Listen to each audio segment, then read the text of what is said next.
Preface from The Golden Windmill and Other Stories by Stacy Aumonier. Oh, that mine enemy would write a book of short stories. As you know, it is considered rather provocative to launch a book of short stories. It is asking for trouble. The least I can do is to offer a brief apology, and I cannot do this without writing a preface, which requires an apology in itself. Unless you are a Bernard Shaw, you find a preface a most embarrassing business. Having written the stories, I would rather talk about anything else. Old furniture, for instance. Perhaps my best policy will be to start by attacking you, O reader, friend or enemy as the case may be. You are a most exacting fellow. Far more exacting than a reader of novels or works of reference or even histories, for the reason that your criticism follows a more circumscribed tradition. You are a kind of gourmet whose palate is acutely sensitive to accustomed flavours and satieties. It is always easier to be an epicure of a small repast than of a banquet. A novel is less easily digested. You may enjoy it in parts, or derive satisfaction from the matter, or from the manner of the telling, but with a short story you require a bonne bouche. You have a most arbitrary standard. When you raise your eyes from the last line, you pass through a most peculiar mental process. It all takes place in a few seconds.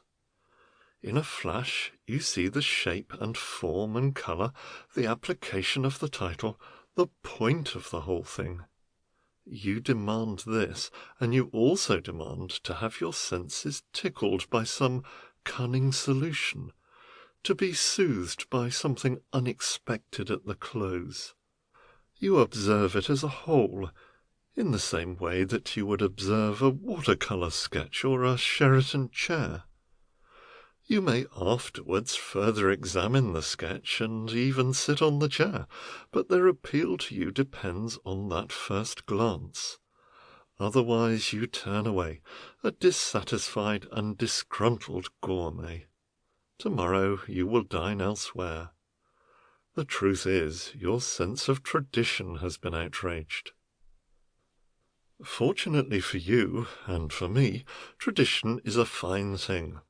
Nothing comes out of the blue except perhaps thunderbolts, and they are not really very useful things, certainly no good to anyone trying to create.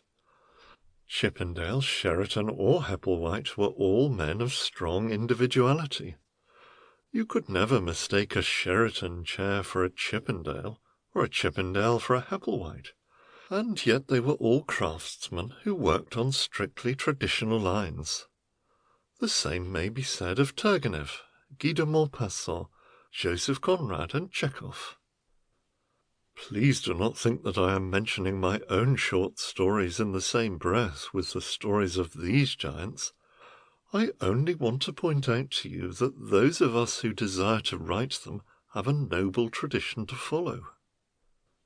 You may argue that the analogy between the making of a chair and the creation of a short story is rather far-fetched, for the reason that the plan of a chair has long since been fixed and determined by the nature of the seated attitude, and that until we find a new way of sitting down, the plan of the chair must remain the same, whereas the short story may wander at random over the wide fields of human nature. To this I will reply, has human nature altered perceptibly more than the nature of the seated attitude? You are bound to agree with me that it hasn't. The Arabs, who have always been the best storytellers, have stated that there are only 7 stories in the world. The complications of what is called social progress have not increased the number. They have rather restricted it. The emotions can do no more with dollars and girders than they used to be able to do with magic carpets and languishing houris. People love, hate, struggle, and fructify, and to set down their story is a nice, respectable craft with a fine old tradition, very like chair-making. The two crafts have another point in common. It is the business of both of them to make you comfortable. When I start reading a story by Chekhov, I feel comfortable at once. On quite a different plane, I feel the same with that remarkable storyteller, O. Henry. They may shock me, or thrill me, or delight me, but I know it's going to be all right. My sense of tradition will not be outraged. Chekhov may give me that accustomed sense of satiety by a mere turn of phrase, O. Henry by some amazing double surprise. But I know all the time that there will be nothing to worry about. In these stories, then, I have merely tried to be a good apprentice to skilled craftsmen. I claim for them no originality at all. Though their setting is entirely modern, and they deal with such things as fried fish shops and public houses and the like, they are just the same old 7 stories told in the bazaars of Ispahan 3,000 years ago. If through them all you feel something which links them together, which, moreover, makes you and me more intimate with each other, then I shall feel as happy as Sheraton's apprentice must have felt when some noble patron of the master's stopped in the workshops to give him a word of encouragement. Stacy Aumonier. End of preface. The Golden Windmill, from The Golden Windmill and Other Stories by Stacy Aumonier. At the top of the hill the party halted. It had been a long trek up, and the sun was hot. Monsieur Roget fanned himself with his hat, and his eye alighted on a large pile of cut fern leaves. "But this will suit me admirably," he remarked, and he plumped his squat little figure down, and taking out his large English pipe, he began to stuff tobacco into it.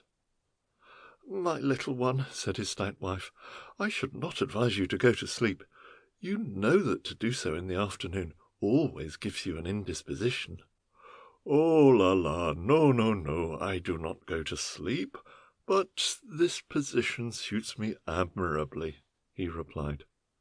"Oh, papa, papa, lazy bones!" exclaimed his pretty daughter Louise, "and if we leave you, you will sleep like a dormouse." "It is very hot," rejoined the father.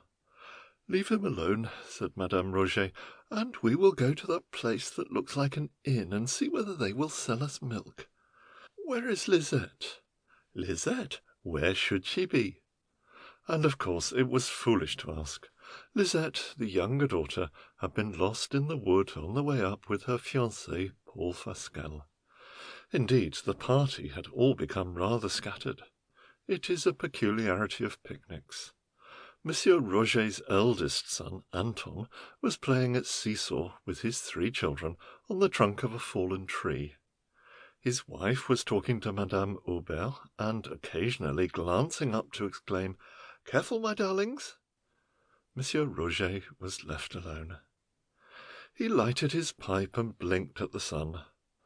One has to have reached a mature age to appreciate to the full the narcotic seductiveness of good tobacco on the system when the sun is shining and there is no wind. If there is wind, all the pleasant memories and dreams are blown away. But if there is no wind, the sun becomes a kind, confidential old fellow.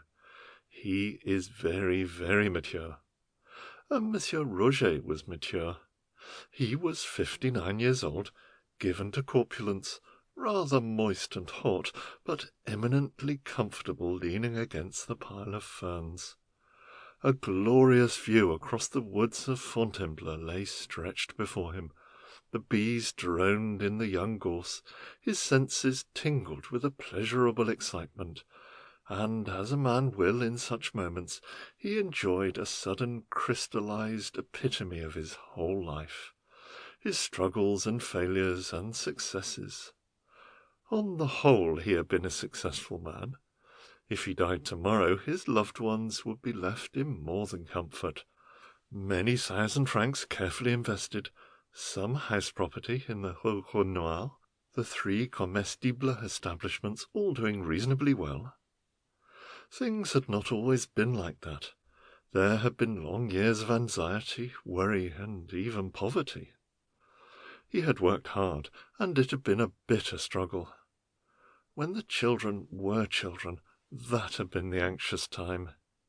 It made Monsieur Roger shudder to look back on it. But, God be praised, he had been fortunate, very fortunate in his life companion.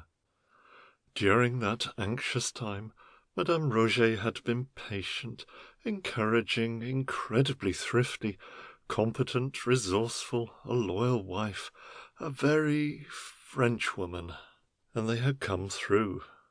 He was now a proud grandfather. Both his sons were doing well and were married. Lisette was engaged to a very desirable young advocate. Of Louise there need be no apprehension. In fact, everything— "Name of a dog, that's very curious," suddenly thought Monsieur Roger, interrupting his own pleasant reflections. And for some minutes he could not determine exactly what it was that was curious. He had been idly gazing at the clump of buildings lower down the hill, whither his wife and daughter had gone in search of milk. Perhaps the perfume of the young gorse had something to do with it, but as he looked at the buildings he thought, "It's very familiar, and it's very unfamiliar. In fact, it's gone wrong. They've been monkeying with that gable on the east side, and they've built a new loft over the stables." But how should he know? What was the gable to him, or he to the gable? He drew in a large mouthful of smoke, held it for some seconds, then blew it out in a cloud round his head. Where was this? When had he been here before? They had driven out to a village called Pavane-en-Bois, and from there they had walked and walked and walked. He may have been here before and come from another direction. "Eh?" Monsieur Roger was glad that he was alone when he uttered this exclamation, which cannot convey what it is meant to in print. Of course, across there on the other side of the clearing was the low stone wall, and the reliquary with the figure of the Virgin, and doubtless at the bottom of the slope on the other side would be the well. It was exactly on this spot that he had met Diane. God in heaven, how long ago? 10, 20, 30, exactly 37 years ago. And how vividly it could all come back to one. He was 22 then, a slim young man, considered elegant and rather distinguished-looking by some people, an orphan, without either brothers or sisters, the inheritor of quite a substantial competence from his father, who had been a shipbroker at Marseilles. He had gone to Paris to educate himself and to prepare for a commercial career. He was a serious young man, with modest ambitions, rather moody and given to abstract speculations. Paris bewildered him, and he used to escape when he could and seek solitude in the country. At length he decided that he must settle down to some definite career, and he became articled to a firm of chartered accountants, Messrs. Masson ici. He took rooms at a quiet pension near the Luxembourg, and there fell in love with his patron's daughter Lucille, a demure and modest brunette. The affair was almost settled, but not quite. Monsieur Roger, even in those days, was a man who never put his leg over the wall till he had seen the other side. He was circumspect, cautious, and there was indeed plenty of time. And then one day he had found himself on this identical hillock. He could not quite clearly remember how he came to be there. Probably he had come for the day to escape the clamour of Paris. He certainly had no luggage. He was seated on this spot, dreaming and enjoying the view, when he heard a cry coming from the other side of the low stone wall. He jumped up and ran to it, and lo, on the other side he beheld Diane. The name was peculiarly appropriate. She was lying there on her side like a wounded huntress. When she caught sight of him, she called out, "Ah, monsieur, will you be so kind as to help me? I fear I have sprained my ankle."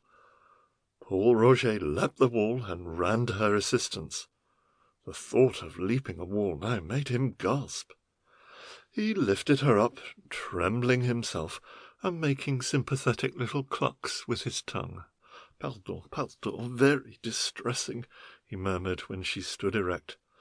"If monsieur will be good enough to allow me to rest my hand on his shoulder, I shall be able to hop back to the auberge." "With the greatest pleasure. Allow me." On the ground was an upturned pail. He remarked, "Would it distress mademoiselle to stand for 1 minute whilst I refill the pail?" "Oh, no, no," she exclaimed. "Do not inconvenience yourself." "Then perhaps mademoiselle will allow me to return for the pail." "Oh, no, if you please. My father will do it." She leant on his shoulder and hopped a dozen paces. "How did it happen, mademoiselle?" "Imbecile that I am, I think I was dreaming. I had filled the pail and was descending the embankment when I slipped. I tried to step across the pail, but caught my foot in the rim, and then I don't know quite what happened. I fell. It's the other ankle which I fear I have sprained." "I am indeed most desolated. Is it far to the inn?" "You see it yonder, monsieur. It is perhaps 10 minutes' walk, but 20 minutes' hop." She laughed gaily, and Monsieur Roget said solemnly, "If I might suggest it, I think it would be more comfortable for mademoiselle if she would condescend to put her arm round my neck." "It's too good of you." They proceeded another 100 paces in silence, then rested against a stile. Suddenly she gave him one of her quick glances and said, "You are very silent, monsieur." "I was thinking how very beautiful the day is." As a matter of fact, he was not thinking anything of the sort. He was in a fever. He was thinking how very beautiful, adorable, attractive this lovely wild creature was hanging round his neck. He had never before adventured such an experience. He had never kissed Lucille. Women were an unopened book to him, and lo, suddenly the most captivating of her sex was clinging to him. He felt the pressure of her soft brown forearm on the back of his neck. Her little teeth were parted with smiles, and she panted gently with the exertion of hopping. Her dark eyes searched his, and appeared to be slightly mocking, amused, interested. "If only I might pick her up and carry her," he thought, but he did not dare to make the suggestion. Once she remarked, "Oh, but I am tired," and he thought she looked at him slyly. The journey must have occupied half an hour, and she told him a little about herself. She lived with her father. Her mother had died when she was a baby. It was quite a small inn, frequented by charcoal burners and woodmen, and occasionally by visitors from Paris. She liked the country very much, but sometimes it was dull. Oh, dull, dull, dull. "Ah, it is sometimes dull, even in Paris," sighed Monsieur Roget. "You must come and speak to my father, and take a glass of wine," she remarked. In the forecourt of the inn the father appeared. "Hullo!" he exclaimed. "What is all this?" He was a runcible, heavy-jowled gentleman, who, by the wheezy exhalations coming from his chest, gave the impression of being a chronic sufferer from asthma. Diane laughed. "I have been through fire and water, my dear," she said, "and this is my deliverer." She explained the whole episode to the landlord, who shook hands with Paul, and they led the girl into a sitting room at the back of the cafe. Paul was somewhat diffident about entering this private apartment, but the landlord wheezed, come in, monsieur." They sat Diane down on a sofa, and the landlord pulled off her stocking. In doing so he revealed his daughter's leg as far as the knee. She had a very pretty leg, but the ankle was considerably swollen. "The ankle is sprained," said the landlord. "Will you allow me to go and fetch a doctor?" asked Paul. "It is not necessary," replied the landlord. "I know all about sprained ankles. When I was in the army, I served in the ambulance brigade. We will just bind it up very tight with cold linen bandages. Does it hurt, little one?" "Not very, yet. It tingles. I feel that it may. Won't you offer Monsieur, I do not know his name, some refreshment?" "Monsieur Paul Roget," said that gentleman, bowing. "But please do not consider me. The sufferer must be attended first. Later on, I would like to be permitted to partake of a little lunch in the inn." While the landlord, whose name was Jules Couturier, was binding up his daughter's ankle, Paul slipped out and returned to the well, filled the pail, and brought it back to the yard of the inn. "But this is extremely agreeable of you, monsieur," exclaimed the landlord, as he came bustling through the porch. "She will do well. I know all about sprained ankles. Oh, yes, I have had great experience. I beg you to share a little lunch with us. We are quite simple folk, but I think we may find you an omelette and a ragout. Quite country people, you know, nothing elaborate." The lunch was excellent, and Diane had the sofa drawn up to the table, and in spite of the pain she must have been suffering, she laughed and joked, and they were quite a merry party. After lunch he helped to wheel her out into the crab-apple orchard at the back, and he told her all about himself, his life and his work and ambitions. He told her everything, except perhaps about Lucille, and he felt very strange, elevated, excited. When the evening came, he left it too late to catch the train back to Paris, and the landlord lent him some things, and he stayed the night. He stayed 3 nights, and wrote to Messrs. Masson et Cie, and explained that he had gone to Bavin-au-Bois and had been taken ill. He wrote the same thing to Lucille. And during the day he talked to Diane and listened to the landlord. Sometimes he would wander into the woods, but he could not bring himself to stay away for long. He brought back armfuls of flowers which he flung across her lap. He touched her hands and trembled, and at night in bed he choked with a kind of ecstasy and regret. It was horribly distracting. He did not know how to act. He was behaving badly to Lucille and dishonourably to Masson et Cie. His conscience smote him, but the other little fiend was dancing at the back of his mind. Nothing else seemed to matter. He was mad, madly in love with this little dark-eyed huntress. At the end of 3 days he returned to Paris, but not till he had promised to come back at the earliest opportunity. "Perhaps I will go again in August," he sighed in the train. It was then the 7th of June. On the 15th of June he was back again in the Moulin d'Or. Diane was already much better. She could hobble about alone with the help of 2 sticks. She was more bewitching than ever. He stayed 3 weeks till her ankle was quite well, and they could go for walks together in the woods. And he called her Diane, and she called him Paul. And one day, as the sun was setting, he flung his arms round her and gasped, "Diane, Diane, I love you!" And he kissed her on the lips, and her roguish eyes searched his. "Oh, you," she murmured, "you bad boy, you! But I love you, Diane. I want you. I can't live without you. You must come away with me. We will get married. We will build a world of our own. Oh, you beautiful! Tell me you love me, or I shall go mad." She laughed, that low, gurgling, silvery laugh of hers. "What are you saying?" she said.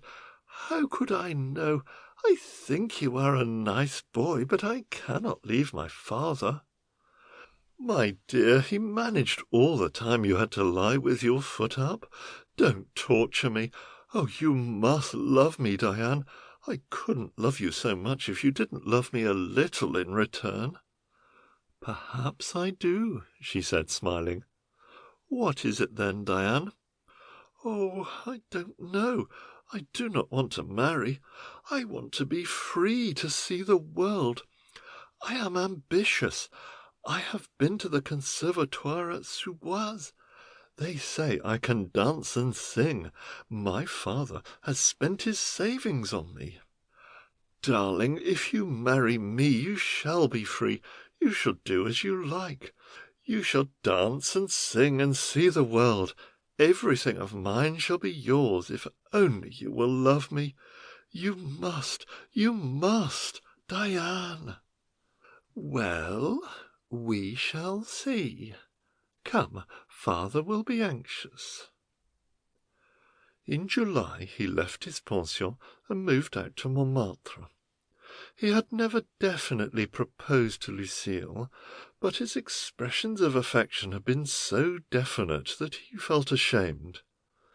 He spent his holiday in August at the Moulin d'Or, and Diane promised to marry him one day. "Diane," he said, "I will work for you. You have inspired me.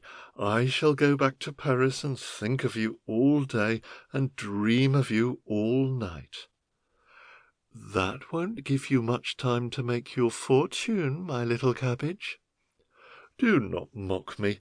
Where would you like to live?" "In Paris, in Nice, in Rome, in Vienna, and then one day I would like to creep back here and just live in the Moulin d'Or." "The Moulin d'Or?" "Oh, we could improve it. We could build an extra wing and a dining hall and some more nice bedrooms and a garage.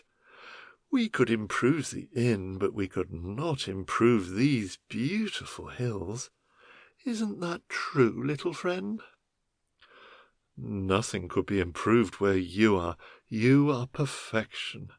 "Yes, but—" In September Diane came to Paris. She stayed with an aunt in Parnasse and attended a conservatoire of dancing, and every evening Paul called on her and took her flowers and chocolate and trinkets. And in the daytime, when the image of Diane's face did not interpose between his eyes and his desk, he worked hard.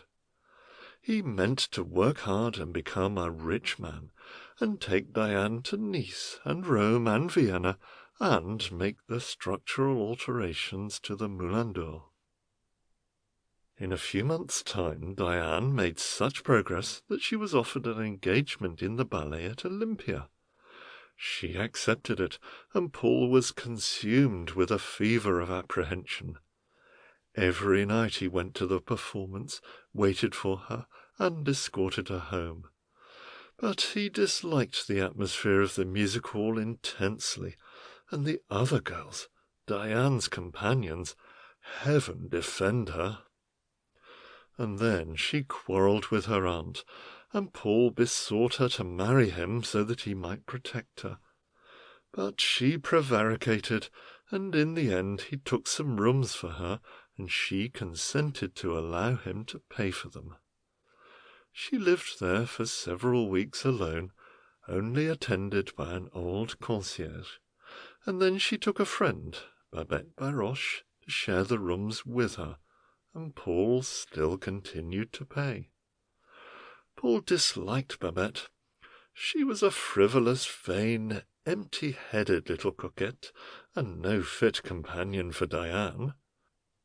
On occasions Paul discovered other men enjoying the hospitality of the rooms, and they were always of an objectionable sort. And Diane got into debt, and he lent her 400 francs. At Christmas time she was dismissed from her engagement, and in a pervicacious mood she promised to marry him in the spring. Paul was delirious. Nothing was good enough for his Diane, and he engaged a complete flat for her, with the services of an elderly bonne. Diane was very grateful and loving, and in the transition Babette was dropped. However, a few weeks after he had signed the lease, she was offered an engagement for a tour, and after a lengthy dispute and many tears, she had her way and accepted it. She was away 3 months, and Paul was consumed with dread and doubt and gloomy forebodings. On occasions he dashed down to Lyon or Grenoble or wherever she happened to be for the week-end, and he thought that the company she was with were a very fast lot. "But, my angel," he would exclaim, "only another month or 2, and all this will be over. You will be mine for ever and ever." He was still paying the rent of the flat in Paris, and it was necessary to send Diane flowers and presents wherever she was. It was an expensive time, particularly as, owing to Diane having had her purse stolen just when she was paying off a debt, he had to send her another 400 francs. She returned at the end of March, and so great had been her success on tour that an egregious, oily manager named Bonnat offered her a part in a new revue. She received a good salary, but the management would not supply her frocks. It was necessary to dress well for this part. It was her first real chance.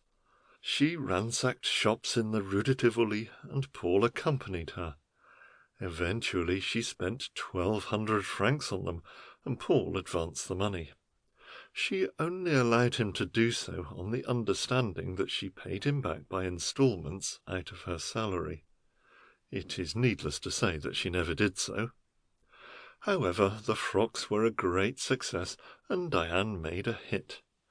She was undoubtedly talented. She danced beautifully, and she had a gift of imitation. She very quickly became a star, and of course a star could not scintillate in the poky little flat she had so far occupied. She moved to a more fashionable quarter, and occupied a flat the rent of which was rather more than her salary alone. She developed more expensive tastes, and nearly always kept a taxicab waiting for her at stage doors and restaurants. At this time Paul began to realize he was living considerably above his income. It would be necessary to reduce it by breaking into his capital. He sold some house property and paid Diane's debts and bought her a pearl pendant. "Next month she will be my wife," he thought, "and then I shall be able more easily to curb these extravagancies." But when the next month came, Diane was at the height of her success. She had been given more to do in the review, and her imitations were drawing the town. The management raised her salary. Her head was completely turned. "Oh, no, no, no, dear heart," she exclaimed. "Not this month. At the end of the season. It would be imbecile when I have all Paris at my feet." Paul begged and urged her to reconsider, but she was obdurate. She continued the same life, only that her tastes became more and more extravagant. And one day Paul took her to task. "My angel flower," he said, "we must not go on like this. All the savings for our wedding are vanishing. I am eating into my capital. We shall be ruined." "But, my little love," replied Diane, "I spend so little. Why, you should see the electric brougham Zénie at the Folies Bergère has. Besides, next year, or perhaps before, they will have to double my salary. Yes, but in the meantime... In the meantime, your little girl shall kiss away your naughty fears. And of course Diane soon had an electric brougham of her own. The more salary she had, the more it seemed to cost Paul. He was receiving merely a nominal salary himself from Messrs. Masson, where he was little more than a pupil. However, at that time he managed to get a small increase, and invested a good bulk of his patrimony in a rubber company that a very astute business friend advised him about. If the shares went up considerably, he might sell out and reimburse himself for all these inroads on his capital. In the meantime, a disturbing element crept into his love affair. A depraved young fop, the Marquis de Lavenel, appeared on the scene. He was one of those young men who have plenty of money and frequent stage doors. He was introduced by Babette, whom he almost immediately forsook for Diane. He called upon her, left her more expensive flowers and chocolates than Paul could afford, and one day took her to Longchamp in his car. Paul was furious. "This man must not come here," he exclaimed. "I shall kill him." "Oh, but why? He's quite a nice boy. He's nothing to me.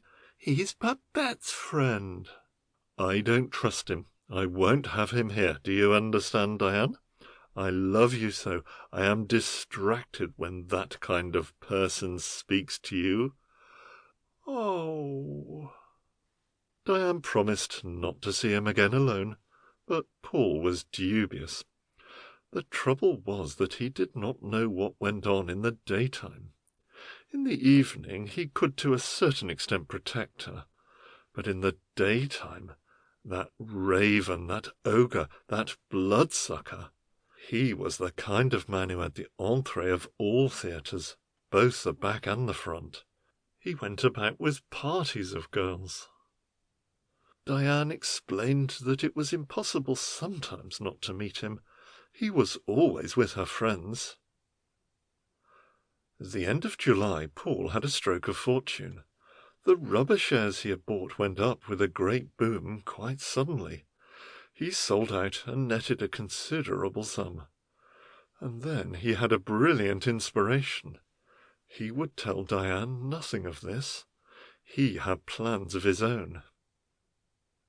One day he took the train and went down to see his prospective father-in-law at the Moulin d'Or.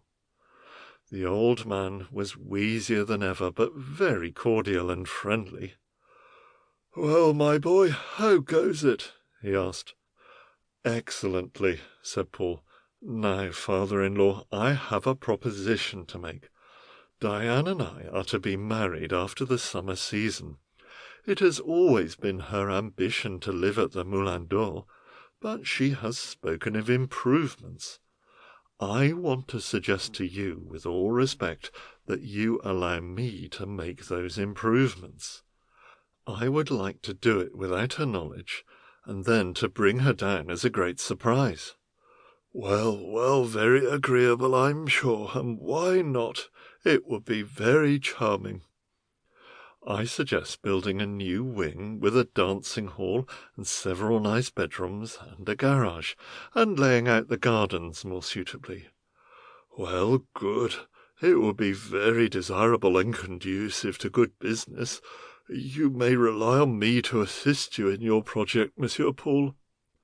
"I am indeed grateful to you, Monsieur Couturier."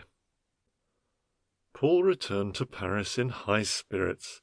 He made plans of the suggested alterations on the back of an envelope in the train. The next morning he went to an eminent firm of contractors. So feverish was he in his demands that he persuaded them to send a manager down that very day to take particulars and prepare the estimate. The work was commenced the same week.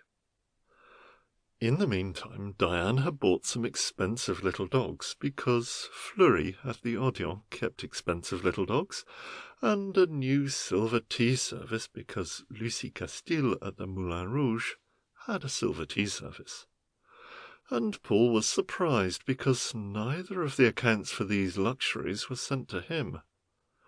Diane said she had paid for them herself, but the little demons of jealousy were still gnawing away at his heart. The review was to terminate at the end of the 3rd week in August, and Paul said, "And then, my love, we will marry quietly in Paris, and then we will do the grand tour. We will go to Nice and Rome and Vienna, and commence our eternal honeymoon at the Moulin d'Or." Diane clapped her hands. "Won't that be beautiful, my beloved?" she exclaimed, and she twined her sinuous arms round his neck. "Fancy, just you and I alone at the dear Moulin d'Or.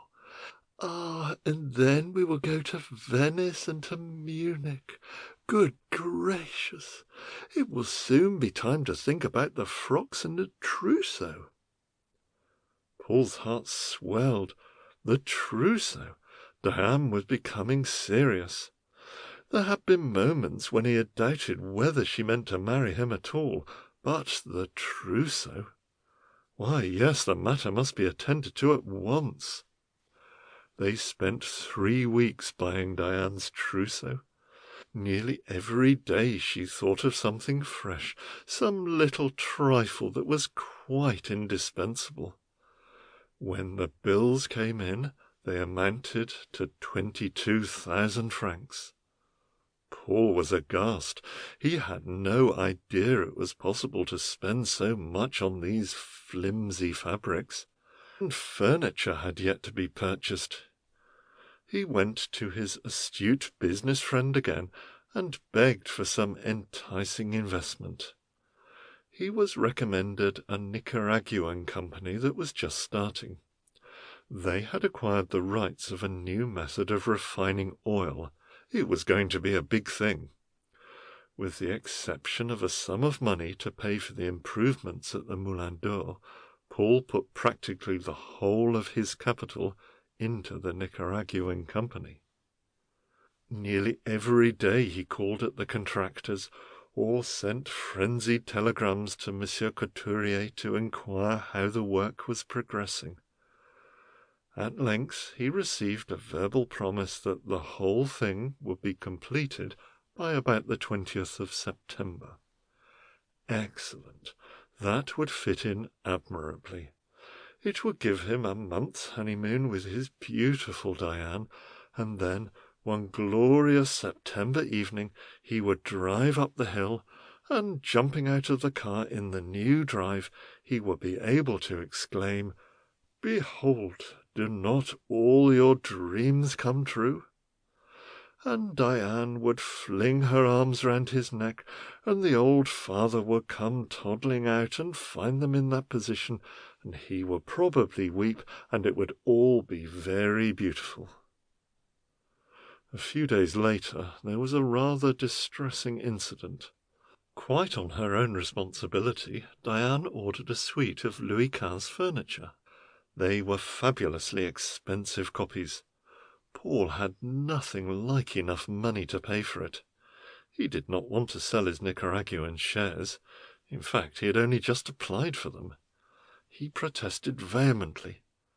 "But, my dear, you ought not to have done this. It is ruinous. We cannot afford it." "But, my Carlo, one must sit down." "One need not pay 15,000 francs to sit down." "Oh!" Paul knew the evidence of approaching tears, and he endeavoured to stem the tide.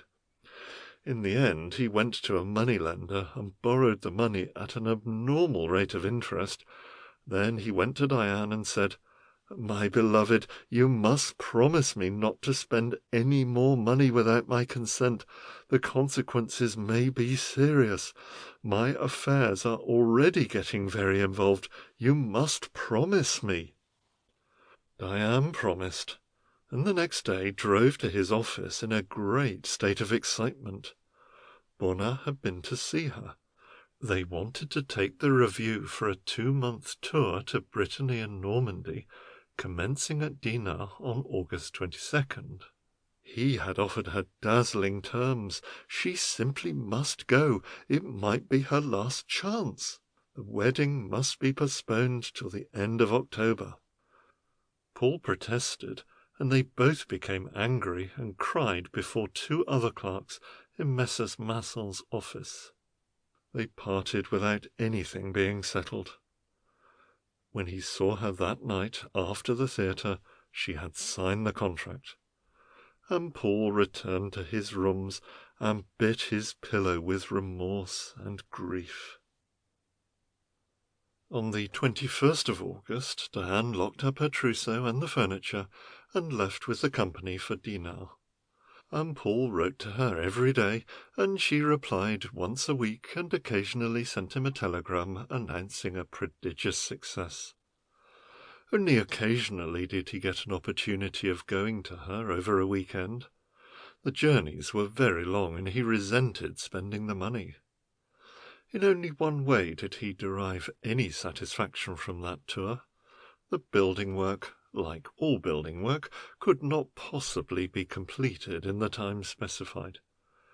If they had arrived there on the 21st of September, his beautiful Diane would have found the place all bricks and mortar and muddle. As it was, it would be comfortably finished by the middle of October. When not going to Diane, he would spend Sunday with Monsieur Couturier, who was keenly excited about the improvements to his inn. It was going to be very good for business. All the country spoke of it.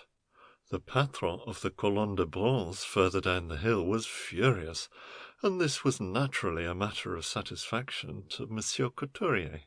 He was proud of and devoted to his future son-in-law. At the end of September came the great blow. Paul heard of it first through the newspapers. The Nicaraguan company had failed. The refining process had proved efficient, but far more expensive to work than any other refining process. The company was wound up, and the shareholders received about 2.5% on their investments. Paul was practically ruined. He would have to pay for the building of the Moulin d'Or. Beyond that he had only a few thousand francs, and he had to meet the promissory note of the money-lenders.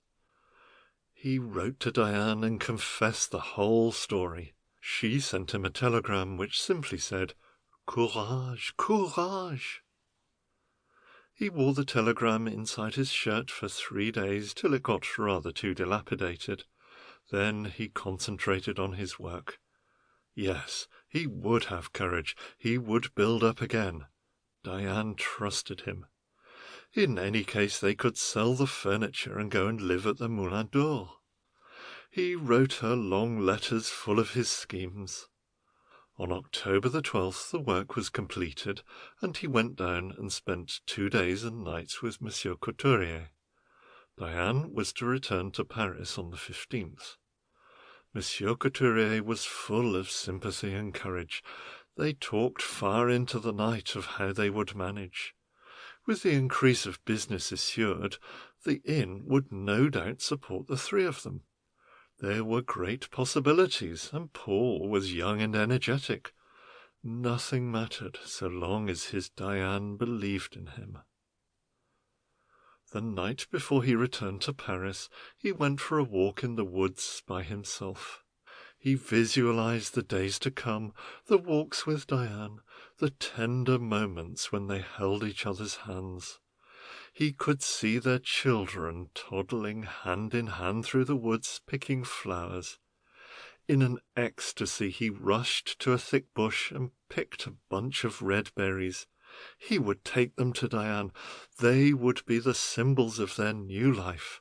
Wild flowers from their home, not exotic town-bred things. It was all going to be joy, joy, joy. He ran back to the inn and spent a sleepless night dreaming of Diane and the days and nights to come. In the morning came a letter from Messrs. Manson et Cie. His dealings with the moneylenders had been disclosed. His services were no longer desirable. Well, there it was. It would take more than that to crush him in his ecstatic mood. He would start again. He would begin by helping Monsieur Couturier to run the inn. He returned to Paris late in the evening. He would go to Diane's flat after she had returned from the theatre. She would be a little sleepy and comfortable and comforting. She would wear one of those loose, clinging, silky things, and she would take him in her arms, and he would let down her beautiful dark blue-black hair, and then he would make her a coronet of the red berries. He would make her his queen. He was too agitated to dine that evening. He walked the streets of Paris, clasping the red berries wrapped in tissue paper. He kept thinking, now she is resting between the acts. Now she is dancing a pas seul in the second act. Now she is giving her imitation of Yvette Gilbert. Now she is taking a call. Now the manager speaks to her, congratulating her. Curse him! Now she awaits her cue to go on again. He was infinitely patient. He restrained his wild impetus to rush to the theatre. He hung about the streets. He meant to stage-manage his effect with discretion. He waited some time after the theatre was closed. Then, very slowly, he walked in the direction of her flat. As he mounted the stairs, he began to realize that he was very exhausted. He wished that he had not forgone his dinner. However, after the first rapturous meeting with Diane, he would take a glass of wine. Very quietly, he slipped the key in the lock and let himself in. He always had a key to Diane's flat, which was in effect his flat. Directly he passed the door, he heard loud sounds of laughter. He swore inwardly. How aggravating! Diane had brought home some of her friends. There were evidently a good many of them, from the noise and ribaldry. In the passage there were several bottles and glasses. He crept silently to the portière concealing the salon. He could hear Diane's voice. She was speaking, and after each sentence the company screamed with laughter. Ah, she was entertaining them with one of her famous imitations. He stood there and listened. He made a tiny crack in the curtain and peeped through. Diane was doing a funny little strut and speaking in a peculiar way. He listened and watched for 3 or 4 minutes before he realized the truth of what he saw and heard, and when he did realize it, he had to exert his utmost willpower to prevent himself from fainting. The person that Diane was imitating was himself. The realization seemed to be bludgeoned into him, assisted by a round of ironic cheers. People were calling out, "Brava, brava, Diane!" He heard Babette say, "Where is the little end of a man?" And Diana's voice reply, "Oh, he's coming back soon, I believe. I forget when." A man's voice, he believed it was the Marquis de Lavenel's, exclaimed, "And when is our Diane going to marry it?"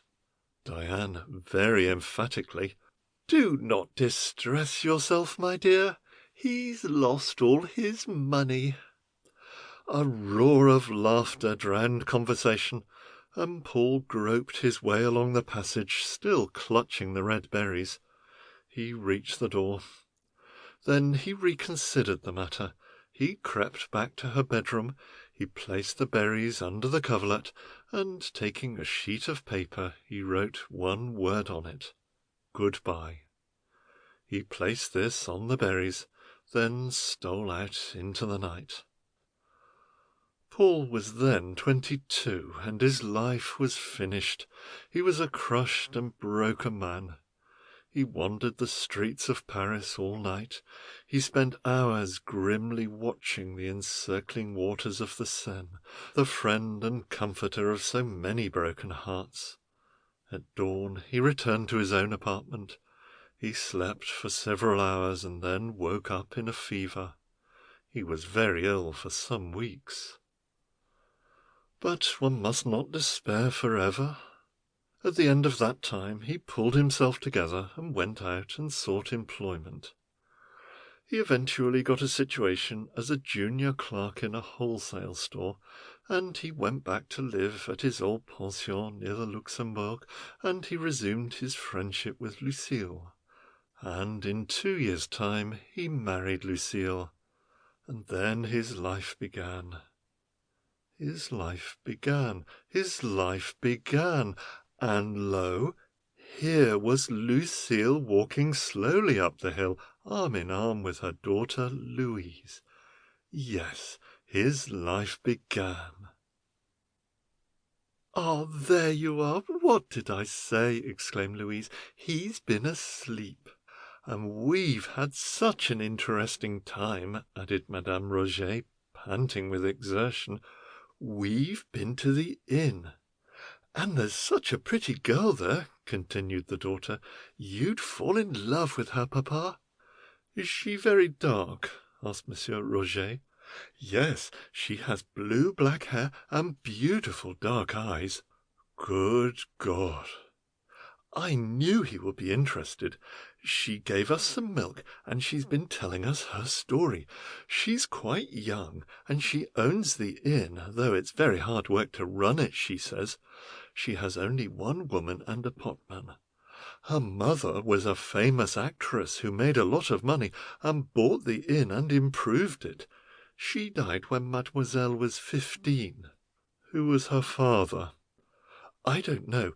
I did rather gather that her father was a bad lot. He died too." "How old is she?" "Not much more than 20.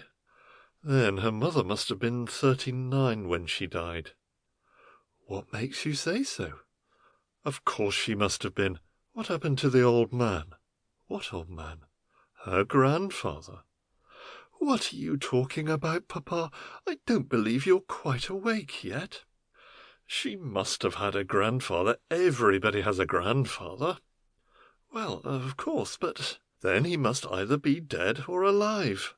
"How tiresome you are! We must be going. The others are waiting for us lower down the hill."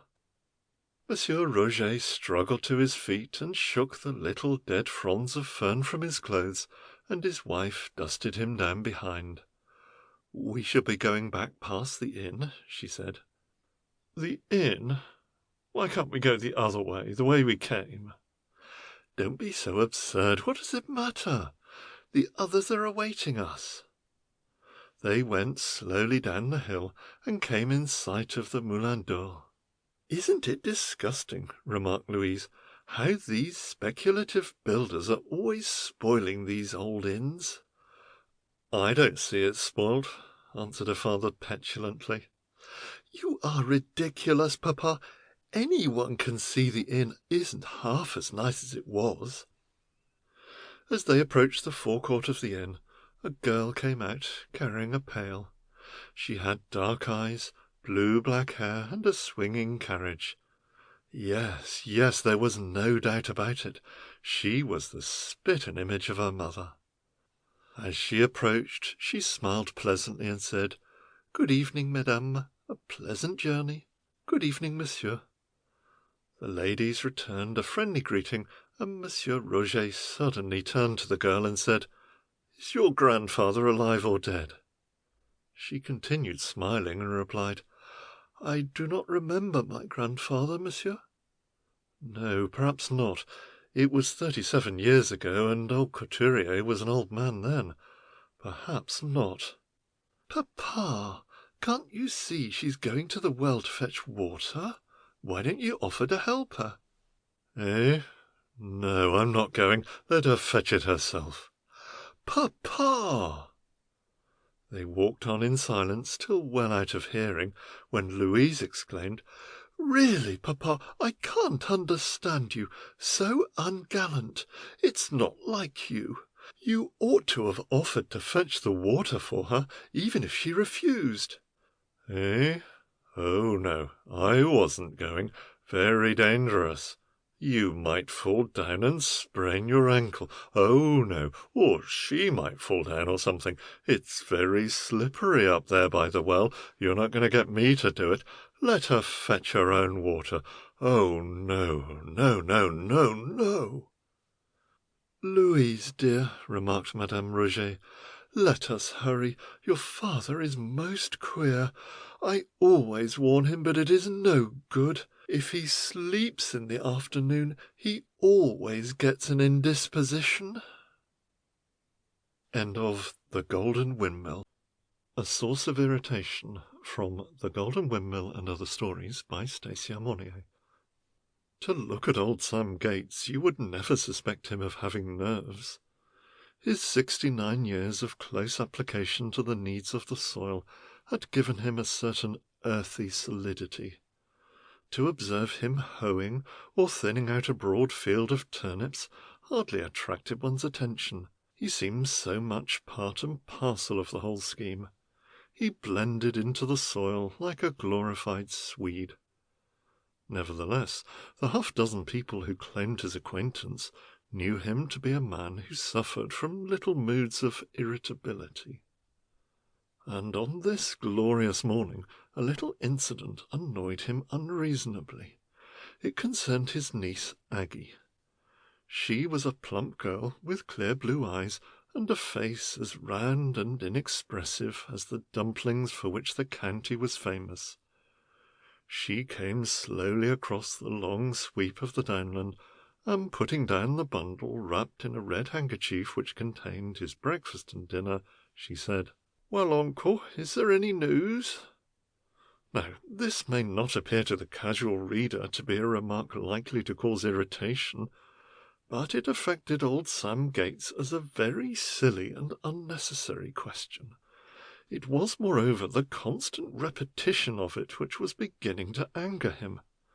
He met his niece twice a day. In the morning she brought his bundle of food at 7, and when he passed his sister's cottage on the way home to tea at 5, she was invariably hanging about the gate. And on each occasion she always said, in exactly the same voice, "Well, uncle, is there any news?" News? What news should there be? For 69 years he had never lived further than 5 miles from Halversham. For nearly 60 of those years he had bent his back above the soil. There were indeed historic occasions, once, for instance, when he had married Annie Hatchett, and then there was the birth of his daughter. There was also a famous occasion when he had visited London. Once he had been to a flower show at Market Roughborough. He either went or he didn't go to church on Sundays.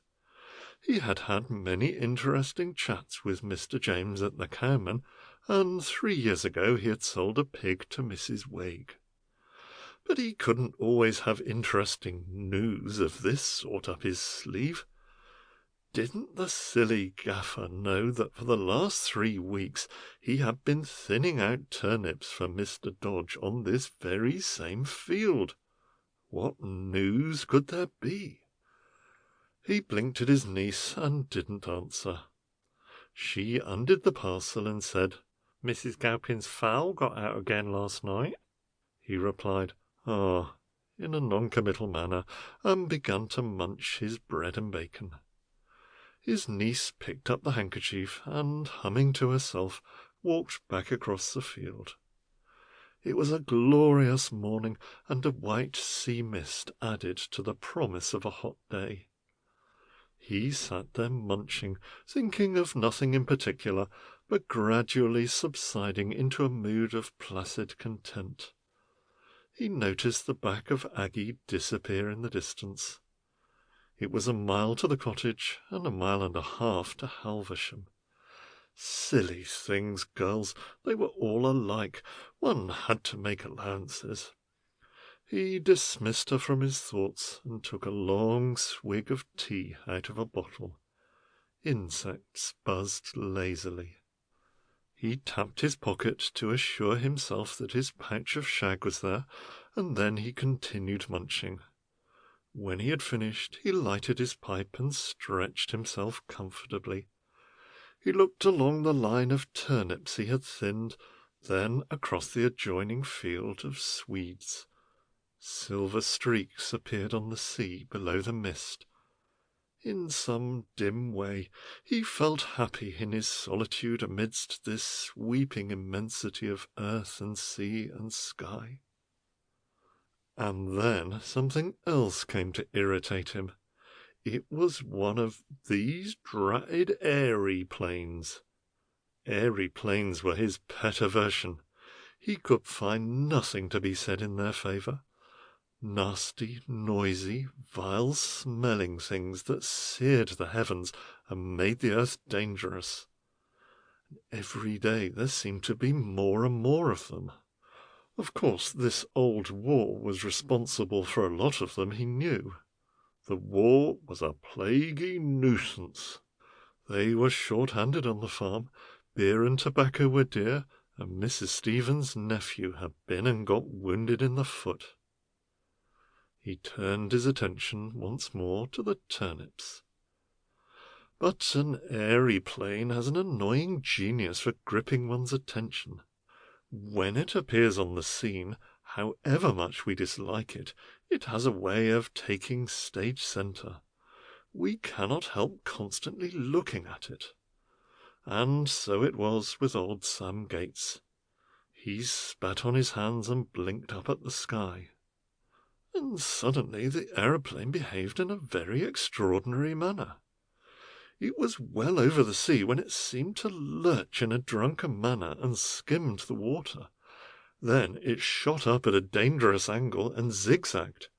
It started to go further out, then turned and made for the land.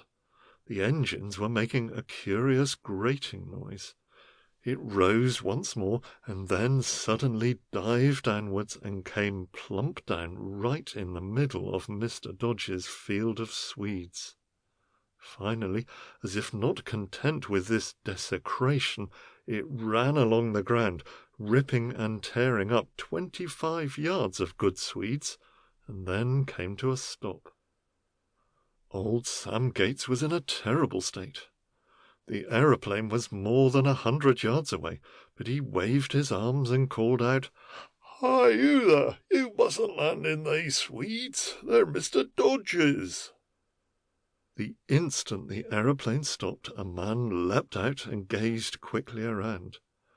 He glanced at Sam Gates and seemed uncertain whether to address him or whether to concentrate his attention on the flying machine. The latter arrangement appeared to be his ultimate decision. He dived under the engine and became frantically busy. Sam had never seen anyone work with such furious energy. But all the same, it was not to be tolerated. It was disgraceful. Sam shouted out across the field, almost hurrying in his indignation. When he approached within earshot of the aviator, he cried out again, "Hi, you mustn't rush your old aeroplane here. You've kicked up all Mr. Dodge's Swedes. A nice thing you've done." He was within 5 yards when suddenly the aviator turned and covered him with a revolver. And speaking in a sharp staccato voice, he said, "Old grandfather, you must sit down. I am very occupied. If you interfere or attempt to go away, I shoot you. So." Sam gazed at the horrid, glittering little barrel and gasped. Well, he never! To be threatened with murder when you're doing your duty in your employer's private property. But still, perhaps the man was mad. A man must be more or less mad to go up in one of those crazy things. And life was very sweet on that summer morning, in spite of 69 years. He sat down among the Swedes. The aviator was so busy with his cranks and machinery that he hardly deigned to pay him any attention, except to keep the revolver handy. He worked feverishly, and Sam sat watching him. At the end of 10 minutes, he seemed to have solved his troubles with the machine, but he still seemed very scared. He kept on glancing round and out to sea. When his repairs were completed, he straightened his back and wiped the perspiration from his brow. He was apparently on the point of springing back into the machine and going off, when a sudden mood of facetiousness, caused by relief from the strain he had endured, came to him. He turned to old Sam and smiled, at the same time remarking, "Well, old grandfather, now we shall be all right, isn't it?" He came up close to Sam, and then suddenly started back. "Gott!" he cried. "Pause your pair." Sam gazed at him bewildered, and the madman started talking to him in some foreign tongue. Sam shook his head. "You know right," he remarked, "to come barging through they Swedes and Mr. Dodges." And then the aviator behaved in a most peculiar manner. He came up and examined his face very closely, and gave a gentle tug at his beard and hair, as if to see whether it were real or false. "What is your name, old man?" he said. "Sam Gates." The aviator muttered some words that sounded something like Mervudish, and then turned to his machine. He appeared to be dazed and in a great state of doubt. He fumbled with some cranks, but kept glancing at old Sam. At last he got into the car and started the engine, and then he stopped and sat there deep in thought.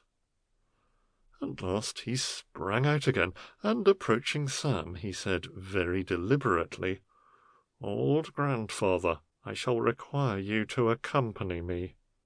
Sam gasped. "Hey?" he said. "What be talking about? Company? I got these here lines of turnips I already behind." The disgusting little revolver once more flashed before his eyes. "There must be no discussion," came the voice. "It is necessary that you mount the seat of the car without delay.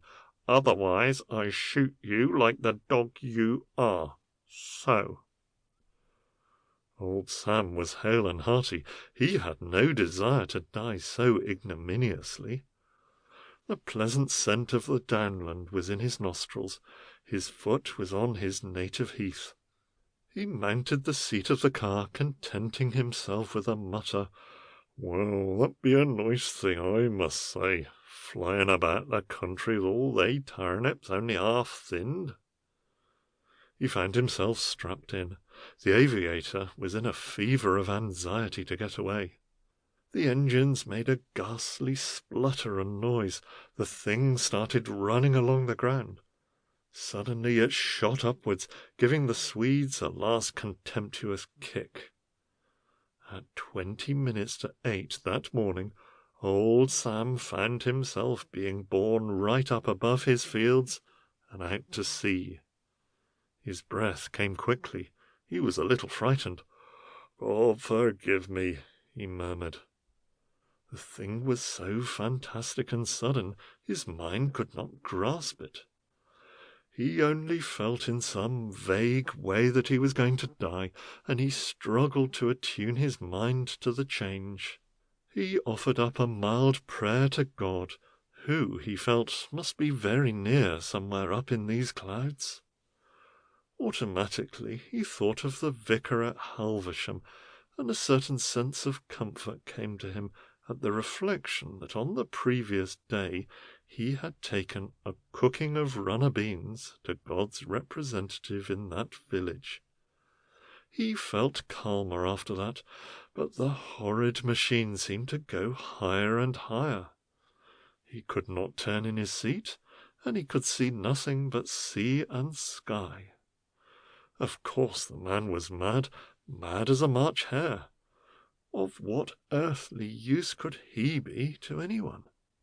Besides, he had talked pure gibberish, and called him Paul something, when he had already told him that his name was Sam.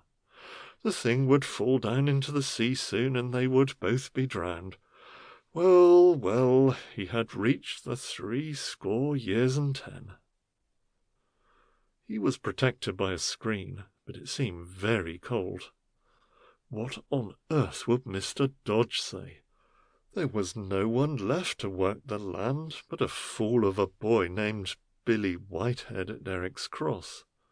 On they went at a furious pace.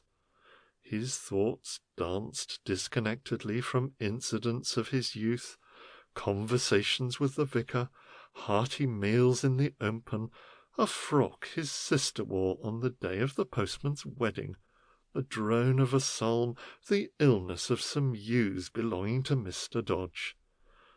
Everything seemed to be moving very rapidly, upsetting his sense of time.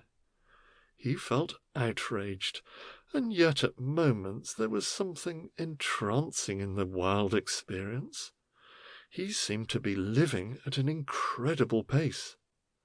Perhaps he was really dead and on his way to the kingdom of God. Perhaps this was the way they took people. After some indefinite period, he suddenly caught sight of a long strip of land. Was this a foreign country, or were they returning? He had by this time lost all sense of fear. He became interested and almost disappointed. The airy plane was not such a fool as it looked. It was very wonderful to be right up in the sky like this. His dreams were suddenly disturbed by a fearful noise. He thought that the machine was blown to pieces. It dived and ducked through the air, and things were bursting all around it and making an awful din, and then it went up higher and higher. After a while these noises ceased, and he felt the machine gliding downwards. They were really right above solid land, trees and fields and streams and white villages. Down, down, down they glided. This was a foreign country. There were straight avenues of poplars and canals. This was not Helversham. He felt the thing glide gently and bump into a field. Some men ran forward and approached them, and the mad aviator called out to them. They were mostly fat men in grey uniforms, and they all spoke this foreign gibberish. Someone came and unstrapped him. He was very stiff and could hardly move. An exceptionally gross-looking man punched him in the ribs and roared with laughter. They all stood round and laughed at him, while the mad aviator talked to them and kept pointing at him. Then he said, "Old grandfather, you must come with me." He was led to a zinc-roofed building and shut in a little room. There were guards outside, with fixed bayonets. After a while, the mad aviator appeared again, accompanied by 2 soldiers. He beckoned him to follow. They marched through a quadrangle and entered another building. They went straight into an office, where an important-looking man, covered with medals, sat in an easy-chair. There was a lot of saluting and clicking of heels. The aviator pointed at Sam and said something, and the man with the medals started at sight of him, and then came up and spoke to him in English. "What is your name? Where do you come from? Your age? The name and birthplace of your parents?" He seemed intensely interested, and also pulled his hair and beard to see if they came off. So well and naturally did he and the aviator speak English that after a voluble cross-examination they drew apart and continued the conversation in that language. And the extraordinary conversation was of this nature. "It is a most remarkable resemblance," said the man with medals. "Unglaublich. But what do you want me to do with him, Houseman?" "The idea came to me suddenly, Excellency," replied the aviator, "and you may consider it worthless. It is just this. The resemblance is so amazing. Paul Joubert has given us more valuable information than anyone at present in our service. and the English know that. There is an award of 25,000 francs on his head. Twice they have captured him, and each time he escaped. All the company commanders and their staff have his photograph. He is a serious thorn in their flesh." "Well," replied the man with the medals.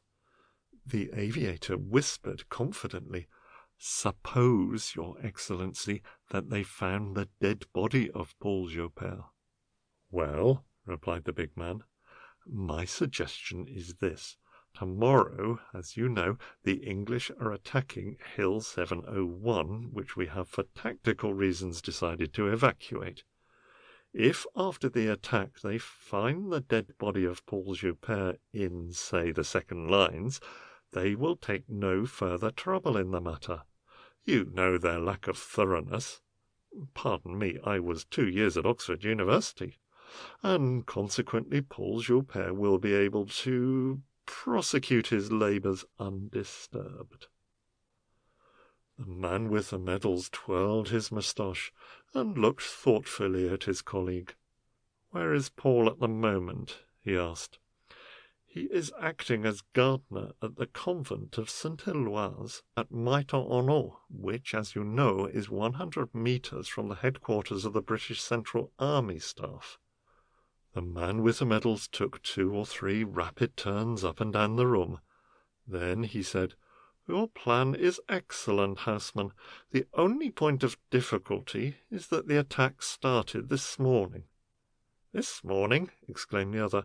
"Yes. The English attacked unexpectedly at dawn. We have already evacuated the first line. We shall evacuate the second line at 11:50. It is now 10:15.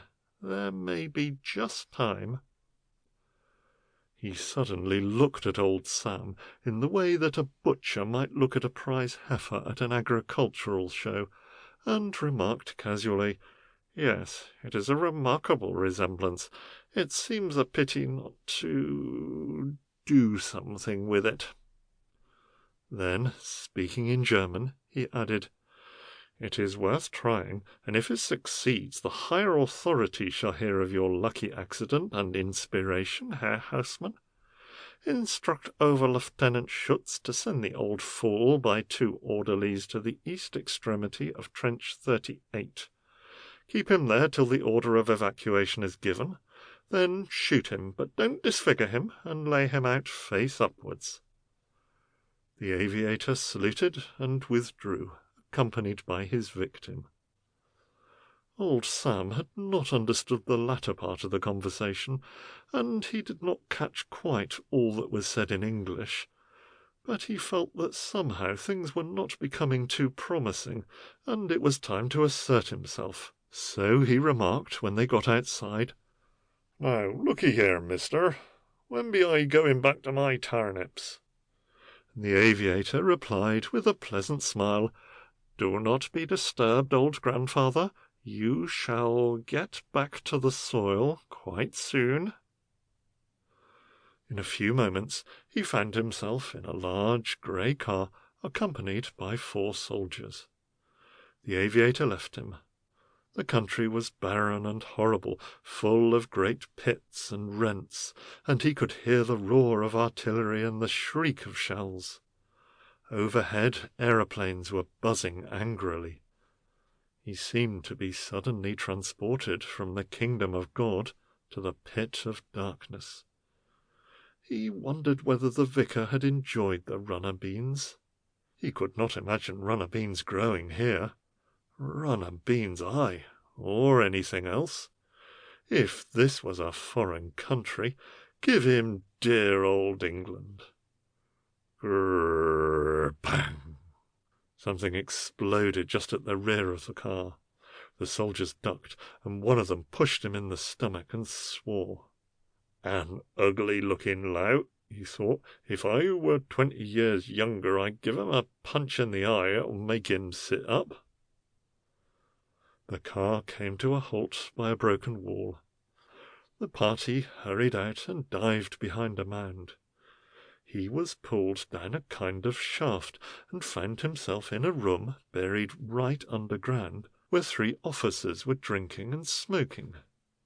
The soldiers saluted and handed a typewritten dispatch.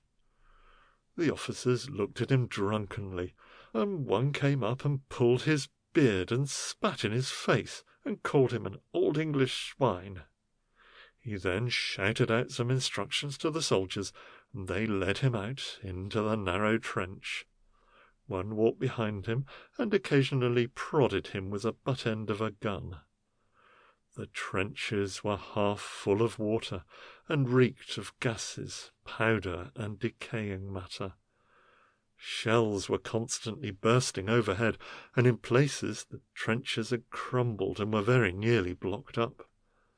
They stumbled on, sometimes falling, sometimes dodging moving masses, and occasionally crawling over the dead bodies of men.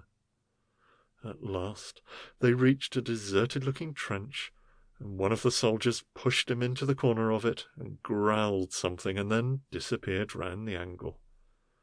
Old Sam was exhausted. He lay panting against the mud wall, expecting every minute to be blown to pieces by one of those infernal things that seemed to be getting more and more insistent. The din went on for nearly 20 minutes, and he was alone in the trench.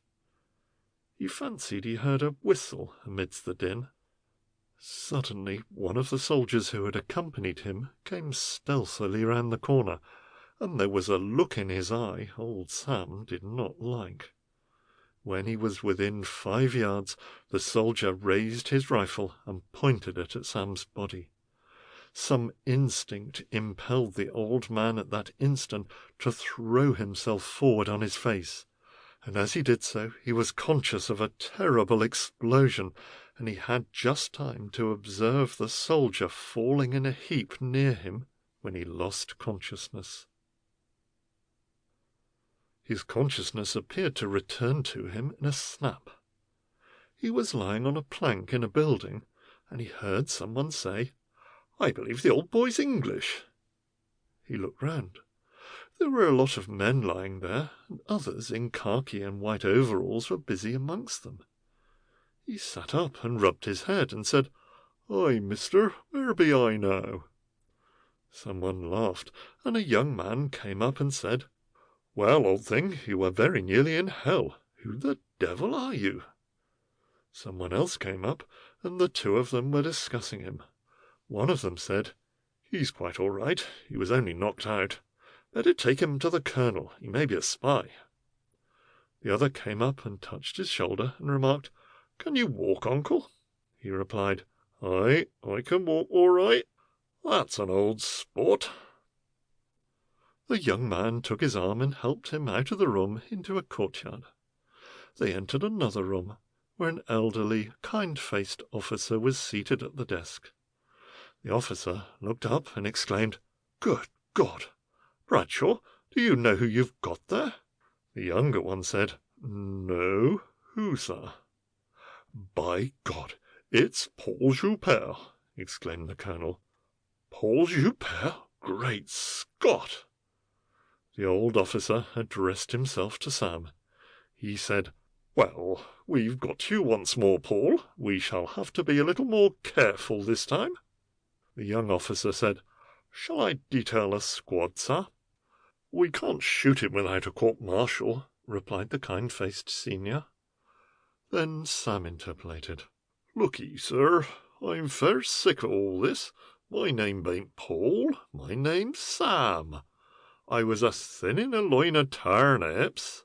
Both officers burst out laughing, and the younger one said, "Good, damn good. Isn't it amazing, sir, the way they not only learn the language, but even take the trouble to learn a dialect?" The older man busied himself with some papers. "Well, Sam," he remarked, "you shall be given a chance to prove your identity. Our methods are less drastic than those of your Bosch masters. What part of England are you supposed to come from? Let's see how much you can bluff us with your topographical knowledge." I was a-thinning a loin of tarnips this morning at 7:30 on Mr. Dodge's farm at Alversham, when one of these here airy planes came right down among the Swedes. I tells he to get clear of that, and when the fellow what gets out of the car, he draws a revolver, and he says, 'You must company, I.'" "Yes, yes," interrupted the senior officer. "That's all very good. Now, tell me, where is Halversham? What is the name of the local vicar? I'm sure you'd know that." Old Sam rubbed his chin. "I sits under the Reverend David Price, mister, and a good God-fearing man he be. I took him a cooking of runner beans only yesterday. I works for Mr. Dodge, what owns Greenway Manor, and has a stud farm at Newmarket, they say." "Charles Dodge?" asked the younger officer. "Aye, Charlie Dodge. You right in asking if he knows old Sam Gates." The two officers looked at each other, and the older one looked at Sam more closely. "It's very extraordinary," he remarked. "Everybody knows Charlie Dodge," added the younger officer. It was at that moment that a wave of genius swept over old Sam. He put his hand to his head and suddenly jerked out, "What's more, I can tell 'ee where this yer Paul is. He's acting a gardener at a convent at—" He puckered up his brow and fumbled with his hat, and then got out, "Might know." The older officer gasped. "Might not know? Good God, what makes you say that, old man?" Sam tried to give him an account of his experience and the things he had heard said by the German officers, but he was getting tired, and he broke off in the middle to say, "You haven't got a bite of something to eat, I suppose, mister, and a glass of beer. I usually has my dinner at 12 o'clock." Both the officers laughed, and the older said, "Get him some food, Bradshaw, and a bottle of beer from the mess. We'll keep this old man here. He interests me." While the younger man was doing this, the chief pressed a button and summoned another junior officer. "Gateshead," he remarked, "ring up GHQ and instruct them to arrest the gardener at that convent at the top of the hill, and then to report." The officer saluted and went out, and in a few minutes a tray of hot food and a large bottle of beer was brought to the old man, and he was left alone in the corner of the room to negotiate this welcome compensation. And in the execution he did himself and his country credit. In the meantime the officers were very busy. People were coming and going and examining maps, and telephone bells were ringing furiously. They did not disturb old Sam's gastronomic operations. He cleaned up the mess tins and finished the last drop of beer. The senior officer found time to offer him a cigarette, but he replied, "Thank ye kindly, but I'd rather smoke my pipe." The colonel smiled and said, "Oh, all right, smoke away." He lighted up, and the fumes of the shag permeated the room. Someone opened another window, and the young officer who had addressed him at first suddenly looked at him and exclaimed, "Innocent, by God! You couldn't get shag like that anywhere but in Norfolk." It must have been over an hour later when another officer entered and saluted. "Message from GHQ, sir," he said. "Well?" "They have arrested the gardener at the convent of St. Eloi, and they have every reason to believe that he is the notorious Paul Joubert." The colonel stood up, and his eyes beamed. He came over to old Sam and shook his hand. "Mr. Gates," he said, "you are an old brick. You will probably hear more of this. You have probably been the means of delivering something very useful into our hands. Your own honour is vindicated. A loving government will probably award you 5 shillings or a Victoria Cross or something of that sort. In the meantime, what can I do for you?" Old Sam scratched his chin. "I want to get back home," he said. "Well, even that might be arranged. I want to get back home in time for tea." "What time do you have tea?" 5 o'clock or thereabouts." "I see." A kindly smile came into the eyes of the colonel. He turned to another officer standing by the table and said, "Riggs, is anyone going across this afternoon with dispatches?" "Yes, sir," replied the young officer. "Commander Jennings is leaving at 3 o'clock. You might ask him to come and see me." Within 10 minutes a young man in a flight commander's uniform entered. "Ah, Jennings," said the colonel, "here is a little affair which concerns the honour of the British Army. My friend here, Sam Gates, has come over from Hulversham in Norfolk in order to give us valuable information. I have promised him that he shall get home to tea at 5 o'clock. Can you take a passenger?" The young man threw back his head and laughed. "Lord!" he exclaimed, "what an old sport! Yes, I expect I could just manage it. Where is the God-forsaken place?" A large ordnance map of Norfolk, which had been captured from a German officer, was produced, and the young man studied it closely. At 3 o'clock precisely, old Sam, finding himself something of a hero, and quite glad to escape from the embarrassment which this position entailed, once more sped skywards in an airy plane. At 20 minutes to 5 he landed once more amongst Mr. Dodge's Swedes. The breezy young airman shook hands with him and departed inland. Old Sam sat down and surveyed the field. "A nice thing, I must say," he murmured to himself as he looked along the lines of unsinned turnips. He still had 20 minutes, and so he went slowly along and completed a line which he had commenced in the morning. He then deliberately packed up his dinner things and his tools and started out for home. As he came round the corner of Stillways Meadow and the cottage came into view, his niece stepped out of the copse with a basket on her arm.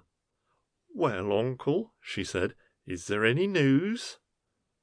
It was then that old Sam became really irritated. "News?" he said. "News? Drat the girl! What news should there be? 69 year I live in these here parts, hoeing and weeding and thinning and minding Charlie Dodge's sheep. Am I one of these here storybook folk having news happen to me all the time? Ain't it enough, ye silly dab-faced zany, to earn enough to buy a bite of summat to eat and a glass of beer and a place to rest us head or night, without always wanting news, news, news? I tell 'ee it's this that leads 'ee to half the troubles in the world. Devil take the news!" And turning his back on her, he went fuming up the hill. End of A Source of Irritation. The Brothers, from The Golden Windmill and Others, by Stacy Aumonier. In the twilight of his mind there stirred the dim realization of pain. He could not account for this, nor for his lack of desire to thrust the pain back. It was moreover mellowed by the alluring embraces of an enveloping darkness, a darkness which he idly desired to pierce, and yet which soothed him with its colliginous touch. Some subconscious voice, too, kept repeating that it was ridiculous, that he really had control, that the darkness was due to the fact that it was night, and that he was in his own bed. In the room across the passage, his mother was sleeping peacefully. And yet the pain, which she could not account for, seemed to press him down and rack his lower limbs. There was a soothing interval of utter darkness and forgetfulness, and then the little waves of febrile consciousness began to lap the shores of distant dreams, and visions of half-forgotten episodes became clear and pregnant. He remembered standing by the French window in their own dining-room, his mother's dining-room, rapping his knuckles gently on the panes. Beneath the window was a circular bed of hollyhocks just beginning to flower, and below the terrace the great avenue of elms nodded lazily in the sun. He could hear the coffee urn on its brass tripod humming comfortably behind him while he waited for his mother to come down to breakfast. He was alone, and the newspaper in his hand was shaking. War. He could not grasp the significance of the mad news that lay trembling on the sheets. His mother entered the room, and as he hurried across to kiss her, he noted the pallor of her cheeks. They sat down, and she poured out his coffee, as she had done ever since he could remember. Then, fixing her dark eyes on his, and toying restlessly with the beads on her breast, she said, "It's true then, Robin?" He nodded, and his eyes wandered to the disfiguring newspaper. He felt as though he were in some way responsible for the intrusion of the world calamity into the sanctity of his mother's life. He muttered, "It's a dreadful business, Mother." His gaze wandered again out of the window between the row of elms. Geddes, the steward, was walking briskly, followed by 2 collies. Beyond the slope was a hay cart lumbering slowly in the direction of the farm. "Parsons is rather late with the clover," he thought. He felt a desire to look at things in little bits. The large things seemed overpowering, insupportable. Above all, his mother must not suffer. It was dreadful that anyone should suffer, but most of all his mother. He must devote himself to protecting her against the waves of foreboding that were already evident on her face. But what could he say? He knew what was uppermost in her mind. Giles. He had no illusions. He knew that his mother adored his elder brother more passionately than she did himself. It was only natural. He, too, adored Giles. Everybody did. Giles was his hero, his god. Ever since he could remember, Giles had epitomized to him everything splendid, brave, and chivalrous. He was so glorious to look at, so strong, so manly. The vision of that morning merged into other visions of the sunlit hours with Giles. His pride when quite a little boy, if Giles would play with him. His pride when he saw Giles in flannels, going into bat at cricket. The terror in his heart when one day he saw Giles thrown from a horse, and then the passionate tears of love and thankfulness when he saw him rise up and run laughing after the beast. He remembered that when Giles went away to school, his mother found him crying and told him he must not be sentimental. But he could not help it. He began to visualize the daily life of Giles and write to him long letters, which his brother seldom answered. Of course he did not expect Giles to answer. He would have no time. He was one of the most popular boys at school, and a champion at every sport. Then the vision of that morning when the newspaper brought its disturbing news vanished with the memory of his mother standing by his side, her arm round his waist, as they gazed together across a field of nodding corn. Troubled visions, then, of Giles returning post-haste from Oxford, of himself in the village talking to everyone he met about the dreadful business, speaking to the people on the farm and to old Joe Walters the wheelwright, whose voice he could remember saying, "Aye, thou won't tak thee, Master Robin." He remembered talking to Mr. Meads at the general shop, and to the Reverend Quirk, whose precious voice he could almost hear declaiming, "I presume your brother will apply for a commission." He had wandered then up on the downs and tried to think about the dreadful business in a detached way, but it made him tremble. He listened to the bees droning on the heather, and saw smoke from the hamlet over by Woadhurst trailing peacefully to the sky. The dreadful business seemed incredible. It was some days later that he met his friend Jerry Lawson wandering up there with a terrier by his heels. Lawson was a sculptor, a queer chap who most people thought a fanatic. Jerry blazed down on him. "This is hell, Robin, hell let loose. It could have been avoided. It's a trade war. At the back of it all is business, business, business. And millions of boys will be sacrificed for commercial purposes. Our policy is just as much at fault as theirs. Look what we did at—" For an hour he listened to the diatribe of Lawson, tremulously silent. He had nothing to reply. He detested politics and the subtleties of diplomacy. He had left school early owing to an illness which had affected his heart. He had spent his life upon these downs and among his books. He could not adjust the gentle impulses of his being to the violent demands of that foreboding hour. When Lawson had departed, he had sat there a long time. Was Lawson right? He wandered home, determined that he would read more history, more political economy. He would get to the root of this dreadful business. He wanted to talk to Giles to find out what he really thought, but the radiant god seemed unapproachable, or rode roughshod over the metaphysical doubts of his brother, and laughed. Giles had no misgivings. His conscience was dynamically secure. Besides, there was the mater. "When I go, Rob, you must do all you can to buck the mater up." He had looked so splendid when he said that, with his keen, strong face, alert and vibrant.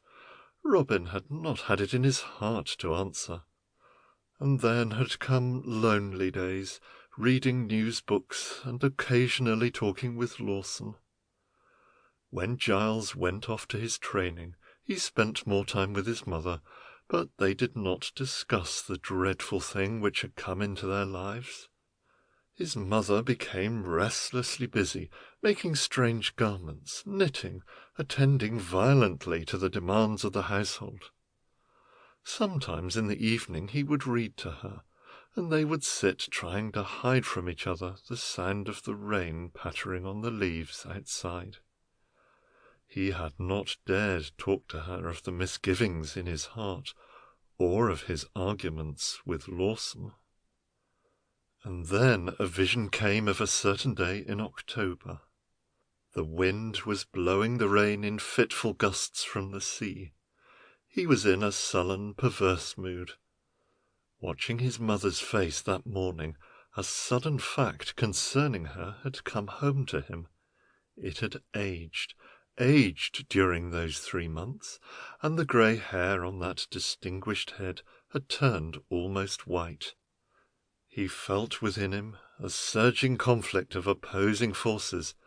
The hour of climacteric had arrived. He must see it once and for all, clearly and unalterably. He had put on his mackintosh then, and gone out into the rain. He walked up to the long wall by Gray's farm, where on a fine day he could see the sea. But not to-day, it was too wet and misty. But he could be conscious of it, and feel its breath beating on his temples. He stood there then for several hours under the protection of the wall, listening to the wind and to the gulls who went shrieking before it. He could not remember where he had wandered to after that, except that for some time he was leaning on a rock, watching the waves crashing over the point at Yorton Bay. And then, in the evening, he had written to Lawson. "I want to see this thing in its biggest, broadest sense, dear Jerry." He knew he had commenced the letter in this way, for it was a phrase he had repeated to himself at intervals. Like you, I hate war and the thought of war. But, good heaven, need I say that? Everyone must hate war, I suppose. I agree with you that human life is sacred. But would it be sacred if it stood still, if it were stagnant, if it were just a mass affair. It is only sacred because it is an expression of spiritual evolution. It must change, go on, lead somewhere. Don't you think that we on this island have as great a right to fight for what we represent as any other nation? With all our faults and poses and hypocrisies, haven't we subscribed something to the commonwealth of humanity? Something of honour and justice and equity? I don't believe you will deny all this, but even if you did, and even if I agreed with you, I still should not be convinced that it was not right to fight. As I walked up by the chalk pit near Galston Head, and saw the stone-grey cottages at Lulton nestling in the hollow of the downs, and smelt the dear salt dampness of it all, and felt the lovely tenderness of the evening light, I thought of Giles and what he represents, and of my mother and what she represents, and all of the people I know and love with all their faults, and I made up my mind that I would fight for it in any case, in the same way that I would fight for a woman I loved, even if I knew she were a harlot. Lying there in his bed, these ebullient thoughts reacted on him. Drowsiness stole over his limbs, and he felt his heart vibrating oddly. There seemed to be a sound of drums beating a tattoo, or of a train rumbling along an embankment. And in fancy he was on his way to London again, with the memory of his mother's eyes as she had said, "Come back safely, Robin boy." The memory of that day was terrifying indeed. He was wandering about a vast building near Whitehall, tremulously asking questions, wretchedly conscious that people looked at him and laughed. And then that long queue of waiting men. Some were so dirty, so obscene, and he felt that most of them were sniggering at him. A sergeant spoke sharply, and he shuddered and spilt some ink on one of the many forms he had to fill up. Every one seemed rough and violent. After many hours of waiting, he was shown into another room and told to strip. He sat on a form with a row of other men, feeling incredibly naked and very much ashamed. The window was open, and his teeth chattered with the cold and the nervous tension of the desperate experience. A doctor spoke kindly to him, and an old major at a table asked him one or two questions. He was dismissed and waited interminably in another room. At last an orderly entered and called his name among some others, and handed him a card. He was rejected. He returned to Woadhurst that evening shivering and in a mood of melancholy dejection. He was an outcast among his fellows, a being with a great instinct towards expression, but without the power to back it up. The whole thing appeared so utterly unheroic, almost sordid. He wondered about Giles. If presenting oneself at a recruiting office was such a terrifying ordeal, what must the actual life of a soldier be? Of course Giles was different, but the monotony, the cheerlessness of barrack life, and then the worse things beyond. After that he would devour the papers and tramp feverishly on the downs. He tried to obtain work at a munition factory and was refused, made himself ill sewing bandages and doing chaotic odd jobs. And all the time he thought of Giles, Giles, Giles, what Giles was doing, how Giles was looking, whether he was unhappy, and whether they spoke to him brusquely, like the sergeant had to himself in London. Then came the vision of the day when Giles came and bade farewell on his way to France. A terrible day. He could not bring himself to look into his mother's eyes. He felt that if he did so, he would be a trespasser peering into the forbidden sanctuary of a holy place. He hovered around her and murmured little banalities about Giles's kit, the train he was to catch, the parcel he was to remember to pick up in London. When it came to parting time, he left those two alone and fled out to the trap that was to take his brother to the station. He had waited there till Giles came, running and laughing and waving his hand. He drove with him to the station, and dared not look back to see his mother standing by the window. They were silent till the trap had passed a mile beyond the village. Then Giles had laughed and talked, and rallied him on his gloomy face. "I'll be back soon, old man. Buck the mater up, won't you? Whoa, Tommy, what are you shying at? By Jove, won't it be grand on the sea tonight?" Oh, Giles, Giles, was there ever anyone so splendid, so radiant, so uncrushable? His heart went out to his brother at that moment, and he could not answer. So closely were his own sympathies interwoven with the feelings of his brother that he hardly noticed the moment of actual separation on the platform. His heart was with Giles all the way up to London, then in the train again, and upon the sea with him that night. In his imagination, quickened by a close study of all the literature he could get hold of on the actual conditions out there, he followed his brother through every phase of his new life. He was with him at the base, in rest camps and in dugouts, and more especially was he with him in those zigzagging trenches, smelling of dampness and decay. On dark nights he would hear the scuttle of rats rushing through the wet holes. He would hear the shriek of shells and the tearing and ripping of the earth. He would start up and try to make his way through the slime of a battered trench, which always seemed to be crumbling. In his nostrils would hang the penetrating smell of gases that had the quality of imparting terror. So vivid were his impressions of these things that he could not detach his own suffering from that of his brother. There were times when he became convinced that either he or Giles was a chimera. One of them did not exist.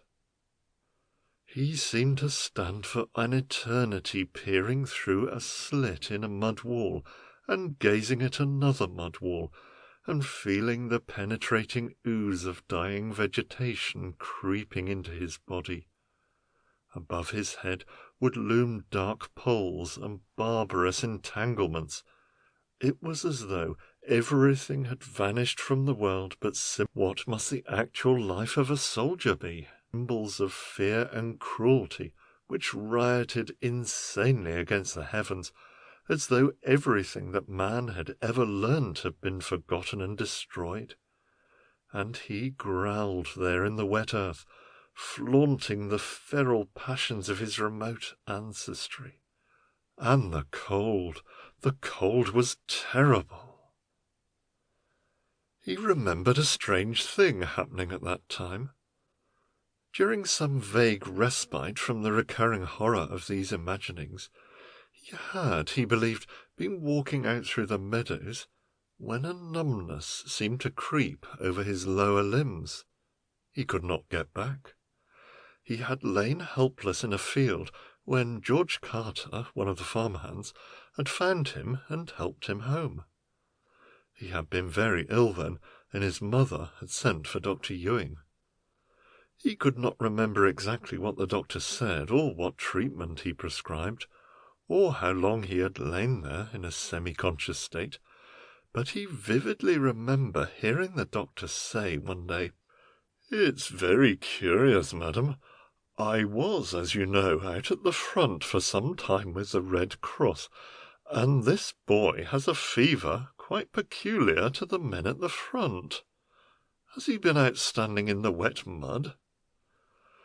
He could not remember what his mother answered. He wanted to say, No, it's not I, it's Giles. But he had not the strength, and afterwards wondered whether it were an illusion. He knew that many weeks went by, and still they would not let him walk. That was his greatest trouble, for walking helped him. When he could walk, he could sometimes live in a happier state of make-believe, but in a bed the epic tragedy unfolded itself in every livid detail, intensely real. Long periods of time went by, and still he was not allowed to leave his room. His mother would come and sit with him and read him Giles's letters. They were wonderful letters, full of amusing stories of rags and tales of splendid feats obtained under difficult circumstances. Of the conditions that existed so vividly in Robin's mind, there was not one word. To read Giles's letters, one would imagine that he was away on holiday with a party of young undergraduates having the time of their lives. But the letters had no reality to him. He knew. He had seen it all. Time became an unrecognizable factor. Faces came and went. His mother was always there, and there appeared another kind face, whom he believed to be a nurse. And sometimes Jerry Lawson would come and sit by the bed, and talk to him about the beauties of the Quattrocento and other things he had forgotten, things which belonged to a dead world. Lying there in bed, he could not detach these impressions very clearly, nor determine how long ago they had taken place. There appeared to be an unaccountable shifting of the folds of darkness, a slipping away of vital purposes, and a necessity for focusing upon some immediate development. This necessity seemed somehow emphasized by the overpowering pain that had begun to rack his limbs, more especially his right foot. He wanted to call out, but some voice told him that it would be useless. The night was too impenetrable and heavy. His voice would only die away against its inky pall. There was, besides, a certain soothing tenderness about it, as though it were caressing him and telling him that he must wait in patience, and all would be well. He knew now that he was sleeping in the open, and that would account for the chilling coldness. At the same time, it was not exactly the open. There were walls about and jagged profiles, but apparently no roof or distances. The ground was hard, like concrete. He must be infinitely patient and pray for the dawn. He began to feel the dawn before he saw it. It came like the caressing sigh of a woman as she wakes and thinks of her lover in some foreign clime. Somewhere at hand a bird was twittering, aware too of the coming miracle. Almost imperceptibly, things began to form themselves. He was certainly behind a wall, but there was a door with the upper part leaning in. A phrase occurred to his mind. The white arm of dawn is creeping over the door. A lovely passage. He had read it in some Irish book. The angle at the top of the door was like a bent elbow. It was very, very like a white arm, of some Irish queen, perhaps, or of the mother of men. A white arm creeping over the door, and in its whiteness delicately touching the eyelids of the sleeping inmates, whilst a voice in a soft cadence whispered, "Awake! Pull back the door, and let me show you the silver splendours of the unborn day." A heavy dew was falling, and the cold seemed bitter, whilst all around he became aware of the slow unfolding of desolation. Except for the leaning door, nothing seemed to take a recognizable shape.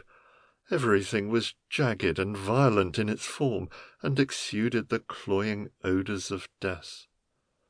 Somewhere faintly he thought he heard the sound of a cornet, bizarre and fantastic, and having no connection with the utter stillness of this place of sorrow?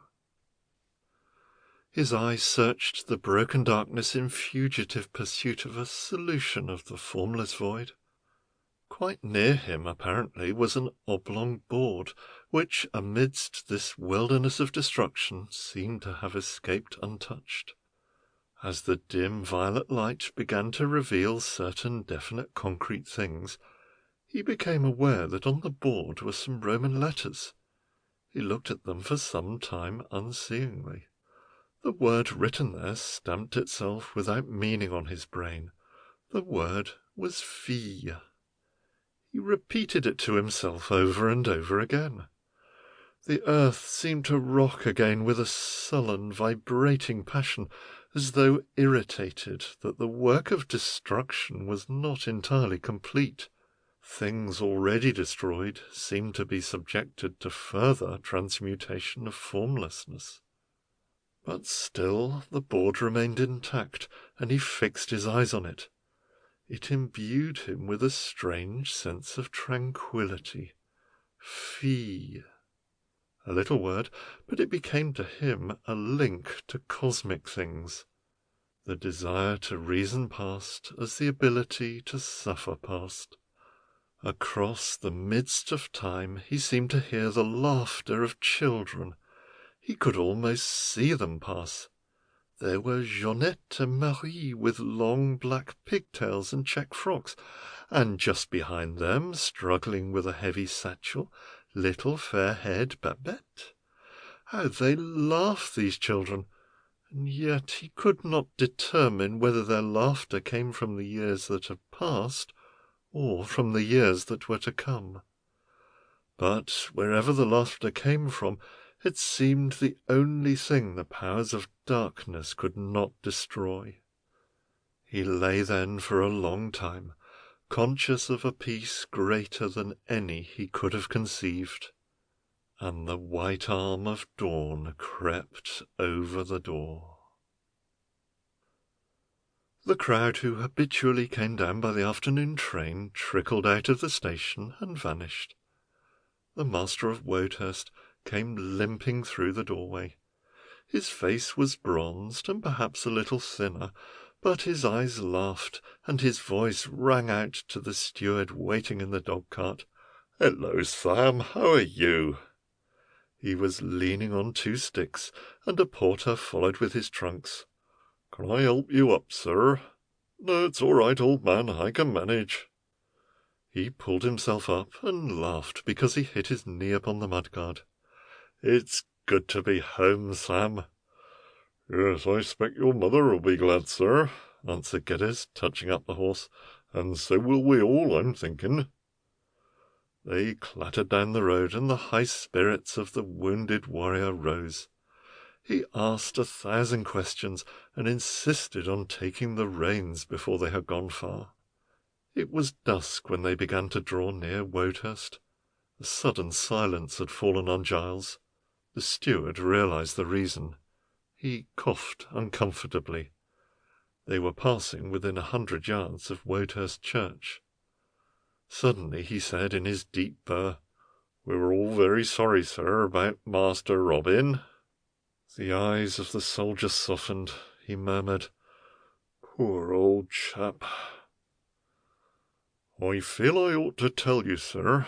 It was a very queer thing, but one day that young Mr. Lawson, you know, the sculptor, about a week after it all happened, he must have got up at daybreak, I should say. Nobody saw him do it. He must have gone down there to the churchyard with his tools, and what do you think? He carved something on the stone, on Mr. Robin's stone." Giles said quickly, "Carved? What?" "He carved, just under the name and date, 'He died for England.'" "He died for England? He carved that on Robin's grave? What did he mean?" "I don't know, sir." "Really, what a rum chap he must be." "We didn't know what to do about it, sir. I saw it, and I didn't like to tell your mother, and nobody likes to interfere with a tombstone. It seems profane-like. So there it is to this day. Thank you, Sam. I'll think about it. Have you had much pain with your foot, sir? Giles laughed and flicked the horse. Oh, it's nothing to write home about, Sam. I had a touch of fever, you know. I didn't tell the mater. It was later on that I got this smash of my right foot. It happened at... I've forgotten the name, some damn little village on the Flemish border. I was lucky in a way. The shrapnel missed me. It was falling stonework that biffed up my foot. There was a building, a sort of school, I should think. It got blown to smithereens. It was rather a nasty mess-up. I was there for 7 hours before they found me. Hello, I see the mater standing at the gate. The horse nearly bolted with the violence of Giles's waving arms. The dinner, all the dishes that Giles specially loved, was finished. With his arm round his mother's waist and a cigar in the corner of his mouth, he led her into the warm comfort of the white-panelled drawing-room. "You won't mind my smoking in here tonight, mater? My dear boy." They sat in silence, watching the red glow of the log fire. Suddenly Giles said, "I say, mater, do you know an awfully rum thing Geddes told me?" His mother looked up. "I think perhaps I know. Do you mean in the cemetery?" Giles nodded, puffing at his cigar in little nervous inhalations. "Yes, I knew. I saw it, of course. I've sat and wondered." "Such a rum thing to do. What do you think we ought to do about it, mater?" He saw his mother lean forward. The waves of silver hair seemed to enshrine the beautiful lines of her drawn face. Her voice came whispering, "Hadn't we better leave it, Giles? Perhaps he really did die for England." The young man glanced at her quickly. He saw her aged and broken by the war. He thought of his brother. Then he caught sight of his own face in the mirror, lean, youthful, vigorous. The old tagline flashed through his mind. "They also serve who only stand and wait." He thrust away that emotional expression, and in the manner of his kind stayed silent, rigid, with his back to the fire. And suddenly he said, "I say, mater, won't you play me something? Chopin, or one of those Russian Johnnies you play so rippingly." End of The Brother. Old Iron, from The Golden Windmill and Other Stories by Stacy Aumonier. You know how the story goes, of course. Husband and wife just about to retire to bed. Wife yawns. Husband knocks out his pipe on the grate and remarks, "Well, better turn in, I suppose." Wife replies, "Yes," then adds languidly, "I meant to call round to ask the Cartwrights to dinner on Thursday." Husband, after a prolonged pause, "I'll pop round and ask them now if you like. They never go to bed till very late." "I wish you would, dear." Husband pulls on cloth cap and goes out. Wife yawns again and picks up The Lady's Boudoir and idly examines Chalmeur's gown and notes the prices of gloves at Foxtrots and Field Ferns. Yawns again more audibly. Collects sewing and places it in work-basket.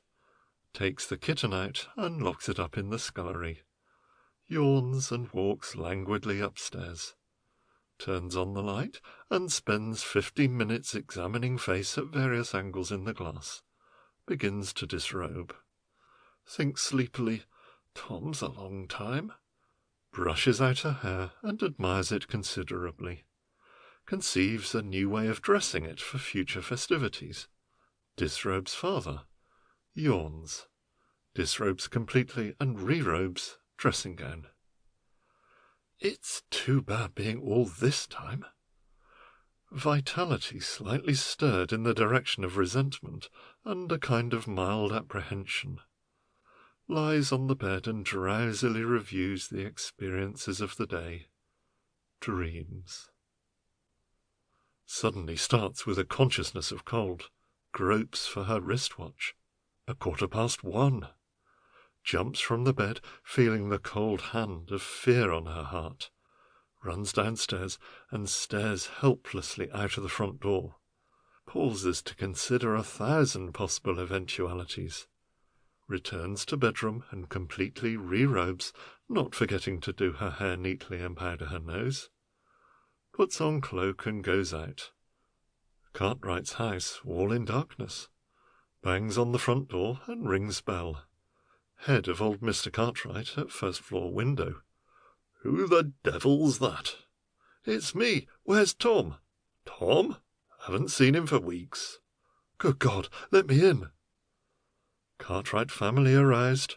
Panic. Fainting scenes in drawing-room. Brandy, smelling salts and eau de cologne. Young George Cartwright mounts his bicycle, rides to the police station. On the way, talks to policemen on point duty. No one heard anything of a thin man with a snuff-collared moustache. At police station, no accidents, so far reported. Chief Inspector will make a note and await developments. Night passes, and the following day, no news. Weeks, months, years elapse. 8 years slide easily by. The wife survives her grief. She marries the local organist, a blond and commendable young man. They continue to live in the wife's house. Children gather round her knee. 1, 2, 3, twins. An interval. 6, 7 handsome blonde children. They grow up. 22 years elapse. They are sitting at tea. The father, the mother, and the oldest son, a handsome young man in a grey flannel suit. He kisses his mother and says, "I must go now, mother dear. I have to take a Bible class." He goes out, presumably to the Bible class. The mother smiles with pride. The father glows with benignity and helps himself to another buttered muffin. Everything perfect. Suddenly, the door opens and an old man in a long grey beard and perambulating manner wanders into the room. He stares at the wife and mumbles, "Did you say Thursday or Friday? My memory is not what it was." And the wife stares at the old man and then at the blonde organist. And the blonde organist stares at the mother of his beautiful children and then at the bearded interloper. And they all stare at each other and feel very embarrassed. The story is familiar to you? Well, perhaps so. It is the story of the eternal triangle, the most useful pattern of geometrical forms in the construction of a romantic pattern. Hey-ho, the trouble with human triangles is that they are never equilateral. 2 sides together are invariably greater than the third side. Jim Canning was the third side of a triangle, and he got flattened out. In fact, his wife used to flatten him out on every possible occasion. She was bigger than he, and she was aided by the tertium quid, Ted Woolhams, who was nothing more or less than a professional pugilist. What was Jim to do? In every well-conducted epic, the hero performs physical feats which leave you breathless. He is always tall and strong, and a bit too quick with the rapier for any villain who crosses his path. But what about a hero who is small and elderly, of poor physique, short-sighted, asthmatical, with corns which impede his gait? You may say he has no place in the heroic arena. He should clear out, get on with his job, and leave heroism to people who know how to manage the stuff. And yet there was something heroic in the heart of Jim Canning, a quick sympathy and an instinct for self-sacrifice. He used to keep a second-hand furniture shop, which, you must understand, is a very different thing from an antique shop. Jim's furniture had no determinate character, such as that which is associated with the name of Chippendale, Sheraton, or Hepplewhite. It was just furniture. Well-worn sofas, broken chairs and tables, mattresses with the stuffing exuding from holes, rusty brass beds with the knobs missing, broken pots and mirrors and dumbbells, even clothes and screws, false teeth and bird cages, and ancient umbrellas. But his speciality was old iron, trays and trays and baskets filled with scraps of old iron. His establishment used to be known in Camden Town at that time as the Muck Shop. At odd times of the day you might observe his small, pathetic figure trundling a barrow laden with the spoils of some hard-pressed inhabitant. What a tale the little shop seemed to tell!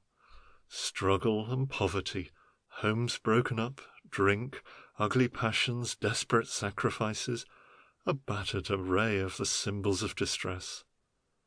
And somehow, in his person, these stories seemed to be embodied. One felt that he was sorry for the people whose property he bought. He was always known as a fair dealer. He paid a fair price and never took advantage of ignorance. His marriage was a failure from the very first. She was a big, strapping woman, the daughter of a local greengrocer. 12 years younger than Jim, vain, frivolous, empty-headed, and quarrelsome. Her reasons for marrying him were obscure. Probably she had arrived at the time when she wanted to marry, and Jim was regarded as a successful shopkeeper who could keep her in luxury. He was blinded by her physical attractions, and tried his utmost to believe that his wife was everything to be desired.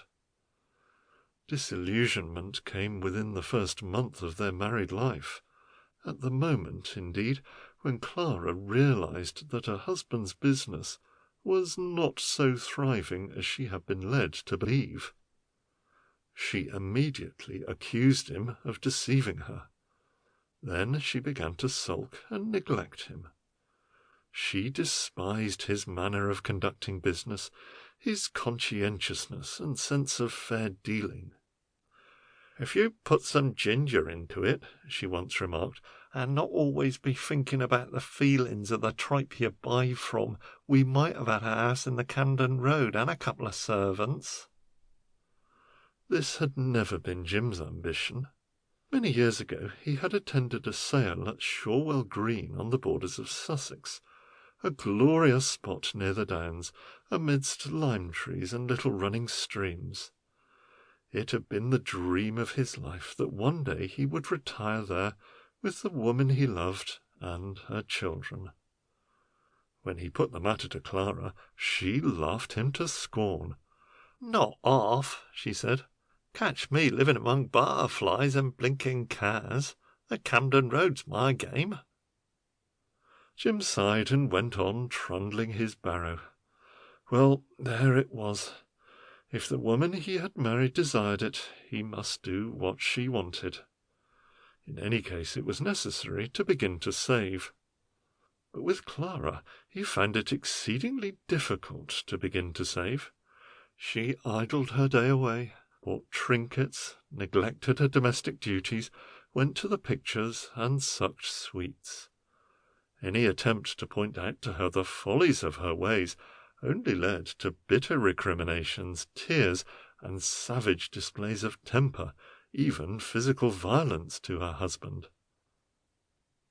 Then there came a day when Jim fondly believed that the conditions of their married life would be ameliorated. A child was born, a girl, and they called her Annie. Annie became the apple of his eye. He would hurry back from the shop to attend at Annie's bath. He would creep in at night and kiss the warm skin of her little skull. He would think of her as he pottered around amidst his broken chairs and tables, and utter little croons of anticipatory pleasure. Annie. She would grow up and be the mainstay of his life. He would work and struggle for her. Her life should be a path of roses and happiness. His wife, too, appeared to improve upon the advent of Annie. For a time the baby absorbed her. She displayed a kind of wild animal joy in its existence. She nursed it and fondled it, and did not seem to resent the curtailment of her pleasures. It was an additional mouth to feed. Nevertheless, their expenses did not seem to greatly increase, owing probably to Clara's modified way of living. 4 years of comparative happiness followed. Jim began to save. Oh, very slowly, very, very slowly. He still had less than £300 put on one side for that vague future of settled security. But still, it was a solid beginning. In another 10 or 15 years he would be, well, not quite an old man, an active man, he hoped, if he could save only £100 a year. It was at this point that Ted Woolhams appeared on the scene. He was the son of a manager of a swimming bath. On Sundays he used to box in Fairyland. For purses of various amounts, he was a redoubtable middleweight. During the week he swaggered about Camden Town in new check suits, his fingers glittering with rings. He met Clara one evening at a public dance. The mutual attraction appears to have been instantaneous. They danced together the whole evening, and he saw her home. And then began the squeezing out of the third side of the triangle. Jim was not strong enough for them. At first he professed to see nothing in the friendship.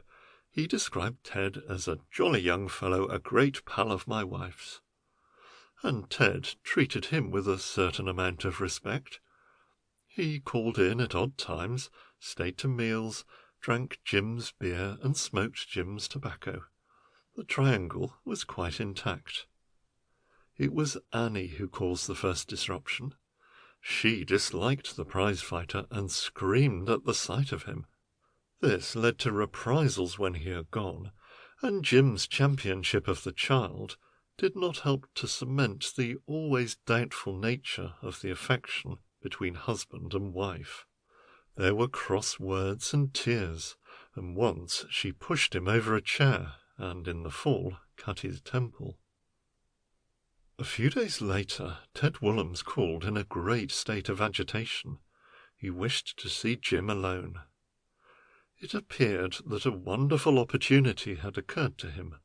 It was a complicated story about a quantity of bonded brandy which he had the chance of acquiring and selling at an enormous profit. He wanted to borrow £50 till Saturday week, when he would pay Jim back 60. Jim said that he would lend him the 50, but he didn't want any interest. When Saturday week came, Ted said the deal had fallen through, but he would let him have the money back the following Saturday. In the meantime he came to supper nearly every night. Sometimes he drank too much beer. Then Clara began to dress for the part. She bought expensive frocks and had the account sent in to Jim. She neglected the child. The months drifted by, and Ted was always going to pay, but he became more and more part and parcel of the household. Jim's savings began to dwindle. He protested to both his wife and Ted, but they treated him with indifference. The boxer began to abuse his familiarity.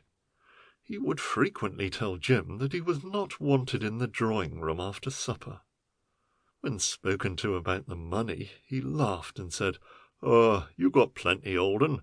Lend us another £5."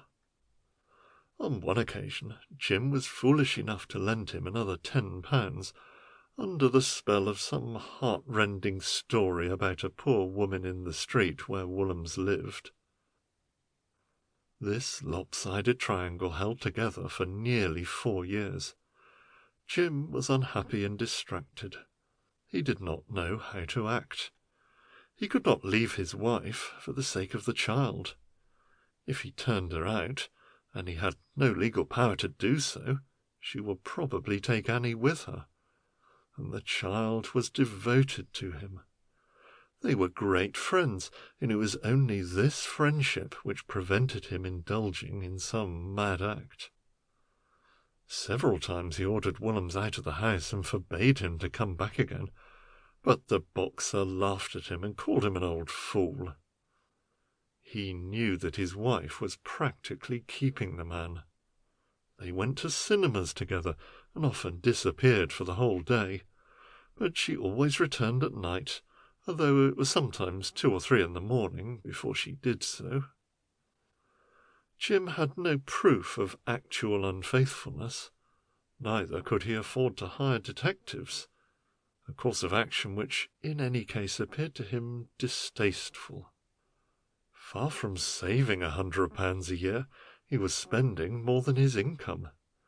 His savings had dwindled to barely £40. His business was stagnant, but he still trundled his barrow hither and thither, calling out, "Old iron! Old iron!" and he struggled to pay the fair price. During a great period of his life, Jim had enjoyed an unaccountable but staunch friendship with a gentleman named Isaac Rubens. Isaac Rubens was a Jew in a slightly similar way of business to himself, and he conducted a thriving house at the corner of the Holy Angel Road. Isaac was in many respects a very remarkable man. Large, florid and puffy, with keen, eagle eyes and an enormous nose, he was a man of profound knowledge of the history and value of objets d'art. He was, moreover, a man of his word. He was never known to give or accept a written contract, and was never known to break a verbal one. The friendship between these two was in many respects singular. Isaac was a keen man of business, and Jim was of very little use to him. Isaac's furniture was the real thing, with names and pedigrees. He did not deal in old iron, but in stones and jewels and ornaments. Nevertheless, he seemed to find in Jim's society a certain pleasure. Jim would call on his rounds, and, leaving his barrow out in the road, would spend half an hour or so chatting with the Jew across the counter. Sometimes after supper they would call on each other and smoke a pipe and discuss the vagaries of their calling or the more abstract problems of life and death. When this trouble came upon Jim, he immediately repaired to his friend's house and told him the whole story. Oh dear, this is a bad business, exclaimed Isaac when it was over. His moist eyes glowed amid the general humidity of his face. How can I advise you? An erring wife is the curse of God. You cannot turn her away without knowledge. Thank God, my Lena, but there, among my people, such lapses are rare. You have no evidence of unfaithfulness? No. You must be gentle with her, gentle but firm. Point out the error of her ways. I am always doing that, Isaac. She may get over it, a passing infatuation. Such things happen. If it wasn't for the child... Yes, I understand. Oh dear, very distressing, my friend. If I can be of any assistance... He thrust out his large hands helplessly. It is the kind of trouble in which no man can help another, and each knew it. Jim hovered by the door. It's nice to have someone to talk to, anyway, he muttered. Then he picked up his cap and he shuffled away, calling out, "Old iron! Old iron!" Annie was 9 when the climax came, an intelligent, pretty child, with dark hair and quick, impulsive manners. Her passionate preference for her father did not tend to smooth the troubles of the household. She attended the grammar school and had many girlfriends. She saw very little of her mother. One evening Jim returned home late. He had been on a visit to his friend Isaac. He found Annie seated on the bottom stair in her nightdress. Her face was very pale and set, her eyes bright. She had been crying. When she saw her father, she gasped, "Daddy! Oh, Daddy!" He seized her in his arms and whispered, "What is it, my dear?" Then she cried quietly while he held her. He did not attempt to hurry her. At last she got her voice under control and gasped quietly, "I had gone to bed. I don't know why it was. I got restless in bed. I came down again softly. I peeped into the sitting room. Oh, Daddy!" "What? What, my love?" That man and—" "Your mother?" "Yes, he was kissing her, and oh—" Jim clutched his child and pressed her head against his breast. "I went in, and he struck me." "What?" "He struck me because I wouldn't promise not to tell." "He struck you, eh? He struck you? That man struck you, eh?" "Yes, Daddy." "Where is he?" "They're up there now. I'm frightened." "Go to bed, my love. Go to bed." He carried her up the stairs and fondled her and put her into bed. "It's all right, my love. Go to sleep. Pleasant dreams. It's all right. Daddy will look after you." And then he went downstairs. A shout of laughter greeted him through the door of the sitting room. He gripped the handle and walked deliberately in. Ted Woolhams was stretching himself luxuriously on the sofa. His heavy, sensual face appeared puffy and a little mussed. Clara was lying back in an easy-chair, smoking a cigarette. Jim did not speak. He walked up to Ted, and without any preliminary explanation, struck him full on the nose with his clenched fist. For a moment the boxer appeared more surprised than anything. His eyes narrowed, and then the pain of the blow appeared to sting him. He rose from the sofa with a growl.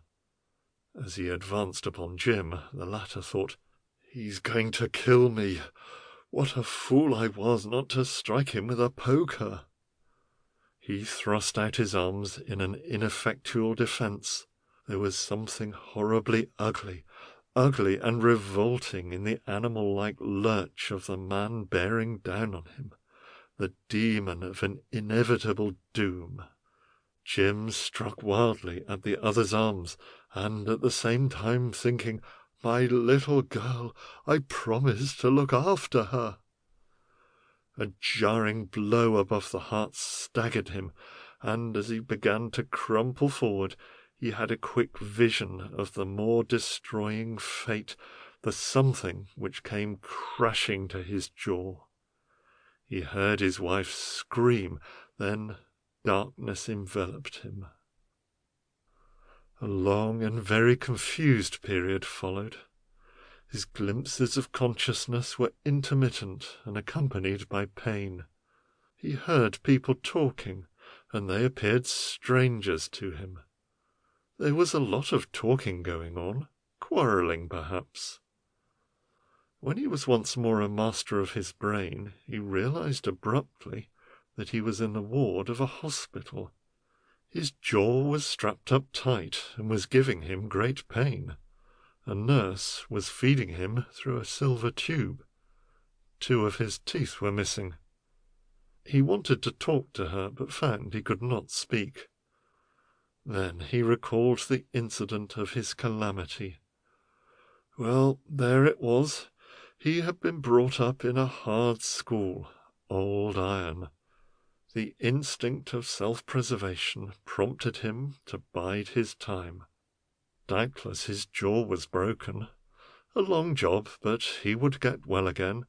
At the end of the journey, Annie awaited him. What was the child doing now? Who was looking after her?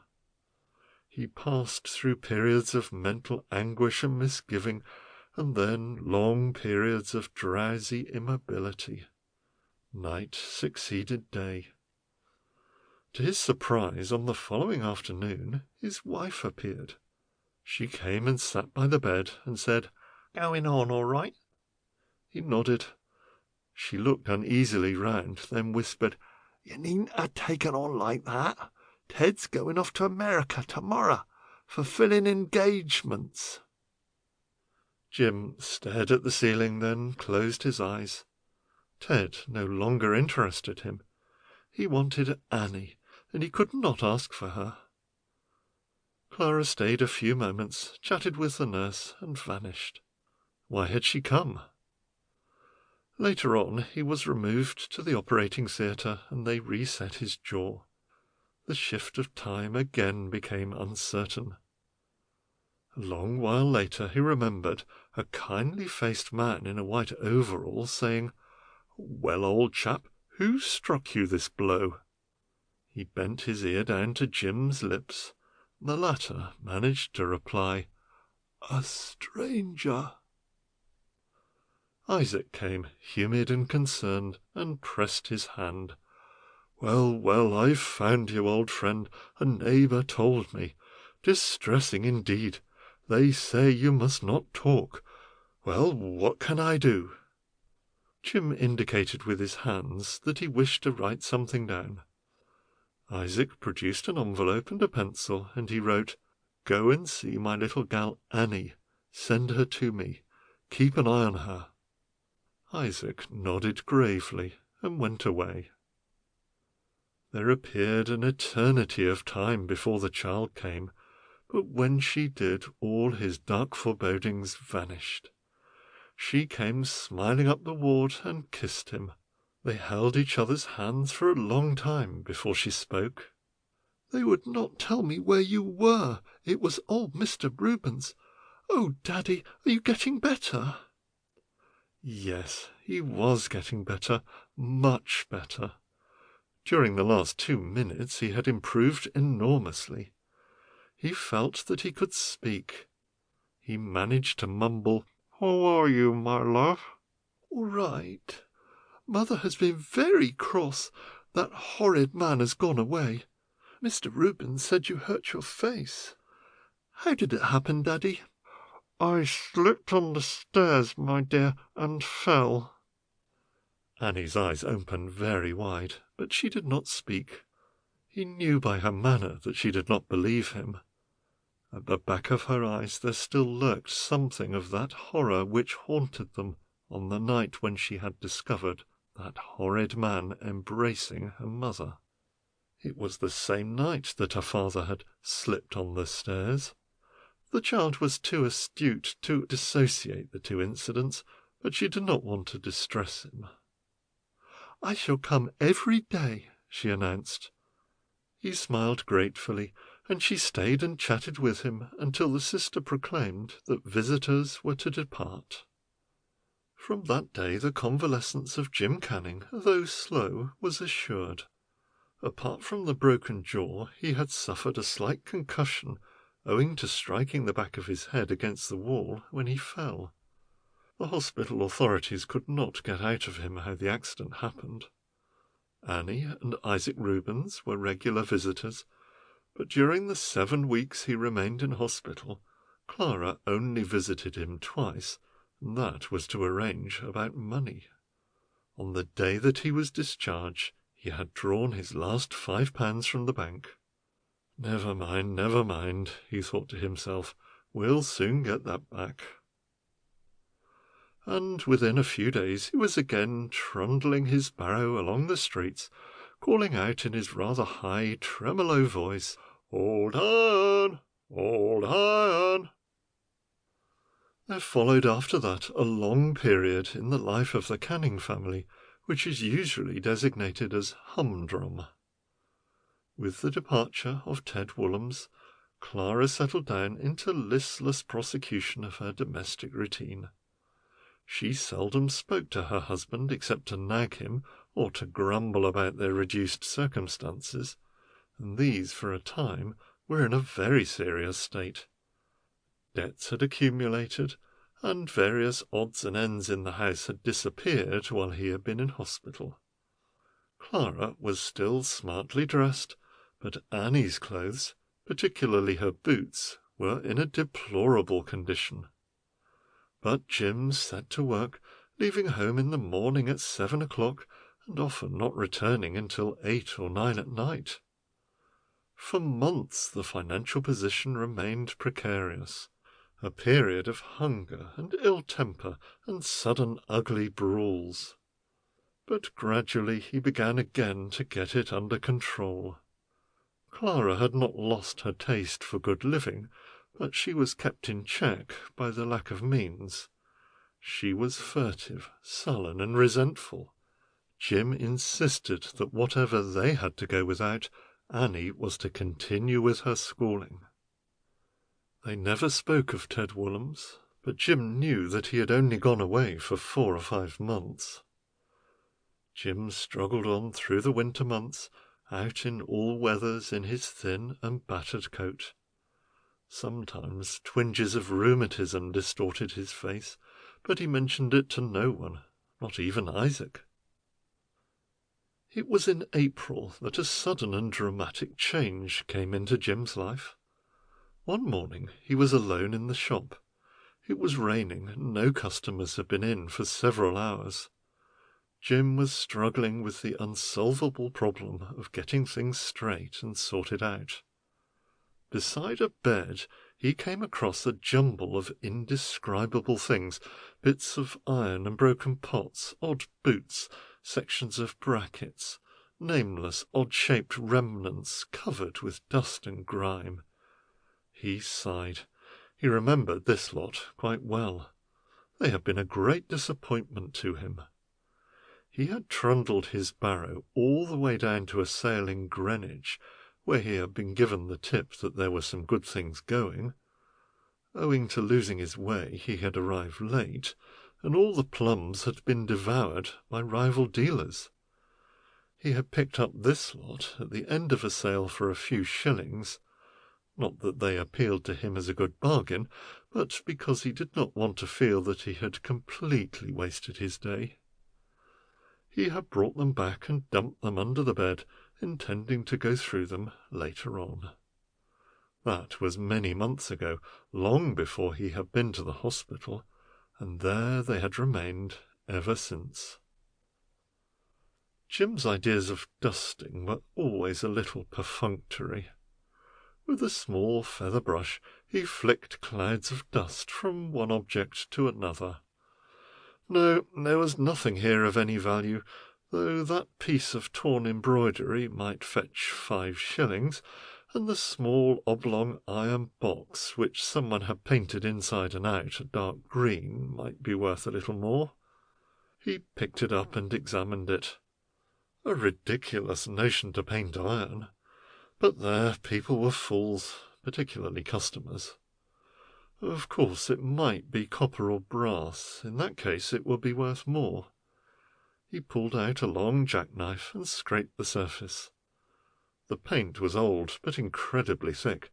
It must have had a dozen coats or so. When he eventually got down to the surface, he found a dark blue colour. Thought Jim, that's a funny thing. And he scraped a little more and found some brown and white. That's enamel, he said out loud. An enamel box. I'll show that to Isaac. An enamel box might be worth several pounds. He put the box on one side and continued tidying up. That evening, after supper, he wrapped the box up in a piece of newspaper and took it round to his friend. Isaac adjusted his thickest glasses and examined the spot where Jim had scratched. Then he went to the door and called out, "Lizzie, bring me some turpentine." When the turpentine was brought, Isaac began to work away at the surface with a rag and penknife. His face was very red, but he made no remark except once to mutter, "This paint alone is 20 or 30 years old." It took him nearly half an hour to reveal a complete corner of the box. Then he sat back and examined it through a microscope. Jim waited patiently. At last Isaac put it down and tapped the table. "This," he said deliberately, "is a Limoges enamel box of the finest period. An amazing find. Where did you obtain it?" "I bought it at a sale of the effects of an old lady named Brant at Greenwich. She died intestate and had no relatives." "You are in luck's way, Jim Canning. But why was it painted dark green? There are many mysteries in our profession. It was probably stolen many years ago, possibly a century ago. The thief knew that the piece was too well known to attempt to dispose of it for some time, so for security he painted it in order to hide it. Then something happened. He may have died or been sent to prison. The box passed into other hands. Nobody worried about it. It was just an old iron box. It has probably been lying in a lumber room for years. It's been lying in my shop for 5 months. Is it worth a great deal, Isaac?" Isaac thoughtfully stroked his chin. "I am of opinion that if it is undamaged, and the rest of it is up to the standard of this part we have disclosed, it is worth many £1,000s.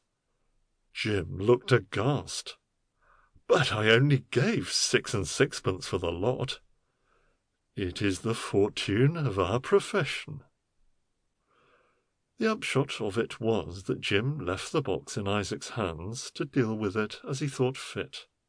At first Isaac wished to waive the question of commission, but when Jim pointed out that but for Isaac's superior knowledge he would probably have sold it for a £5 note, the Jew agreed to sell it on a 10% basis, fair bargaining on both sides. Jim returned home, almost dazed by the news. Was it fair to obtain such a large sum of money in such a way? He had done nothing to deserve it, and yet who should have it if not he? The old lady had not even any relations.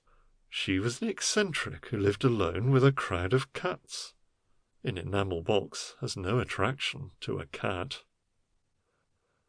He said nothing about his find to his wife or to Annie. He did not wish to buoy them up with false hopes. Perhaps, after all, Isaac might be mistaken, or he may have overvalued the object. £1,000? A dazzling sum. Why, he could almost retire upon it to Shorewell Green, where it was so quiet and peaceful. But no, Clara would not agree to that. The Camden Road. He detested the Camden Road, but still there it was. Clara was his wife. It was only fair to consider her wishes, though they were so unhappy together. In any case, it would be a great relief, security for years to come. He went back to his work as though nothing had happened. Weeks went by, and Jim heard nothing about the enamel box. And then, one morning, he received a note from Isaac, asking him to call round at once. When he entered his friend's shop, he knew that something exceptional had happened. Isaac was excited. He glowed and smiled and was almost jocular. "Come into my little room," he said. When they were seated, he elaborately produced a cheque from his vest pocket and handed it across the table to Jim. "Here is your little share. I have kept my commission." It was a cheque for £4,140. Isaac had sold it for £4,600 to a well-known collector. The rest of that day was like a dream to Jim. Truly he returned and pretended to be busy. In the afternoon he even went out and trundled his barrow, calling out, "Old Iron! Old Iron!" But he did it more by force of habit. "I need not do this any more," he kept on thinking. His mind was occupied with many visions. It was a bright spring day with light fleecy clouds scudding above the chimney-pots. How beautiful it would be in that Sussex vale! The flowers would be out, and the young pollard willows reflected in the cool streams. Pleasant to lie on the bank and fish and forget this grimy life. And Annie racing hither and thither, picking the buttercups and marguerites and nestling by his side. He could do all this. Freedom by one of those queer twists of fate. The day wore on, and he still continued his work in a dazed, preoccupied manner. When the evening came, a feeling of exhaustion crept over him. Yes, probably he was tired. He wanted a rest and change. How fortunate he was! And yet he dreaded breaking the news to Clara. She would immediately demand a complete social upheaval, a new house, new furniture, luxuries and parties and social entertainments. He arrived home late. During supper he was very silent. "I will tell her afterwards," he thought. Annie was in bed. She should be told tomorrow. But tonight it must be broken to Clara. After all, it was true, she was his wife. It was the fair thing to do. He tried to recall the moments of passion and tenderness of the early days of their honeymoon, but all the other ugly visions kept dancing before his eyes. He lighted his pipe and gazed around the untidy room. Perhaps she would improve. Perhaps the changed conditions would soften her and make her more amenable. But still, she was his wife, and if she wished to live in the Camden Road, well... It was nearly dark, and Clara went out of the room humming. She seemed peculiarly cheerful tonight, almost as if she knew. He fingered the cheque in his breast pocket. She had gone upstairs, probably to fetch a novel. She adored a certain kind of novel. When she came down, he would lay the cheque on the table and say, "Look, Clara, see what has happened to us." And then he would be a little tender with her, try and make her understand how he felt. They would start all over again. And then happened a variant of that hypothetical case described at the beginning of this story. Only in this case it was the woman who went out. Jim was sitting there with his fingers on the cheque that was to be their means of reconciliation, and with the tears already banked in his unuttered speech, when Clara put her head in the door. She had her hat on. She said, "I'm just going to the post." Jim removed his hand from his breast pocket. He sat back and heard the door slam. "I'll tell her when she comes in." But Clara never came in. He waited half an hour, and then he thought, "She's gone to some dissipation with a friend. Oh, well, I must wait up till she returns, I suppose. I'm sorry she's disappointed me on a night like this, though." He sat dreaming in the chair till he became suddenly painfully aware of cold. It was quite dark. He lighted the gas. It was 1 o'clock. He felt his heart beating with a physical dread. Something had happened to Clara. Perhaps she had been run over at the very moment when everything was going to change for the better for her.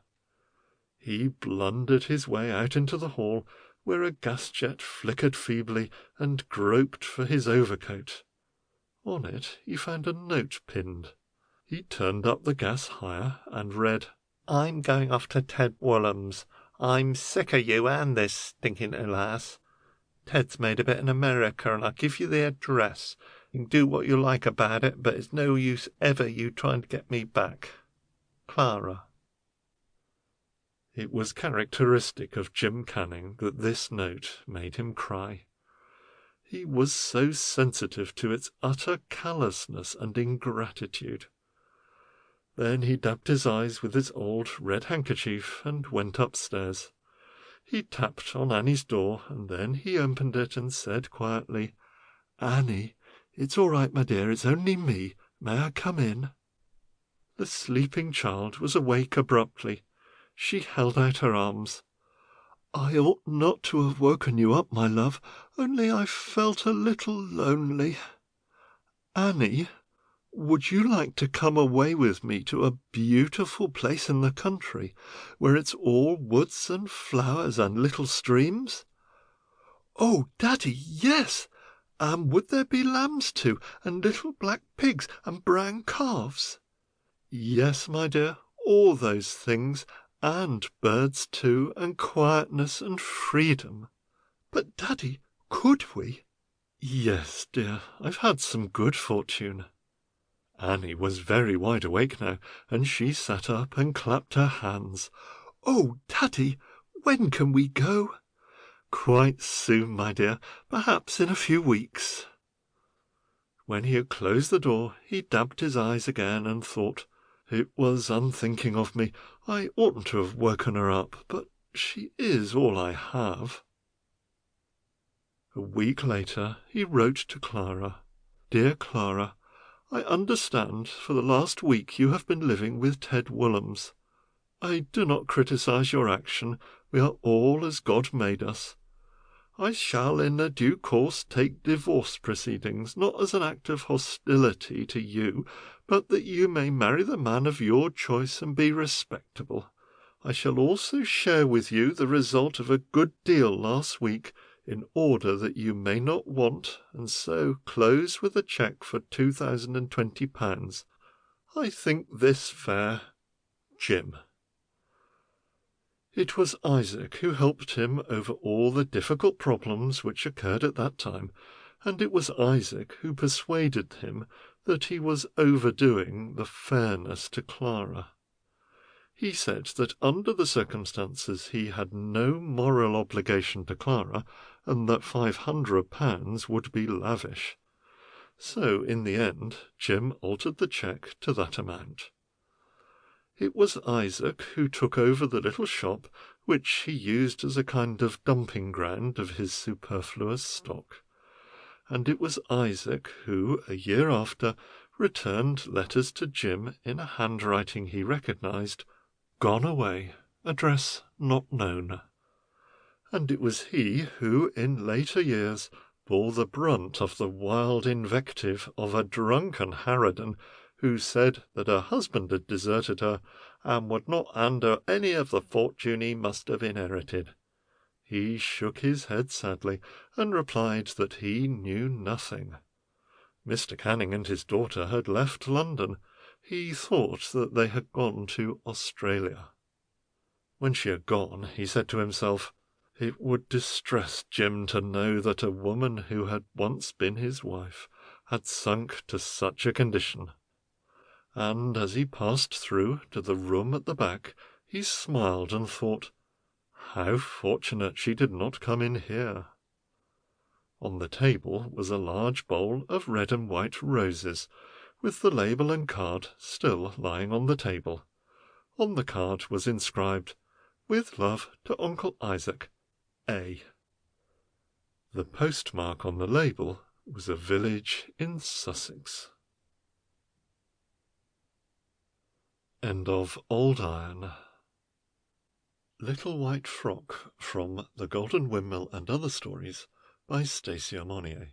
When their careers are finished, the painter, the author, the architect, the sculptor may point to this or that and say, "Lo, this is my handiwork.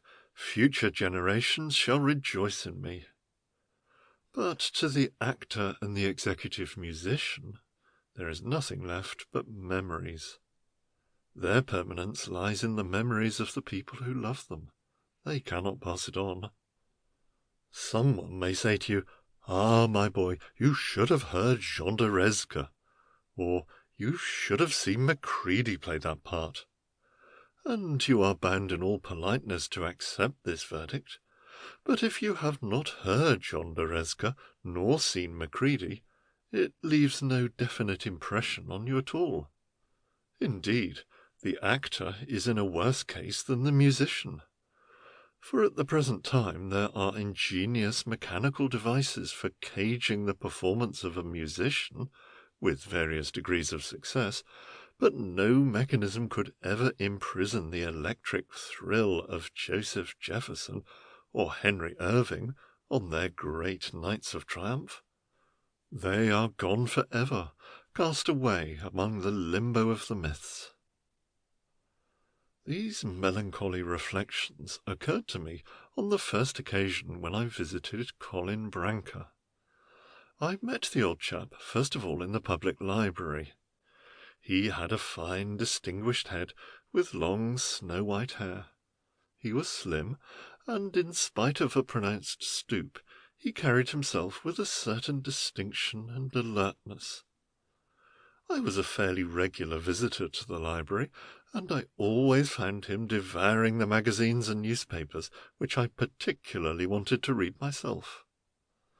A misunderstanding about a copy of the Saturday Review led to a few formal expressions of courtesy, on the following day to a casual nod, later on to a few words about the weather, then to a profound bow on his part, and an inquiry after his health from me.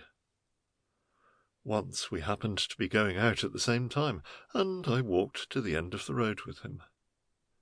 He interested me at once. His clear, precise diction, with its warm timbre of restrained emotion, was very arresting. His sympathy about the merest trifles stirred you to the depths.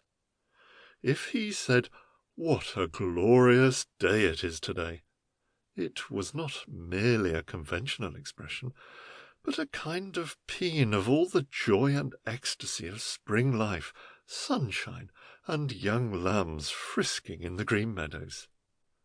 If he said, "Oh, I am so sorry," in reply to your announcement that you had lost your bus ticket coming along and had had to pay twice, the whole dread incident appeared to you envisaged through a mist of tears.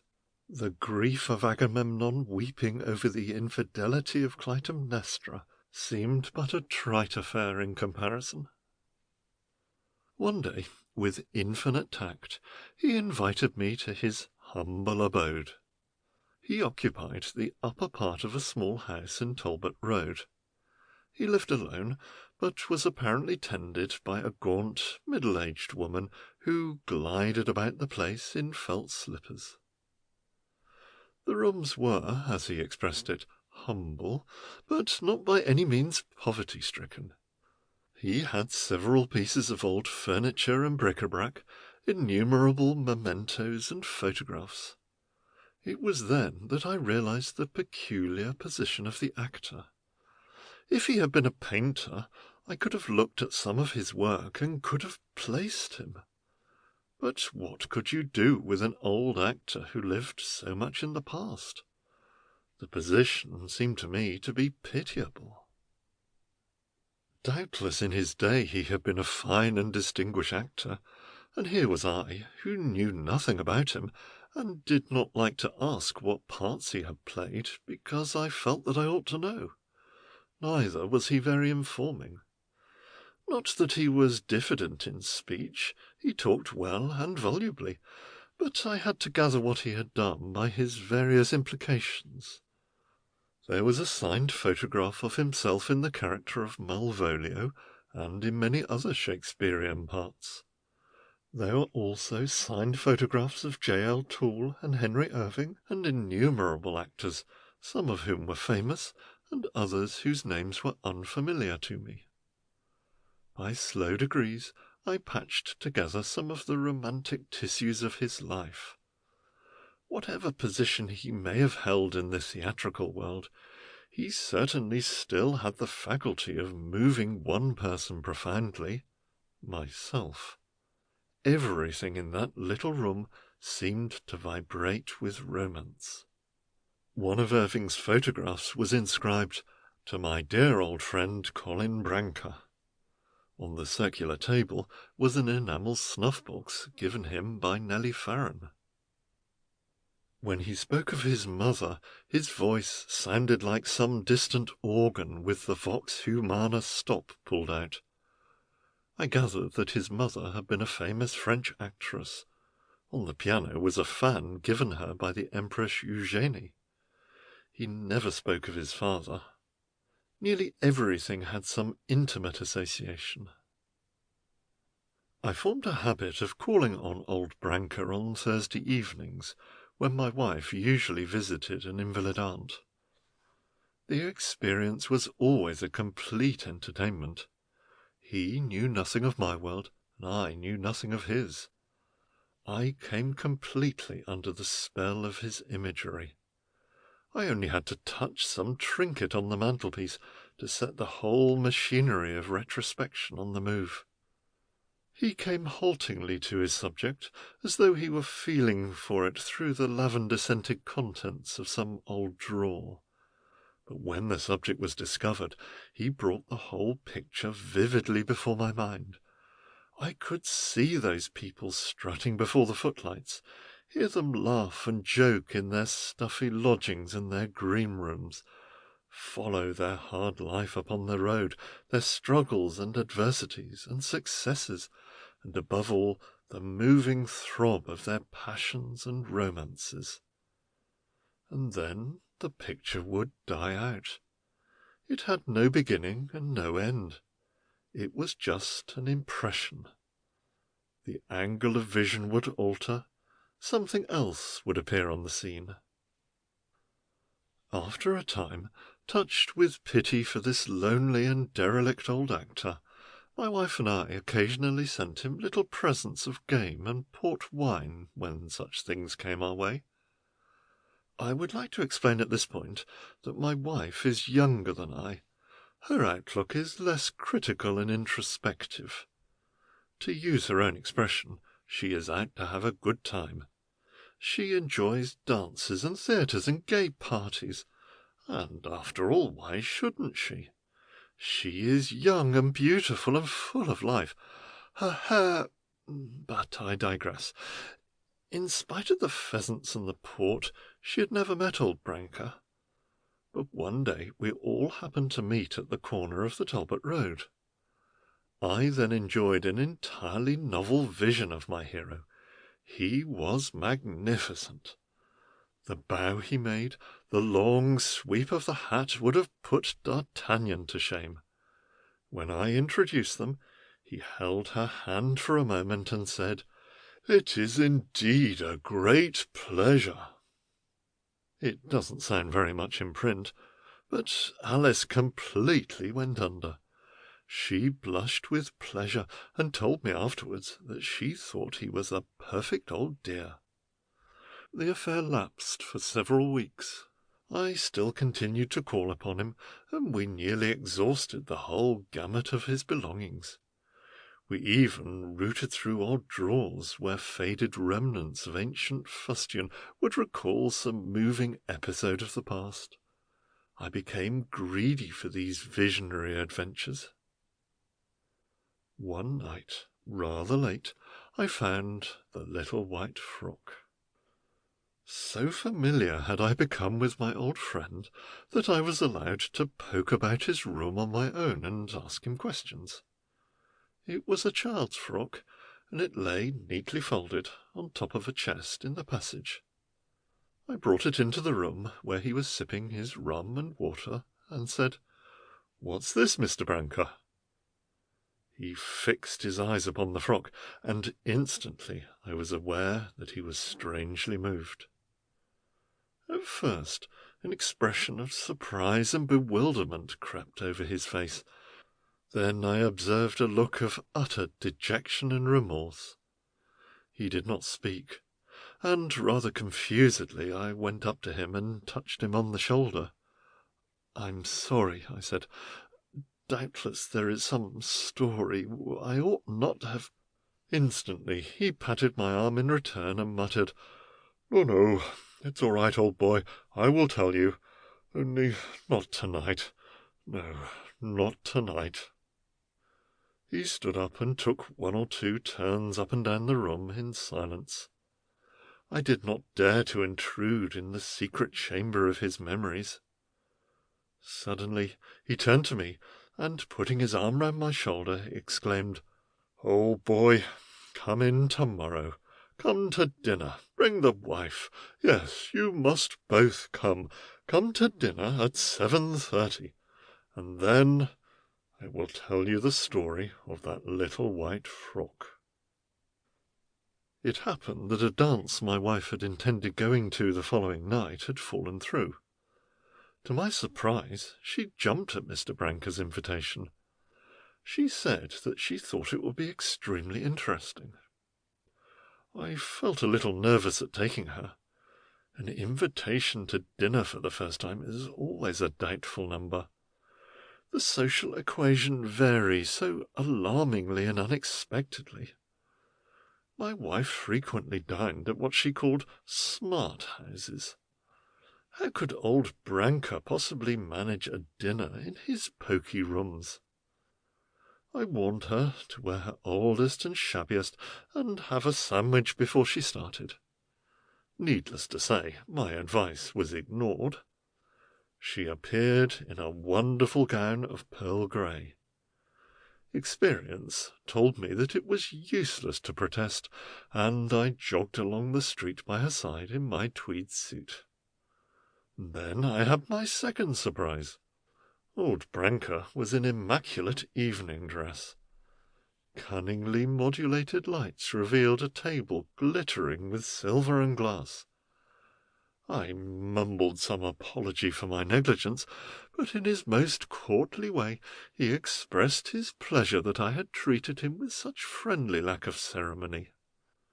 Nevertheless, this question of dress, as so often happens, exercised a very definite effect upon my whole evening.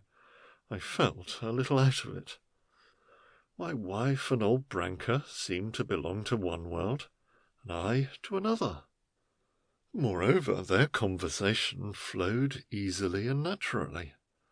The old actor was in his most brilliant mood, and Alice sparkled and gurgled in response.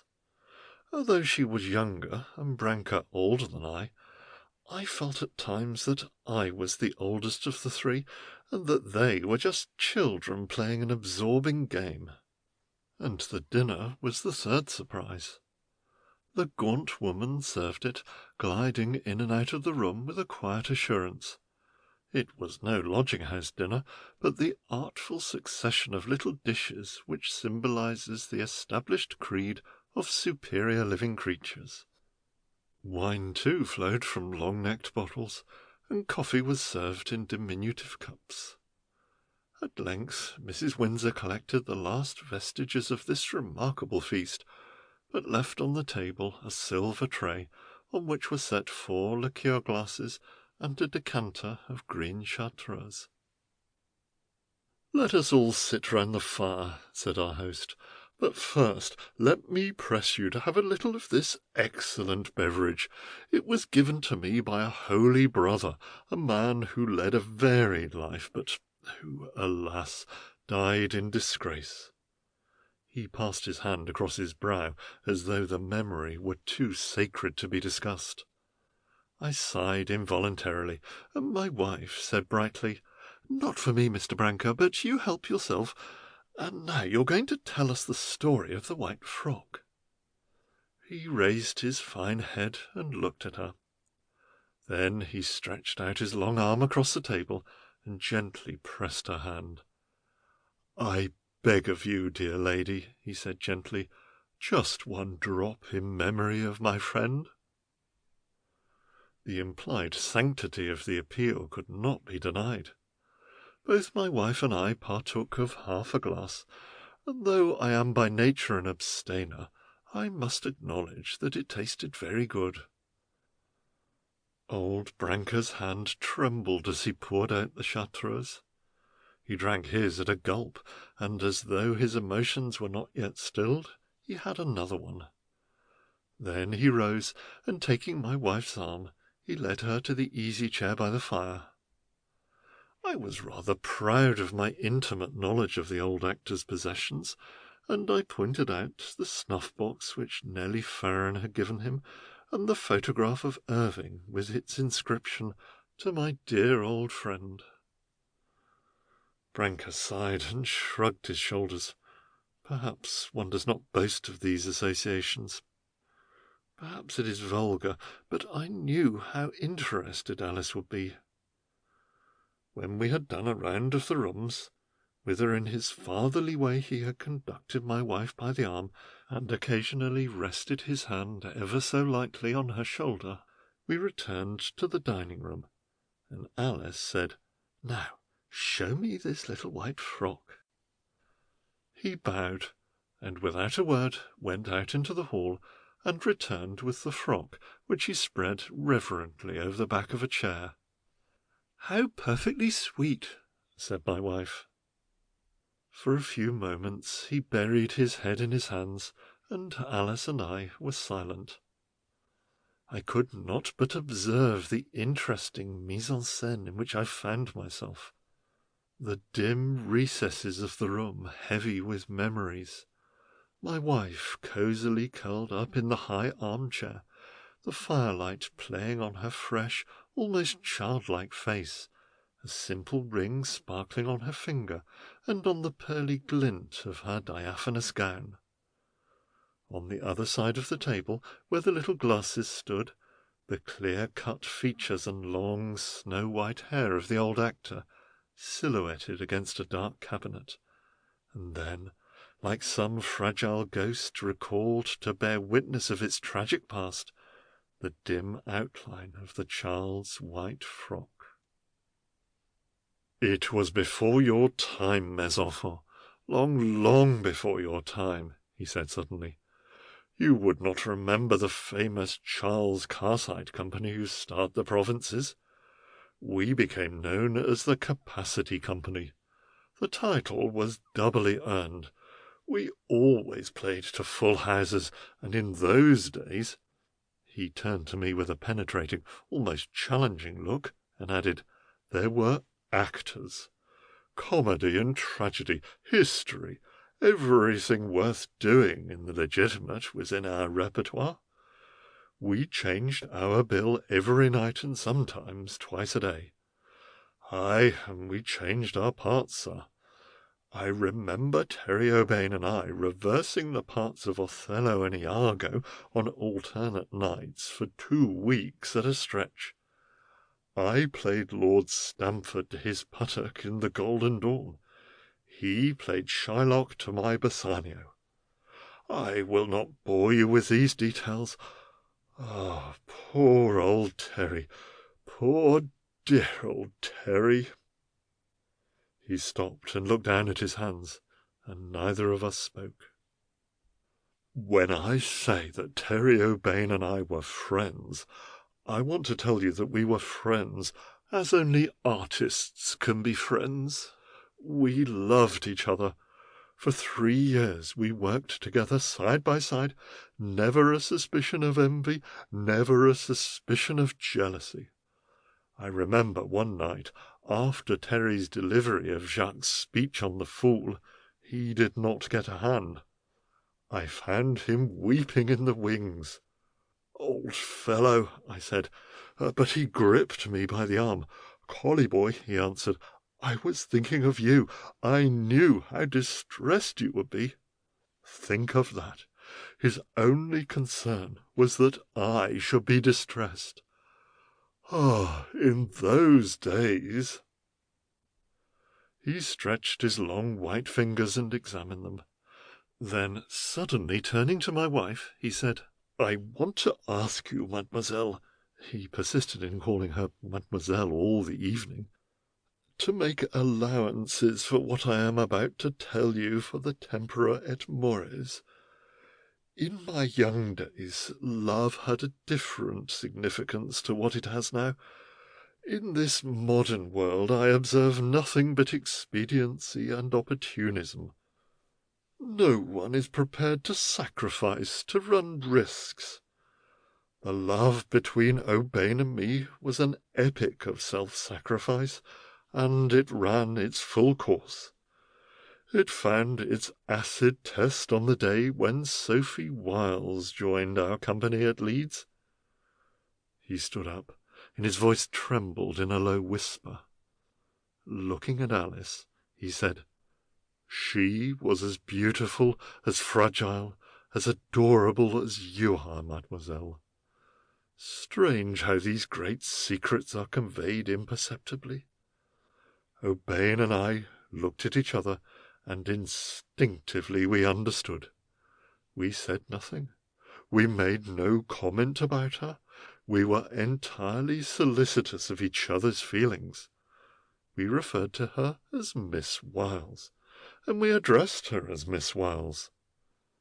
Before we had been 3 weeks on the road, I knew that if I had not known O'Bain's feelings, I should have gone to her and said, "Sophie, my darling, my angel, I love you, I adore you. Will you marry me?" But would it have been chivalrous to do this, knowing O'Bain's sentiments? We were 2 months on the road before the matter reached its climax, and during that time, under an unspoken compact, neither of us made love to Sophie. And then, one night, I could bear it no longer. I saw the drawn and hungry look in my colleague's eye as he watched her from the wings. I went up to him and whispered, "Old fellow, go in and win. She's worthy of you." He understood me at once, and he pressed my hand.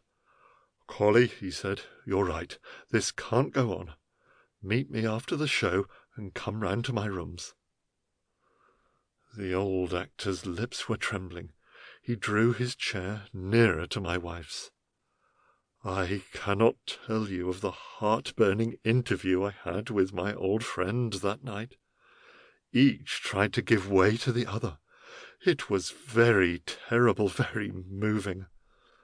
At length we decided that the only solution would be to put the matter to a hazard. We could not cut cards or throw dice. It seemed profane. We decided to play a game of chess. We set out the pieces and began. But at the end of a few moments it was apparent that each of us was trying to let the other win. "Stay," I said, "we must leave the verdict to impartial destiny after all." And I rose. On the sideboard, as it might be here, was a large bowl of Gloire de Dijon roses.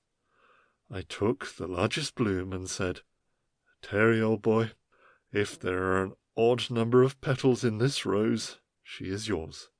If an even number, I will pay her court." He agreed. Slowly and deliberately, petal by petal, I destroyed the beautiful bloom. There were 58 petals. When Terry saw the last petal fall, he turned white and swayed. I helped him to the easy chair and handed him a little grog. It was nearly dawn. Already the birds were twittering on the window-sill. He turned and gazed at the window, as though even now the magic of that early morning was upon him. The dawn was clear for me, but for my friend how dark and foreboding. Or so it seemed to both of us at that hour. But, as Mahomet said, with women life is a condition of flux. At 11 o'clock that morning I was on my bended knees to Sophie. I poured out all my pent-up feelings of the 2 months. There are some things too sacred to repeat, even to those who are dear to us. He gasped, and, stretching out his arm, poured out another glass of the chartreuse. She refused me.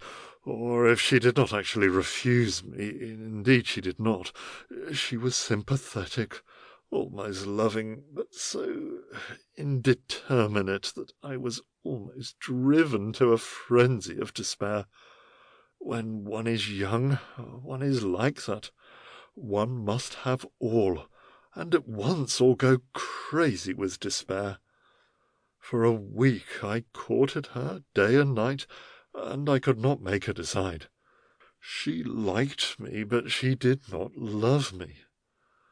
At the end of that time I went to Urbain and said, "Old man, it is your call.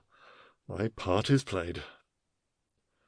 Under great pressure from me, he consented to enter the lists, and I withheld my hand as he had done.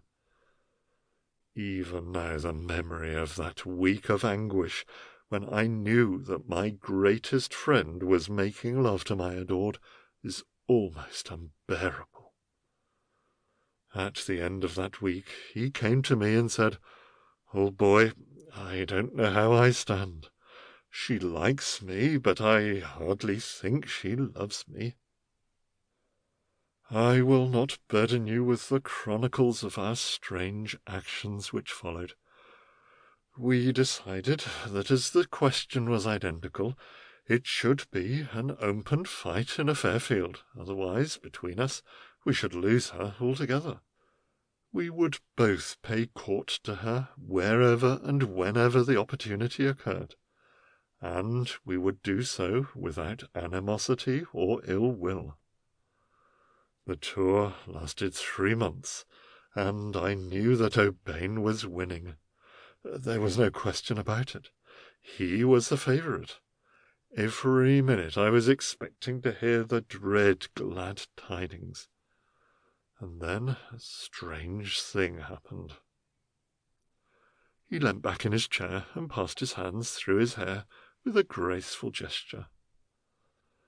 An uncle in Australia died and left Urbain an enormous fortune. He was rich beyond the dreams of avarice. The company all knew of it and were delighted. All except one person. He glanced towards my wife and sighed. I have lived a good many years, and yet I seem to find the heart of a woman as unfathomable, as unexplorable as ever. They are to me the magic casements opening on the night. There is no limit. Every subtle human experience is capable of endless variation. Sophie refused to marry Urbain because people would think she married him for his money. The anguish of those last weeks I shall never forget. She definitely refused him, and I was torn between my love for Urbain and my love for Sophie. I can say with perfect truth, literal truth, that the fortune killed Urbain. When we arrived in London, he began to squander. He drank, gambled, and led a depraved life, all because the woman he loved would not marry him. In the spring he left the company and took a house in town. It became the happy hunting ground of loose characters.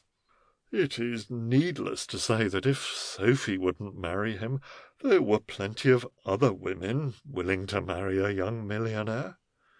He became entangled with a fast and pretty creature called Annabel Peacock. He married her, and in the following year they had a child.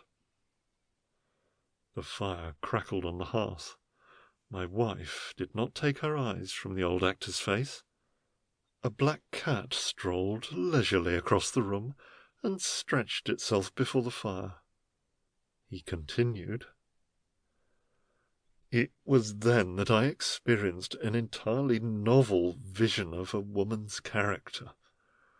Sophie, who would not marry Urbain because he was rich, and who shivered with disgust in the presence of Annabel Peacock, developed an amazing affection and interest for their child. We were out again in the Capacity Company. I had her all to myself. I laid siege to her heart. I was patient, tactful, importunate, imploring, passionate. But it was all no good, my boy, no good at all. Hey-ho, would you believe it?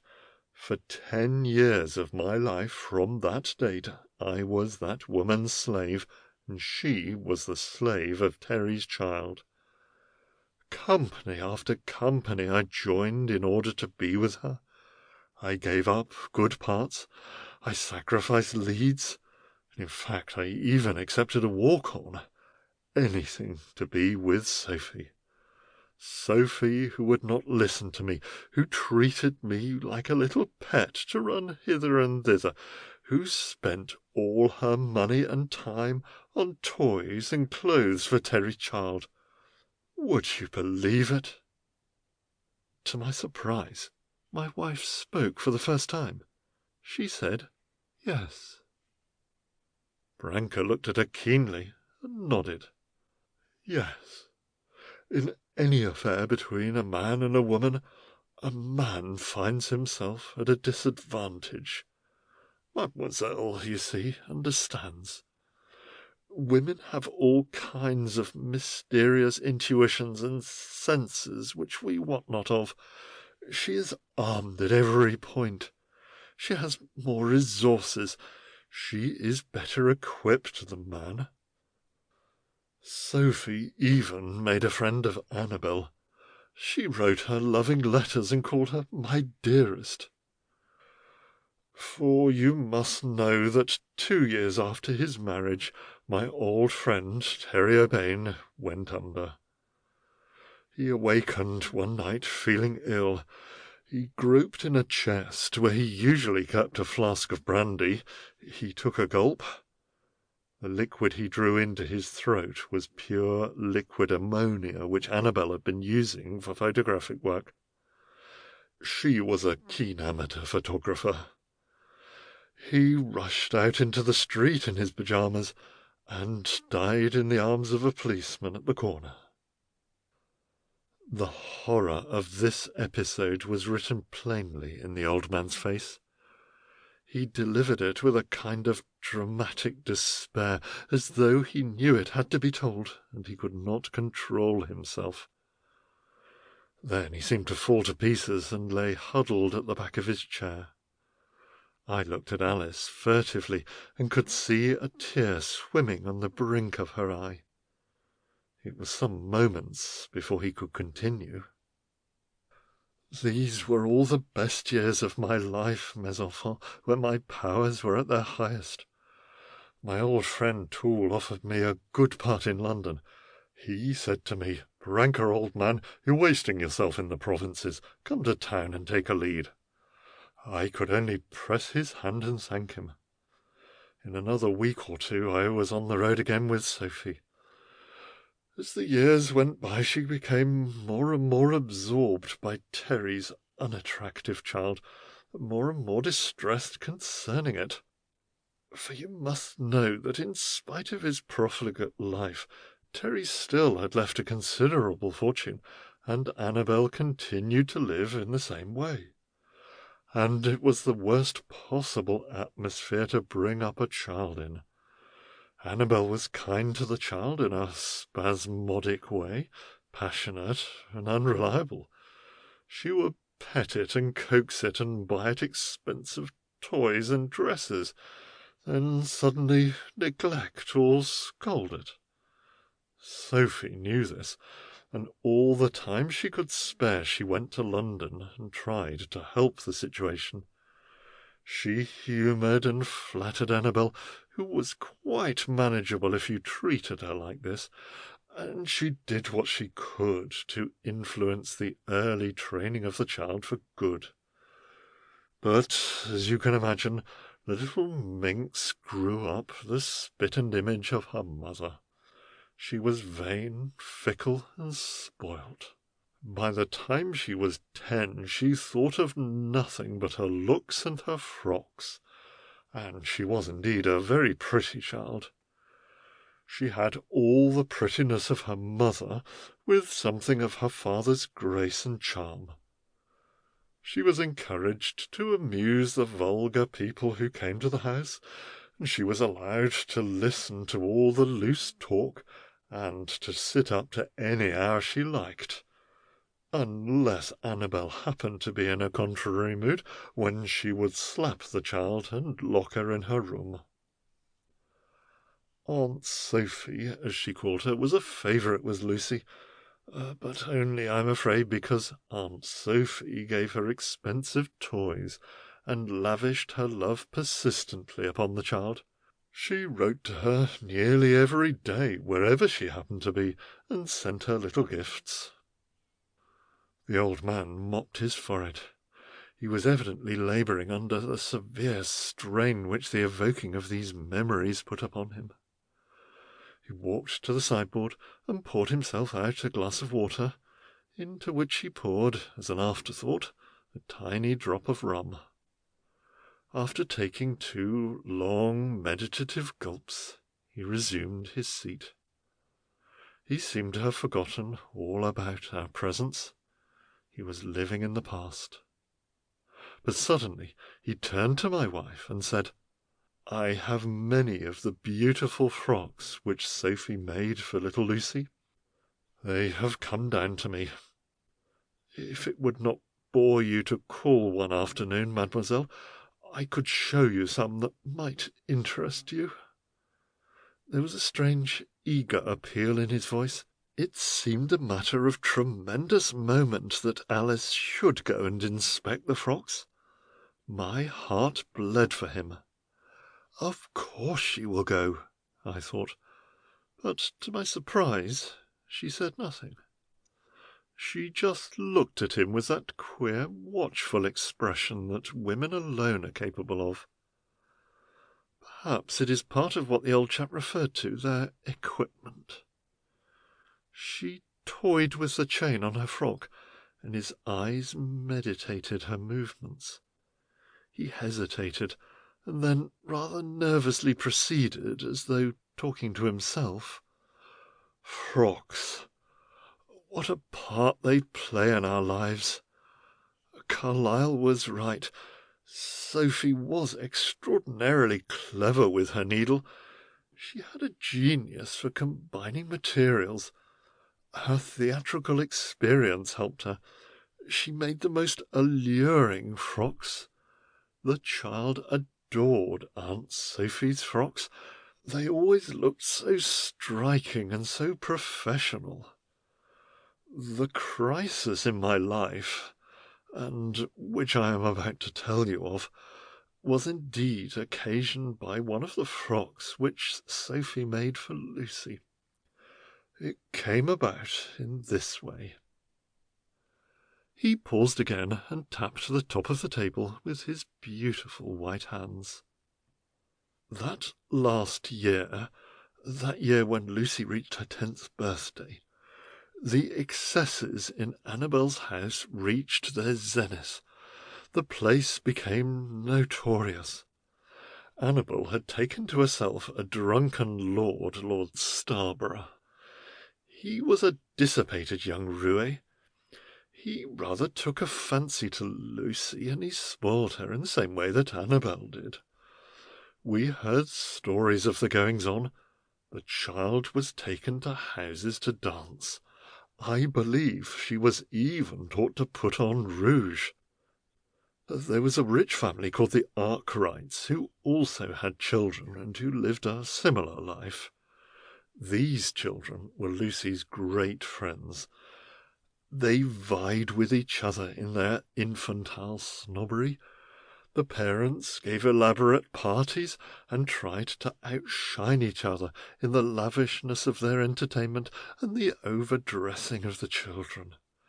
It was very, very painful. Even I, whose life was being wrecked by Sophie's adulation of this child, felt sorry. My heart bled for my old friend's daughter. We had a long tour that autumn, Sophie and I. We were out in The Woman Who Failed. Sophie had a lead, but I was only playing the part of a butler. It was a long and trying tour up north. The weather was very bitter. There was a good deal of sickness, and our chief was a hard man. Early in December, Sophie caught a cold which rapidly developed into bronchitis. She had a narrow escape. She was, however, only out of the bill for 10 days.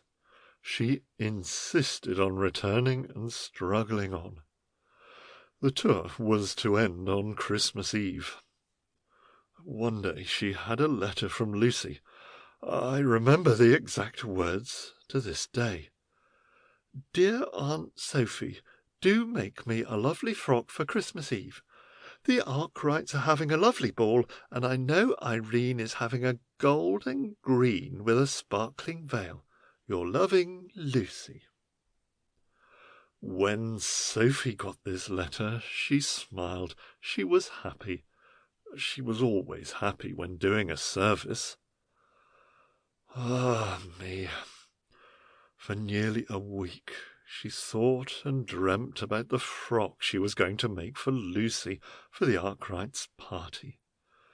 She knew what the child wanted, a frock to outshine all the others. Then another story reached us. I've forgotten what it was, some distressing record of these Arkwright people. One night after the show she sent for me. I could tell she was very agitated. She clutched my arm and said, "Old man, I know what I'm going to do. I'm going to make Lucy a frock which will outshine all the others, and it will be just a plain white frock with no adornments of any sort. Just think of it, amongst all those vulgar, overdressed children, one little girl as pretty as Lucy in plain white, and they will be bound to appreciate it. It will tell, and perhaps she will realize what it means. Good taste and refinement will always tell against vulgarity." I applauded Sophie's idea and went with her to get the material, but she fainted in the shop. During those last few days I began to realize that Sophie was very ill. She was simply living on her nervous force, keeping herself going in order to complete the tour and to deliver Lucy's frock in time for the ball. Our last journey back was from Nottingham. We arrived in London at 5 o'clock on Christmas Eve. I was in a fever of dread. I believed that Sophie was dying. She kept swaying in the train as though she was going to drop. Her face was deadly white, her eyes unnaturally bright, and her fingers were still busy on the frock. So absorbed had I been in Sophie's affairs that I had made no arrangements about lodgings in town. Neither had she. But my old friend, Joe Gadgers, seeing my distress, said, "Old boy, leave it to me. I know a snug little place where they'll take you in. I'm not stopping. I'm going straight through to Hastings." I thanked my old friend and embraced him. When we got to Euston, we got Sophie into a four-wheeled cab, and Joe Gadgers came with us to arrange the introduction. I hardly noticed where the lodgings were. Somewhere in Clapham, I think. We arrived there, and a good lady took us in without hesitation. We put Sophie to bed. She was almost delirious, but still the frock was not quite finished. Joe left us, and I sat by her bedside, watching her busy fingers. I knew it was useless to protest. The clock on the mantelpiece ticked, and outside the snow was beginning to fall. Colin Branker stood up and suddenly picked up the little white frock from the back of the chair. He held it in his arms reverently and tenderly. His voice was strong and resonant. He stood there and acted the scene vividly before our eyes.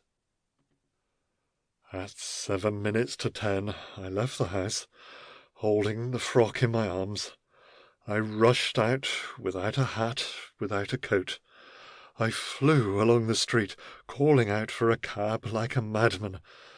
At last I got one. I told the driver to drive like the Furies to the address I gave him in Kensington. In the cab, I stamped my foot and rocked the dress in my arms as though it were a fevered child. I don't know how we got there. It seemed an eternity. I flung into the house, calling out, "Lucy, Lucy!" I found her in the drawing-room. She was dressed in a flaming orange and silver dress with a sparkling tiara in her hair. She was looking in the mirror and putting finishing touches to her hair. She cried out when she saw me, "Hello! I thought Aunt Sophie had forgotten me. I've hired a frock from Roco's." "Child," I said, "your Aunt Sophie has been working out her life's blood for you. Here is the frock." She grabbed it and examined it. "Frock?" she said. "It looks more like a nightdress. I don't want the beastly old thing." And she threw it across the room. I believe at that moment I could have struck the child. I was blind with fury.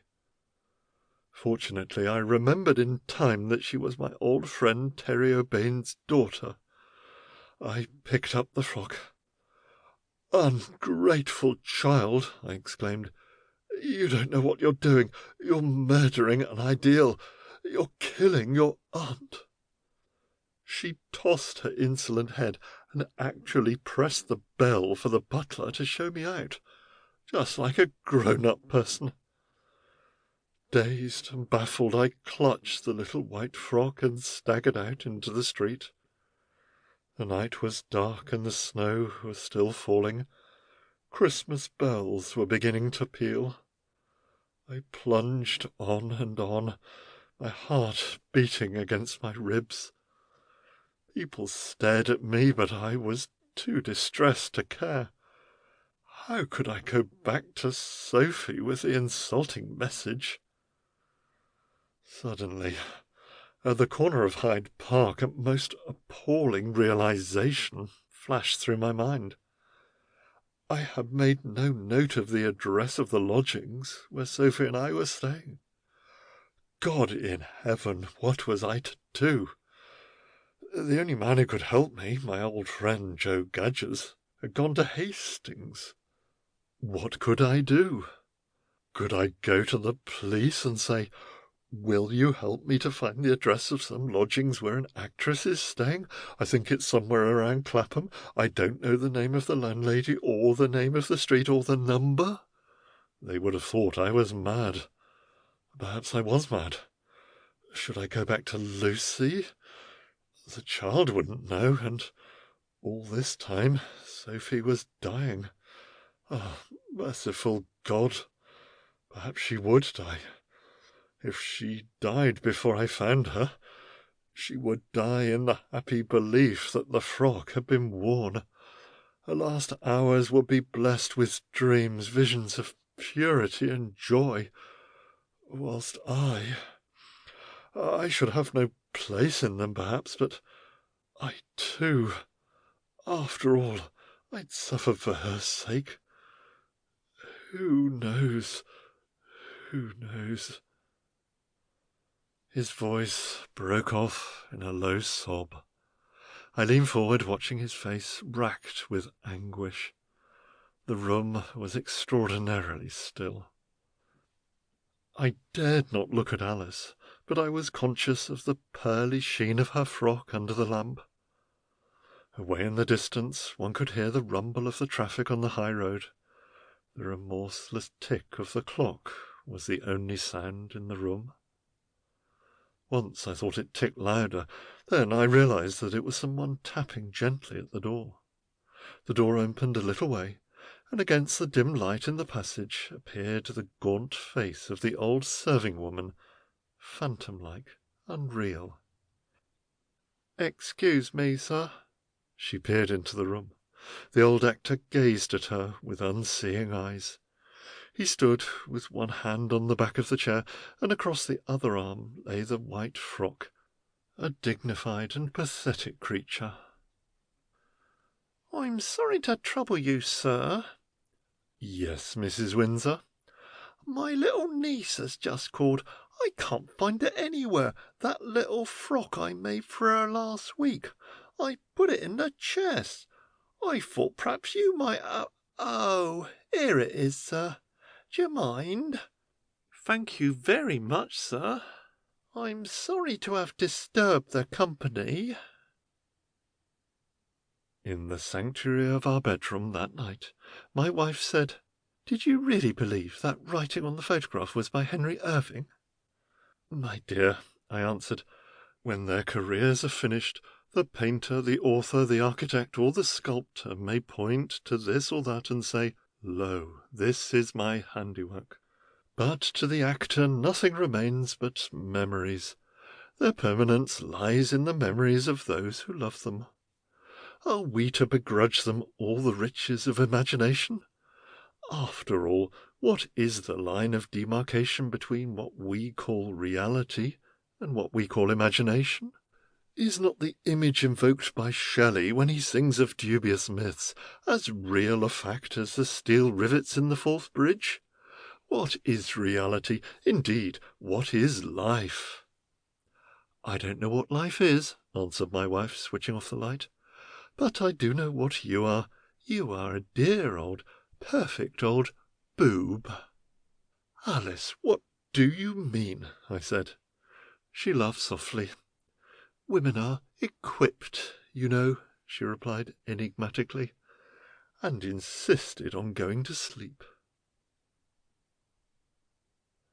End of Little White Frock. A Good Action, from The Golden Windmill and Other Stories by Stacy Aumonier. It is undoubtedly true that the majority of us perform the majority of our actions through what are commonly known as mixed motives. It would certainly have been quite impossible for Mr. Edwin Pothecary to analyse the concrete impulse which eventually prompted him to perform his good action. It may have been a natural revolt from the somewhat petty and cramped punctilio of his daily life, his drab home life, the bickering, wearing, grasping routine of the existence of fish and chips dispenser. A man who earns his livelihood by buying fish and potatoes in the cheapest market and selling them in the Waterloo Road cannot afford to indulge his altruistic fancies to any lavish extent. It is true that the business of Mr. Edwin Pothecary was a tolerably successful one. He employed 3 assistants, and a boy named Scales, who was not so much an assistant as an encumbrance and wholesale plate smasher. Mr. Pothecary engaged him because he thought his name seemed appropriate to the fish trade. In a weak moment he pandered to his sentimental whim, another ingredient in the strange composition which influences us to do this, that, and the other. But it was not by pandering to whims of this nature that Mr. Pothecary had built up this progressive and odoriferous business with its gay shop front of blue and brown tiles. It was merely a minor lapse. In the fish and chip trade one has to be keen, pushful, self-reliant, ambidextrous, a student of human nature, forbearing, far-seeing, imaginative, courageous, something of a controversialist, with a streak of fatalism as pronounced as that of a high priest in a Brahmin temple. It is better, moreover, to have an imperfect nasal organism and to be religious. Edwin had all these qualities. Every day he went from Quint's villa at Buffington to London, 40 minutes in the train, and back at night. On Sunday he took the wife and 3 children to the Methodist chapel at the corner of the street to both morning and evening services. But even this religious observance does not give us a complete solution for the sudden prompting of an idea to do a good action. Edwin had attended chapel for 52 years, and such an impulse had never occurred to him before. He may possibly have been influenced by some remark of the preacher, or was it that twinge of gout which set him thinking of the unwritten future? Had it anything to do with the Boy Scout movement? Someone at some time had told him of an underlying idea that every day in one's life one should do one pure, good, and unselfish action. Perhaps, after all, it was all due to the gaiety of a spring morning. Certain it is that as he swung out of the garden gate on that morning in April, something stirred in him. His round, puffy face blinked heavenwards. Almond blossoms fluttered in the breeze above the hedgerows. Larks were singing. Suddenly his eye alighted upon the roof of the Peels hen-house opposite, and Mr. Edwin Pothecary scowled. Lord, how he hated those people! The Peels were the Pothecary's bête noire. Snobs, pirates, rotters. The Peels' villa was at least 3 times as big as the Pothecary's. It was, in fact, not a villa at all. It was a court, whatever that was. It was quite detached, with about 14 rooms in all, a coach-house, a large garden, and 2 black sheds containing 45 fowls, leading an intensive existence.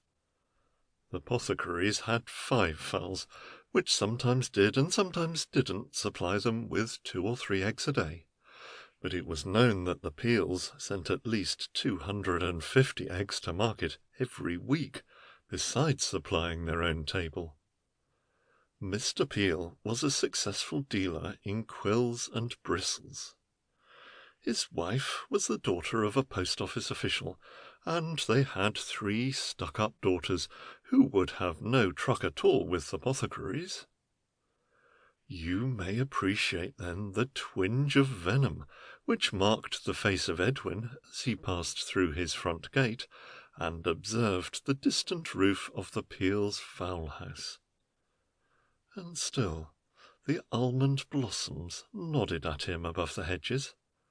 The larks sang. After all, was it fair to hate anyone because they were better off than oneself? Strange how these moods obsess one.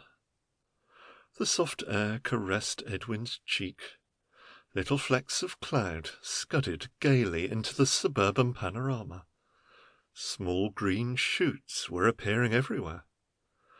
One ought not to hate anyone at all, of course. It is absurd. So bad for oneself, apart from the others. One ought rather to be kind, forgiving, loving all mankind. Was that a lark or a thrush? He knew little about birds. Fish, now. A not entirely unsatisfactory business, really, the fried fish trade, when things went well. When customers were numerous and not too cantankerous. Quite easy to run, profitable. A boy came singing down the road. The villas clustered together more socially. There was a movement of spring life. As Edwin turned the corner of the station road, the impulse crystallized. One good action. Today he would perform one good, kind, unselfish, unadvertised action. No one should ever know of it. Just one today. Then perhaps one tomorrow. And so on. In time it might become a habit. This is how one progressed. He took his seat in the crowded third-class smoker and pretended to read his newspaper. But his mind was too actively engaged with the problems of his new resolution. How? When? Where? How does one do a definitely good action? What is the best way to go to work? One could, of course, just quietly slip some money into a poor box, if one could be found. But would this be very good and self-sacrificing? Who gets money put into a poor box? Surely his own family were poor enough, as far as that went. But he couldn't go back home and give his wife a sovereign. It would be advertising his charity, and he would look silly doing it. His business. He might turn up and say to his assistants, "Boys, you shall all have a day's holiday. We'll shut up, and here's your pay for the day." Advertising again. Besides, what about the hundreds of poor workers in the neighbourhood who relied on their midday sustenance on Pothecary's Pride of the Ocean popular place to eat? It would be cruel and bad for business in the future. The public would lose confidence in that splendid gold-lettered tablet in the window which said, "Cod, brill, halibut place, pilchards, always on hand. Eat them or take them away." The latter sentence did not apply that if you took them away you did not eat them. It simply meant that you could either stand at the counter and eat them from a plate with the aid of a fork and your fingers, or at one of the wooden benches if you could find room, an unlikely contingency. Alternatively, you could wrap them up in a piece of newspaper and devour them without a fork at the corner of the street. No, it would not be a good action in any way to close the popular place to eat. Edwin came to the conclusion that to perform this act satisfactorily, it were better to divorce the proceeding entirely from any connection with home or business. The two things didn't harmonize. A good action must be a special and separate effort in an entirely different setting. He would take the day off himself and do it thoroughly. Mr. Pothecary was known in the neighbourhood of Waterloo Road as the Stinker, a title easily earned by the peculiar qualities of his business and the obvious additional fact that Pothecary was a chemist. He was a very small man, bald-headed, with yellowy-white side-whiskers, a blue chin, a perambulating nostril with a large wart on the port side. He wore a square bowler hat which seemed to thrust out the protruding flaps of his large ears. His greeny-black clothes were always too large for him, and ended in a kind of thick spiral above his square-toed boots. He always wore a flat white collar, more or less clean, and no tie. This minor defect was easily atoned for by a heavy silver chain on his waistcoat, from which hung gold seals and ribbons, connected with watches, knives, and all kinds of ingenious appliances in his waistcoat pockets. The noble intention of his day was a little chilled on his arrival at the shop. In the first place, though customers were then arriving for breakfast, the boy Scales was slopping water over the front step. Having severely castigated the miscreant youth, and prophesied that his chances of happiness in the life to come were about as remote as those of a dead dogfish in the upper reaches of the Thames, he made his way through the customers to the room at the back, and there he met Dolling. Dolling was Edwin's manager, and he cannot be overlooked. In the first place, he was remarkably like a fish himself. He had the same dull, expressionless eyes, and the drooping mouth and drooping moustache. Everything about him drooped and dripped. He was always wet. He wore a grey flannel shirt and no collar or tie. His braces, trousers, and hair all seemed the same colour. He hovered in the background with a knife, and did the cutting up and dressing. He had, moreover, all the taciturnity of a fish, and its peculiar ability for getting out of a difficulty. He never spoke. He simply looked lugubrious and pointed at things with his knife. And yet Edwin knew that he was an excellent manager. For it must be observed that in spite of the gold-lettered board outside, with its fanfare of cod, brill, halibut plaice, and pilchards, whatever the customer asked for, by the time it had passed through Dolling's hand, it was just fish. No nonsense about it at all, just plain fish, levelled with a uniform brown crust. If you ask for cod, you got fish. If you ask for halibut, you also got fish. Dolling was something of an artist. On this particular morning, as Edward entered the back room, Dolling was scratching the side of his head with the knife he used to cut up the fish, a sure sign that he was perplexed about something.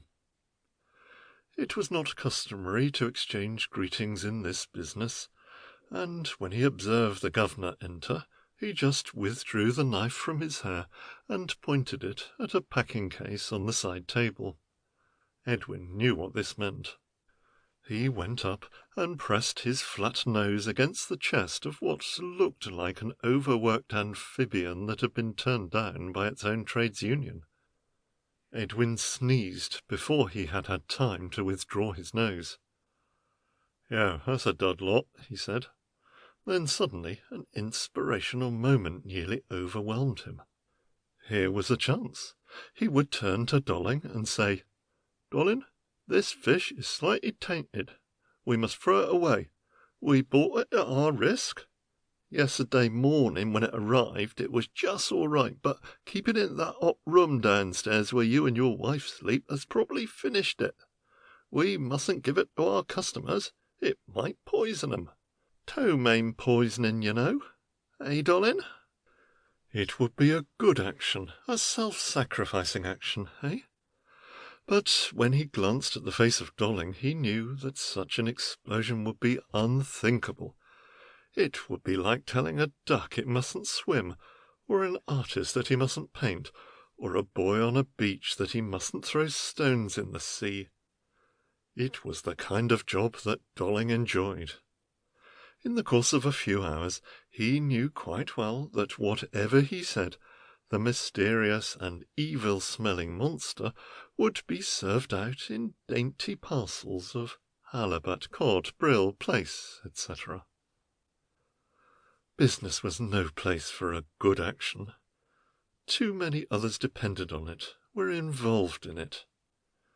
Edwin went up to Dolling and shouted in his ear. He was rather deaf.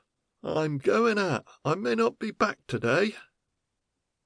Dolling stared at the wall. He appeared about as interested in the statement as a cod might be that had just been informed that a Chinese coolie had won the Calcutta sweepstake. Edwin crept out of the shop abashed. He felt horribly uncomfortable. He heard someone mutter, "Where's the stinker off to?" And he realized how impossible it would be to explain to anyone there present that he was off to do a good action. "I'll go to some outlying suburb," he thought. Once outside in the sunshine, he tried to get back into the benign mood. He travelled right across London and made for Golders Green and Hendon, a part of the world foreign to him. By the time he had boarded the Golders Green bus, he had quite recovered himself. It was still a brilliant day. The better the day, the better the deed, he thought aptly. He hummed inaudibly. That is to say, he made curious crooning noises somewhere behind his silver chain and signets.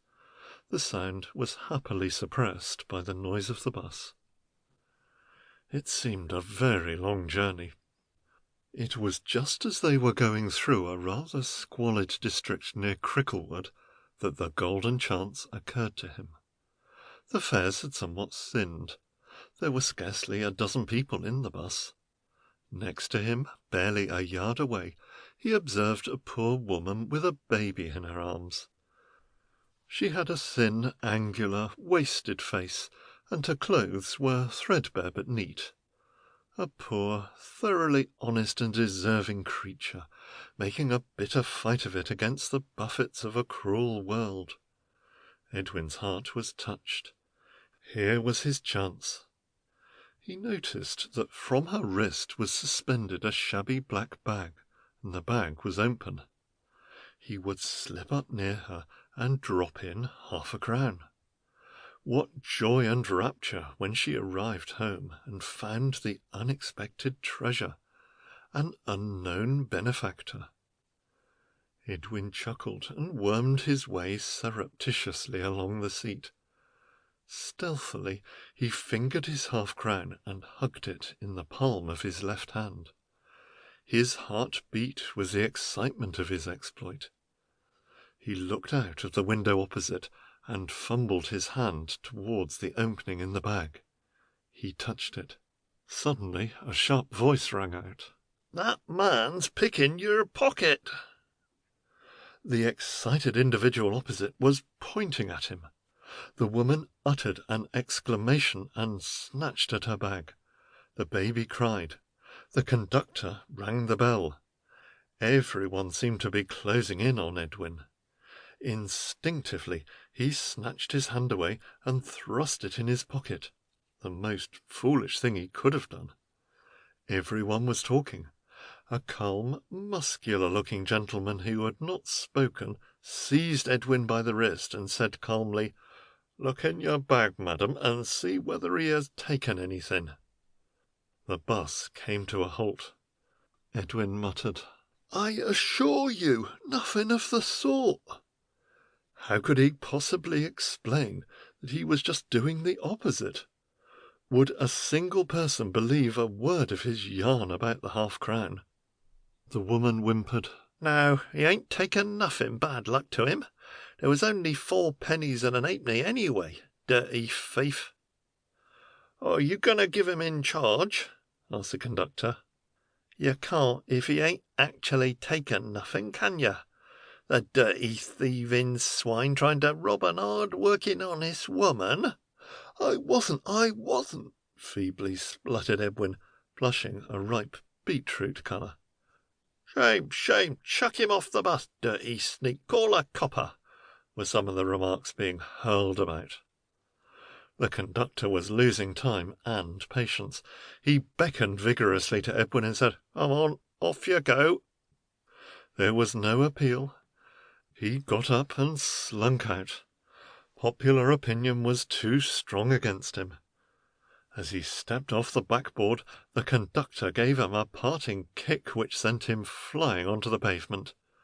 It was an operation received with shrieks of laughter and a round of applause from the occupants of the vehicle, taken up by a small band of other people who had been attracted by the disturbance. He darted down a back street to the accompaniment of boos and jeers. It says something for Edwin Pothecary that this unfortunate rebuff to his first attempt to do a good action did not send him helter-skelter back to the fried fish shop in the Waterloo Road. He felt crumpled, bruised, mortified, disappointed, discouraged. But is not the path of all martyrs and reformers strewn with similar debris? Are not all really disinterested actions liable to misconstruction? He went into a dairy and partook of a glass of milk and a bun. Then he started out again. He would see more rural, less sophisticated people. In the country there must be simple, kindly people needing his help. He walked for several hours with but a vague sense of direction. At last he came to a public park. A group of dirty boys were seated on the grass. They were apparently having a banquet. They did not seem to require him. He passed on and came to an enclosure. Suddenly, behind some rhododendron bushes, he looked into a small dell. On a seat by himself was an elderly man in a shabby suit. He looked the picture of misery and distress. His hands were resting on his knees, and his eyes were fixed in melancholy scrutiny on the ground. It was obvious that some great trouble obsessed him. He was as still as a shadow. It was the figure of a man lost in the past, or contemplating suicide. Edwin's breath came quickly. He made his way to him. In order to do this, it was necessary to climb a railing. There was probably another way round, but was there time? At any minute there might be a sudden movement, the crack of a revolver. Edwin tore his trousers and scratched his forearm, but he managed to enter the dell unobserved. He approached the seat. The man looked up.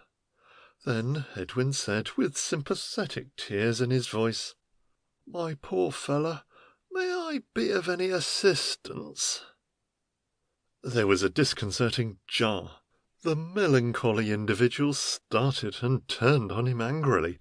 "Blast you! I nearly got it! What the devil are you doing here?" And without waiting for an answer, he darted away among the trees.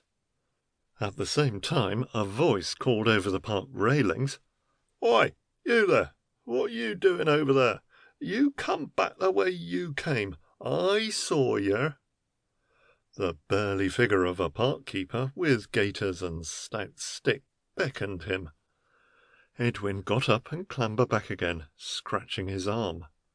"Now then," said the keeper, "name, address, age, and occupation, if you please." "I was only—" began Edwin. But what was he only doing? Could he explain to a park keeper that he was only about to do a kind action to a poor man? He spluttered and gave his name, address, age, and occupation. "Oh," exclaimed the keeper, "fried fish, eh? And what were you trying to do? Get orders? Or were you begging from his lordship?" "His lordship?" "That man you was speaking to was Lord Budley Salterton, the great scientist. He's thinking out his great invention. Otherwise I'd go and ask him if he wanted to prosecute you for being in his park on felonious intent, or what?" "I assure you—" stammered Mr. Apothecary. The park keeper saw him well off the premises, and gave him much gratuitous advice about his future behaviour, darkened with melancholy prophecies regarding the would-be felon's strength of character to live up to it. Leaving the park, he struck out towards the more rural neighbourhood. He calculated that he must be somewhere in the neighbourhood of Hendon. At the end of a lane he met a sallow-faced young man walking rapidly. His eyes were bloodshot and restless. He glanced at Edwin and stopped. "Excuse me, sir," he said. Edwin drew himself to attention. The young man looked up and down nervously. He was obviously in a great state of distress. "What can I do for you?" I hardly like to ask you, sir. He stammered shockingly. Edwin turned on his most sympathetic manner. "You are suffering. What is it?" "Shell shock." "Ah." At last, some heroic reflex of the war darted through Edwin's mind. Here was his real chance at last. A poor fellow broken by the war and in need, neglected by an ungrateful country. Almost hidden by his outer coat, he observed one of those little strips of coloured ribbon which implied more than one campaign. "Where do you meet your trouble?" he asked. "Palestine, sir, capturing a Turkish redoubt. I was through Gallipoli too, sir, but I won't distress you.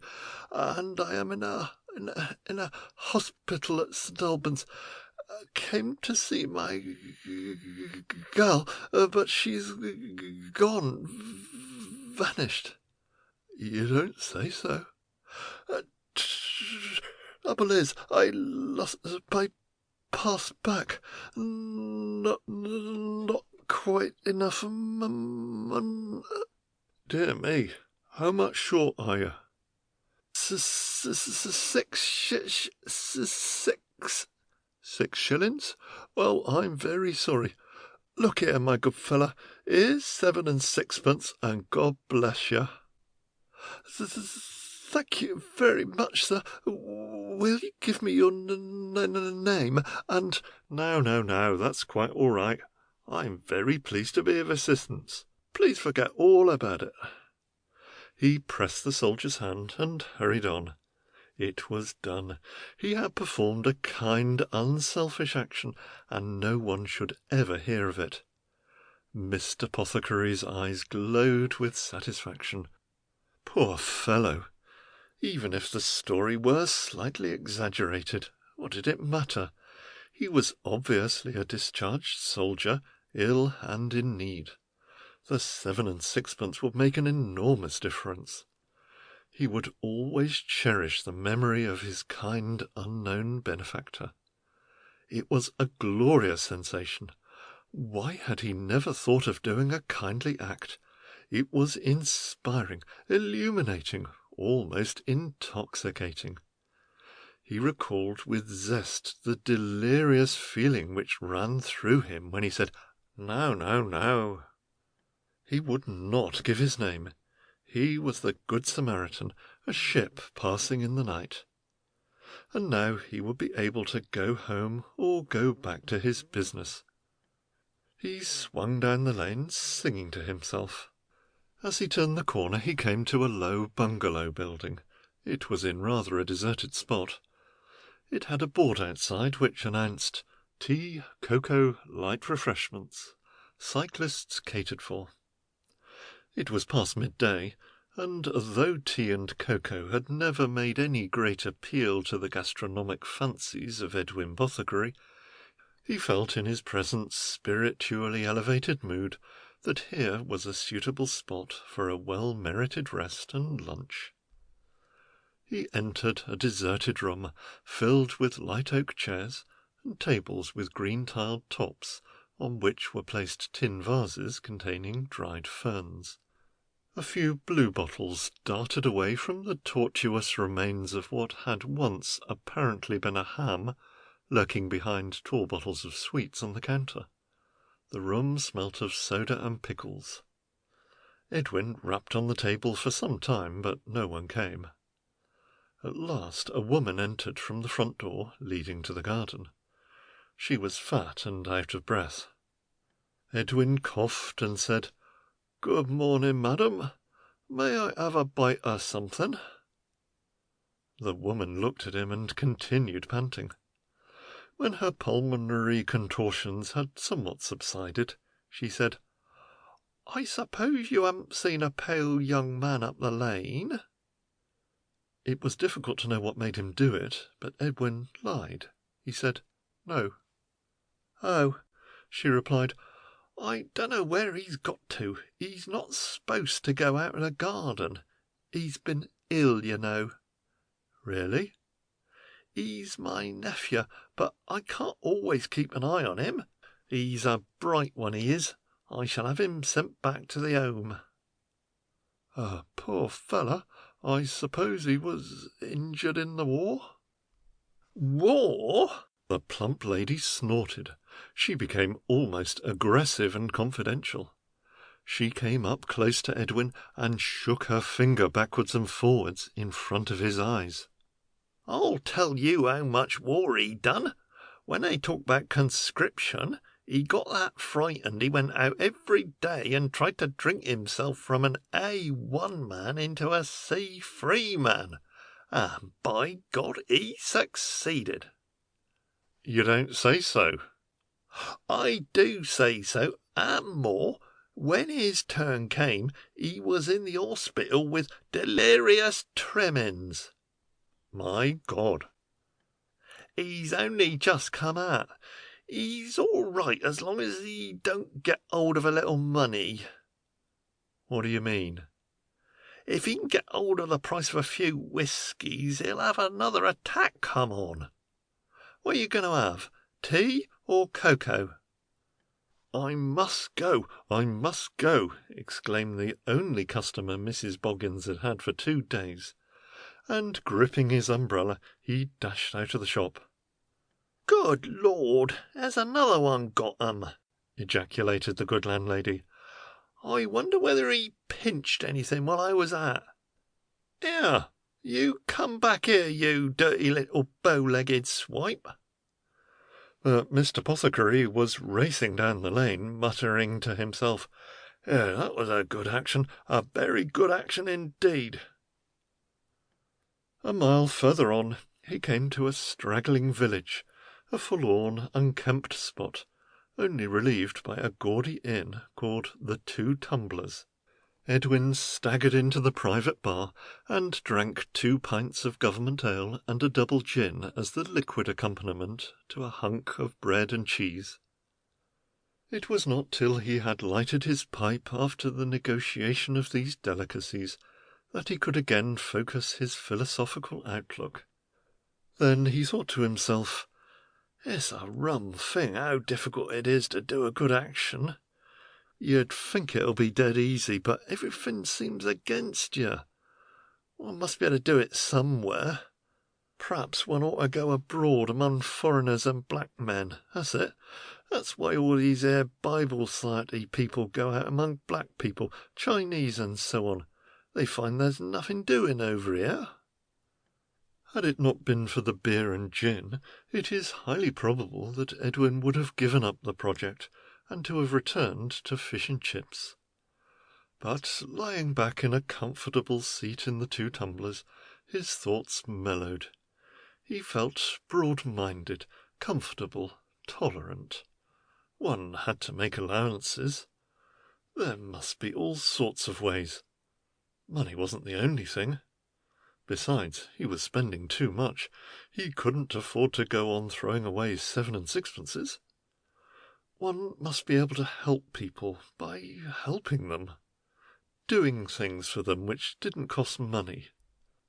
He thought of Sir Walter Raleigh throwing down his cloak for Queen Elizabeth to walk over.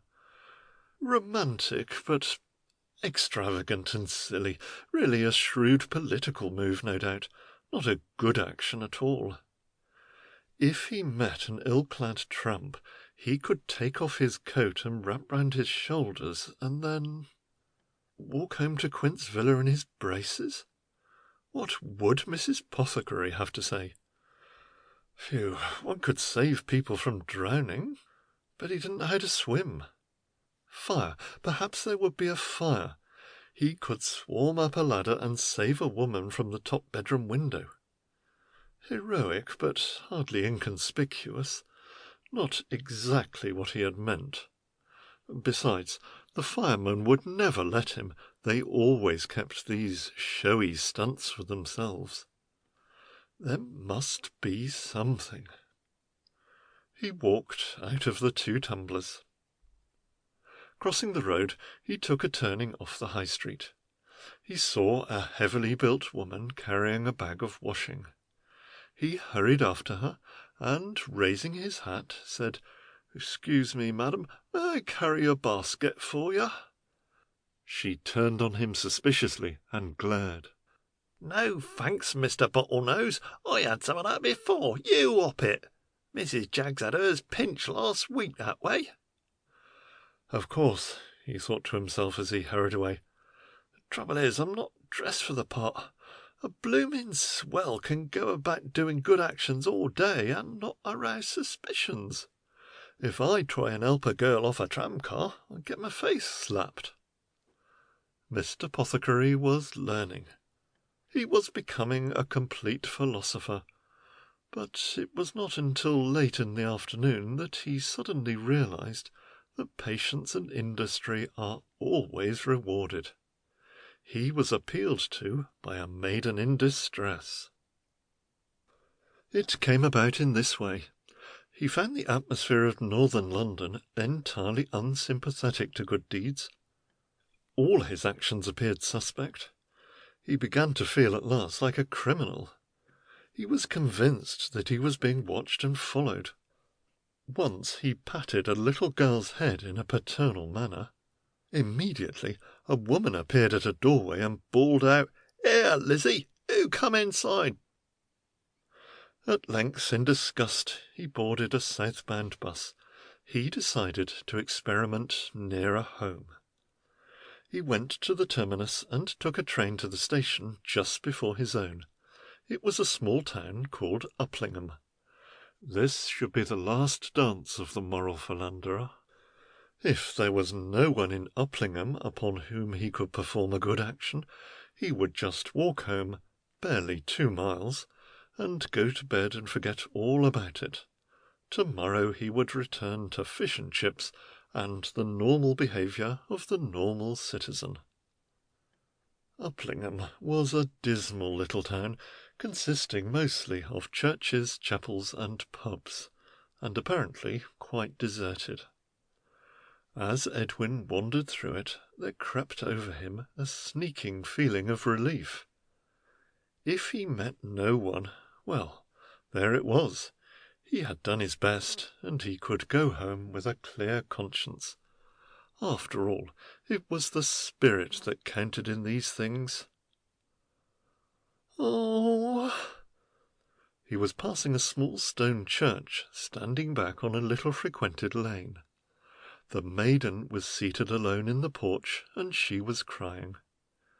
Edwin bustled through the gate, and as he approached her he had time to observe that she was young, quietly dressed, and distinctly pretty. "You are in a trouble," he said, in his most feeling manner. She looked up at him quickly and dabbed her eyes. "I've lost my baby! I've lost my baby!" she cried. "Dear, dear, that's very unfortunate. How did it happen?" She pointed at an empty perambulator in the porch. "I waited an hour here for my friends and husband and the clergyman. My baby was to be christened," she gasped incoherently. "No one turned up. I went across to the vicarage. The vicar was away. I believe I ought to have gone to St. Bride's. This is St. Paul's. They didn't know anything about it. They say people often make that mistake. When I got back, the baby was gone. Oh!" "There, there, don't cry," said Mr. Apothecary. "Now, I'll go over to St. Bride's and find out about it."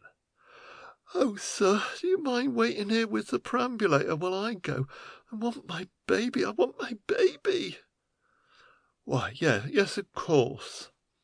She dashed up the lane and left Mr. Apothecary in charge of an empty perambulator.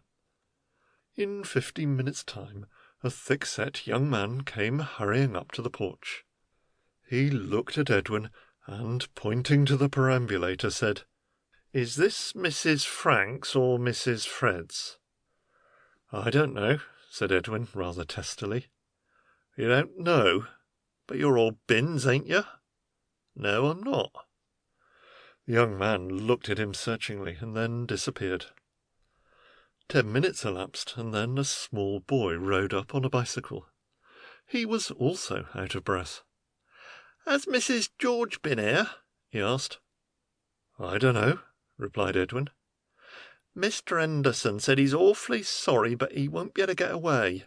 You're to kiss the baby for him." "I don't know anything about it." "This is St. Bride's, isn't it?" "No, this is St. Paul's." "Oh."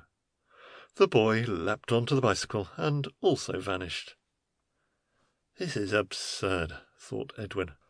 "Of course, the whole thing is as plain as daylight. A poor girl has come to the wrong church. The whole party is at St. Bride's. Somebody must have taken the baby on there. I might as well take the perambulator along. They'll be pleased. Now, I wonder which is the way." He wheeled the perambulator into the lane. There was no one about to ask. He progressed nearly 200 yards till he came to a field with a pond in it. This was apparently the wrong direction.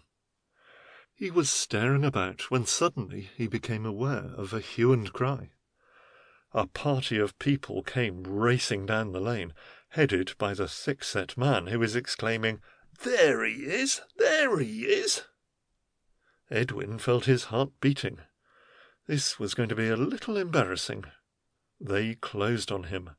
The thick-set man seized his wrists, and at the same time remarked, "See you haven't got any firearms on him, Frank."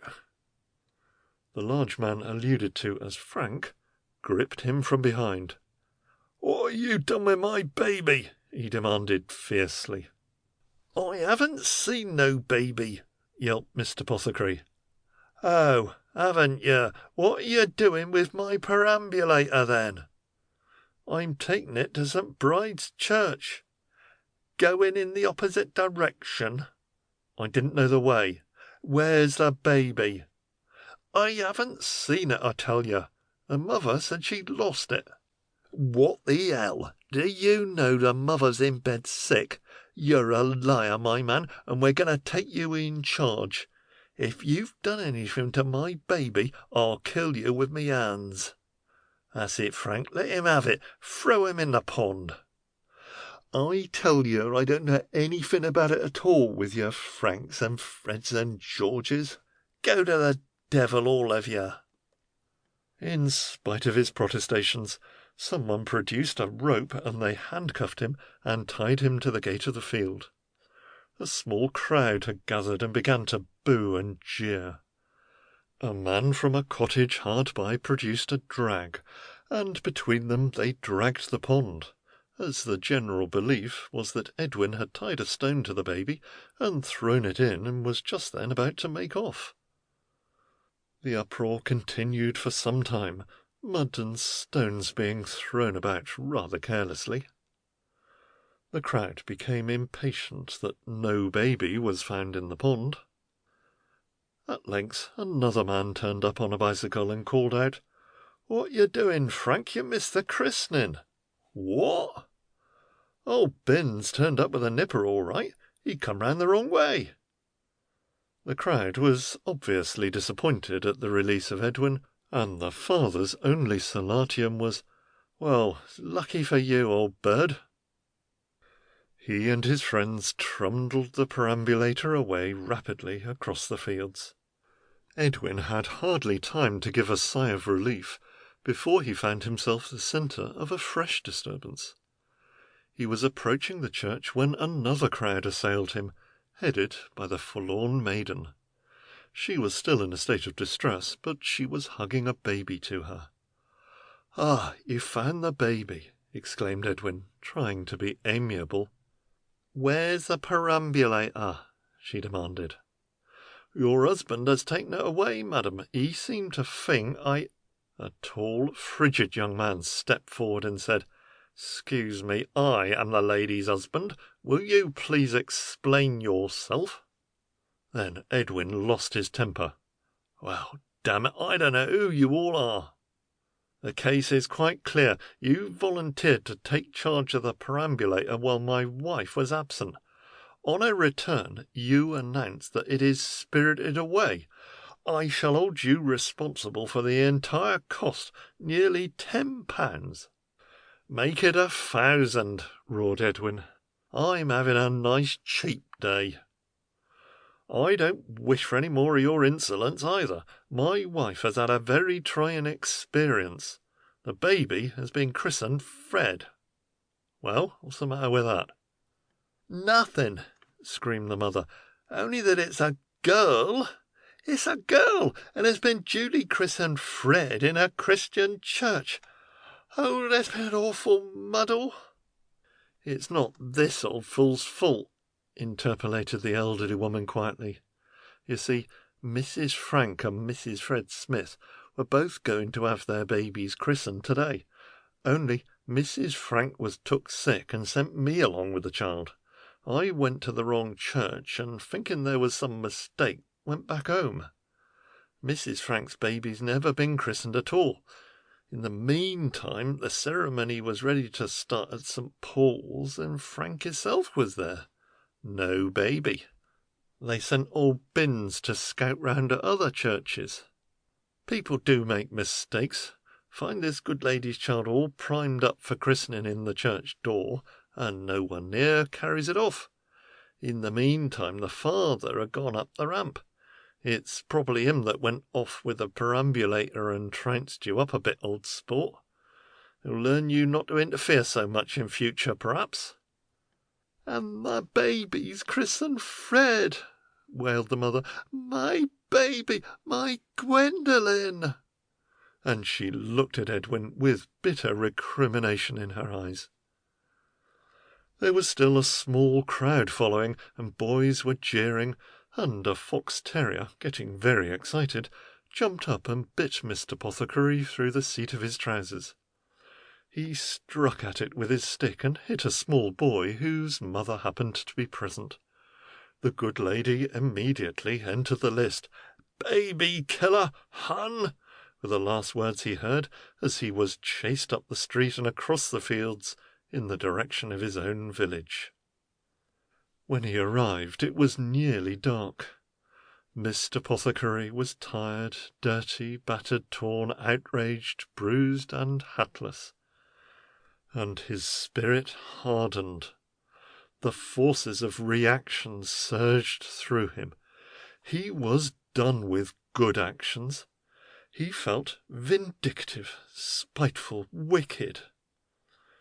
Slowly he took the last turning, and his eye once more alighted on the Peels' fowl house. And there came to him a vague desire to end his day by performing some action the contrary to good, something spiteful, petty, malign. His soul demanded some recompense for its abortive energies. Then he remembered that the Peels were away. They were returning late that evening. The two intensive fowl houses were at the end of the kitchen garden, where all the young spring cabbages and peas had just been planted. They could be approached between a slit in the narrow black fence adjacent to a turnip field, rather a long way round. A simple and rather futile plan sprang into his mind, but he was tired to think of anything more criminal or diabolic. He would creep round to the back, get through the fence, force his way into the fowl house.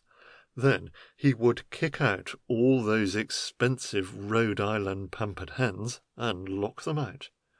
Inside he would upset everything and smash the place to pieces.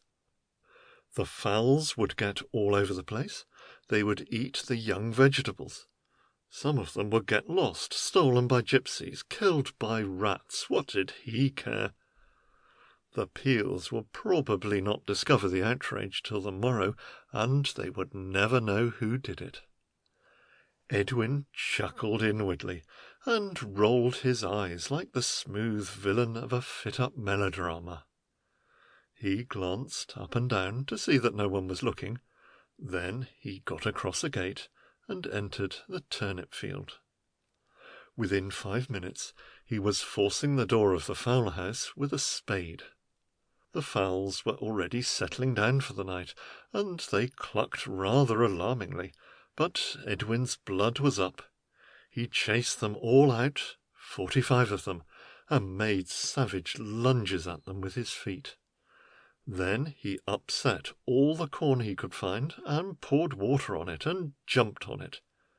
He smashed the complicated invention suspended from the ceiling, whereby the fowls had to reach up and get one piece of corn at a time.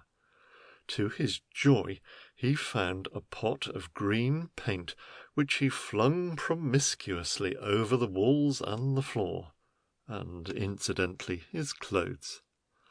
Then he crept out and bolted both of the doors. The sleepy creatures were standing about outside, some feebly pecking about on the ground. He chased them through the vegetable garden, then he rubbed some of the dirt and paint from his clothes and returned to the road. When he arrived home, he said to his wife, "I fell off a tram on Waterloo Bridge. Lost me hat." He was cold and wet, and his teeth were chattering. His wife bundled him off to bed and gave him a little hot grog. Between the sheets he recovered contentment. He gurgled exultantly at this last and only satisfying exploit of the day. He dreamed lazily of the blind rage of the Peels. It must have been 10:30 when his wife came up to bring him some hot gruel. He had been asleep. She put the cup by the bedside and rearranged his pillow. "Feeling better?" she asked. "Yeah, I'm right," he murmured. She sat on a chair by the side of the bed, and after a few minutes remarked, "You missed an excitement where you been asleep." "Oh?" "Yeah, a fire." "A fire?" "The Peels came home about an hour and a half ago and found the place on fire at the back." "Oh?" "Their cook Lizzie's been over. She said some straw near the wash-house must have started it. It's burnt out the wash-house and both the fowl-houses. She says Mr. Peel says he don't care very much, 'cause he was heavily insured for the lot. But the funny thing is, the fowls wasn't insured, and they found the whole lot down the field on the rabbit hutches. Someone must have got in and let the whole lot out. It was a fine thing to do, or else the poor things would have been burnt up. What's the matter, Ned? Is the gruel too hot?" End of A Good Action.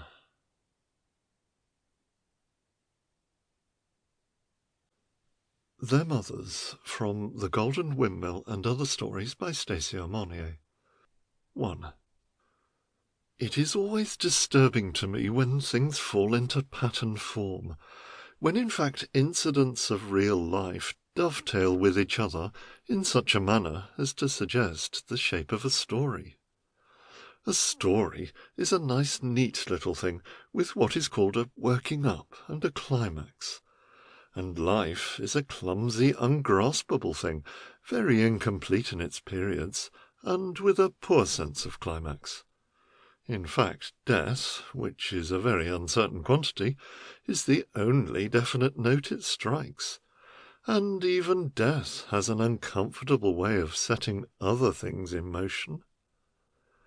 If, therefore, in telling you about my friend Mrs. Ward, I am driven to the usual shifts of the storyteller, you must believe me that it is because this narrative concerns visions.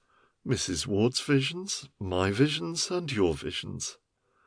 Consequently, I am dependent upon my own poor powers of transcription to mould these visions into some sort of shape, and am driven into the position of a storyteller against my will. The first vision, then, concerns the back view of the Sheldrake Road, which, as you know, butts onto the railway embankment near Dalston Junction Station. If you are of an adventurous turn of mind, you shall accompany me, and we will creep up to the embankment together and look down into these backyards. We shall be liable to a fine of 40 shillings according to a by-law of the railway company for doing so, but the experience will justify us.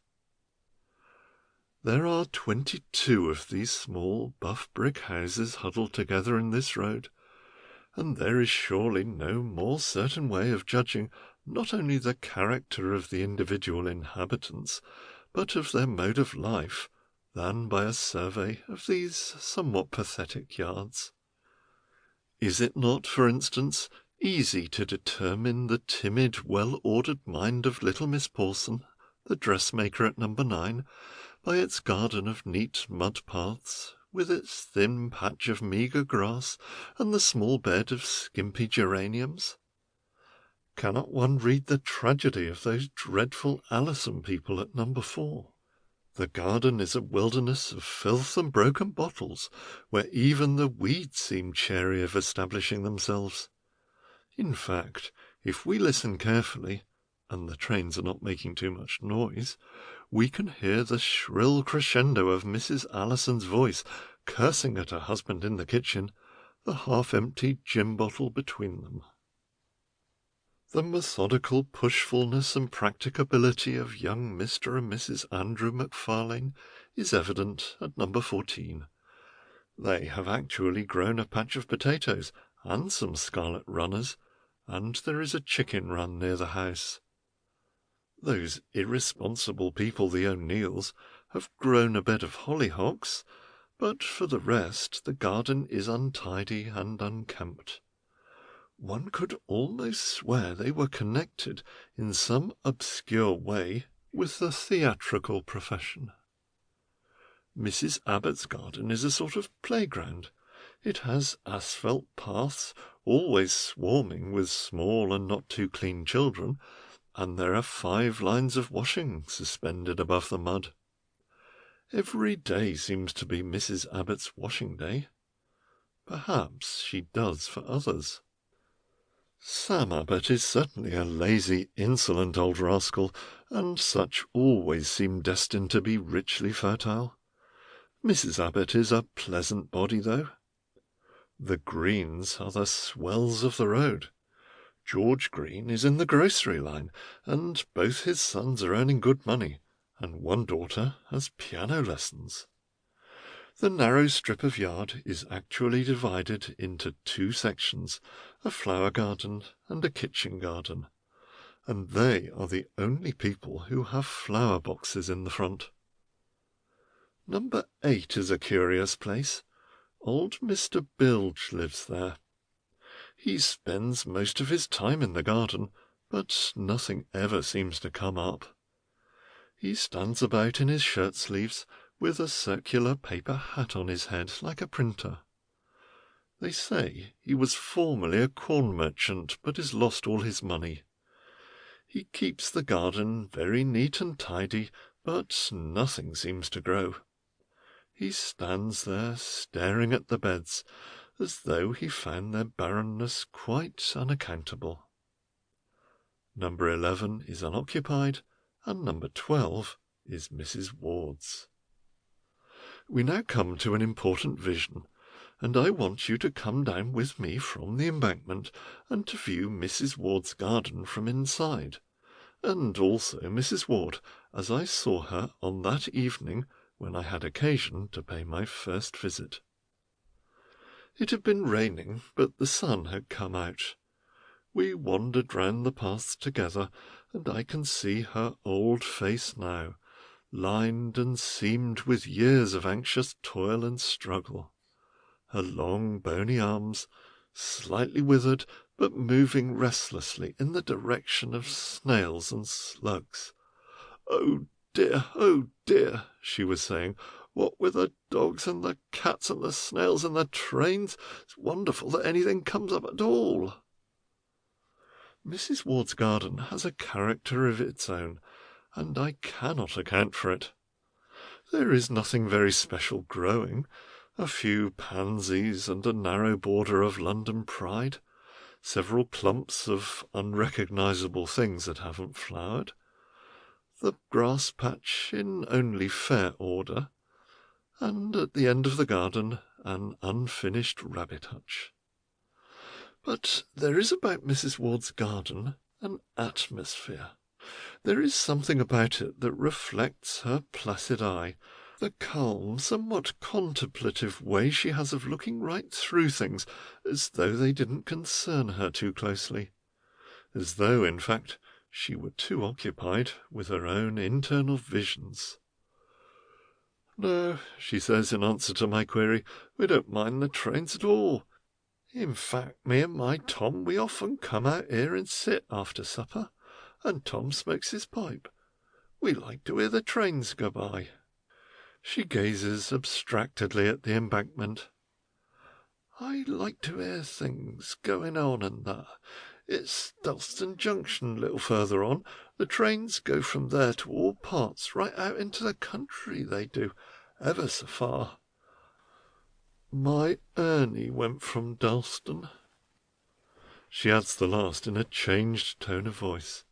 And now perhaps we come to the most important vision of all, Mrs. Ward's vision of my Ernie.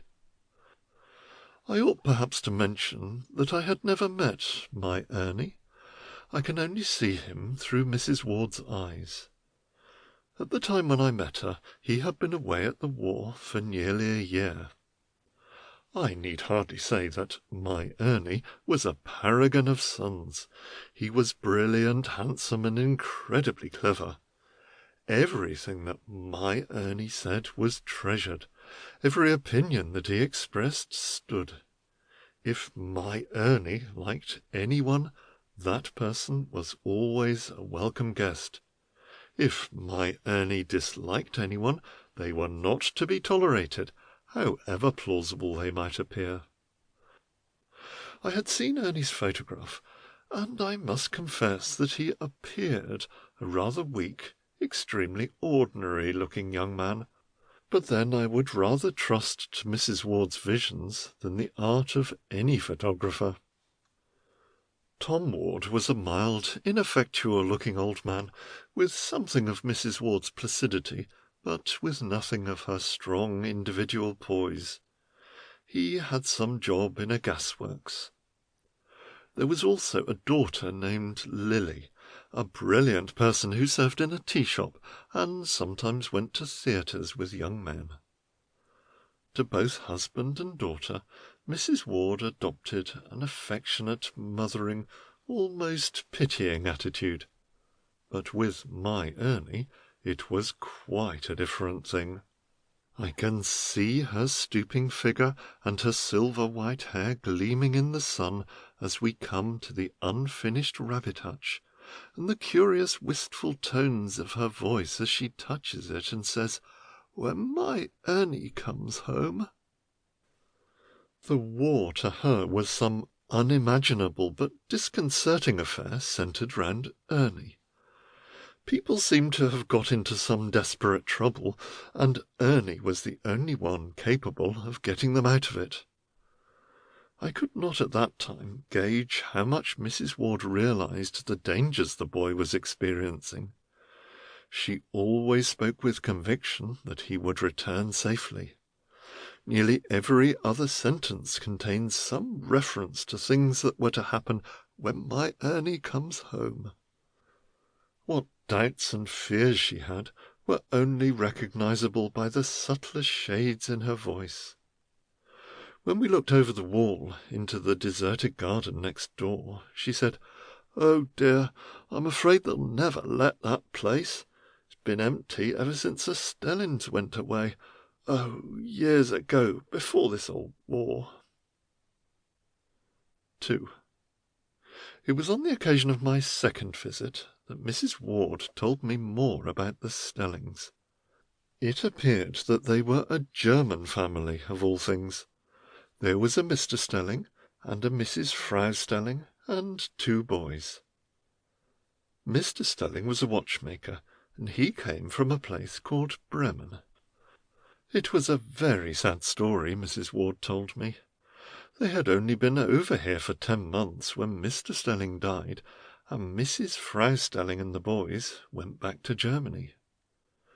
During the time of the Stelling sojourn in the Sheldrake Road, it appeared that the Wards had seen quite a good deal of them, and though it would be an exaggeration to say that they ever became great friends, they certainly got through that period without any unpleasantness, and even developed a certain degree of intimacy.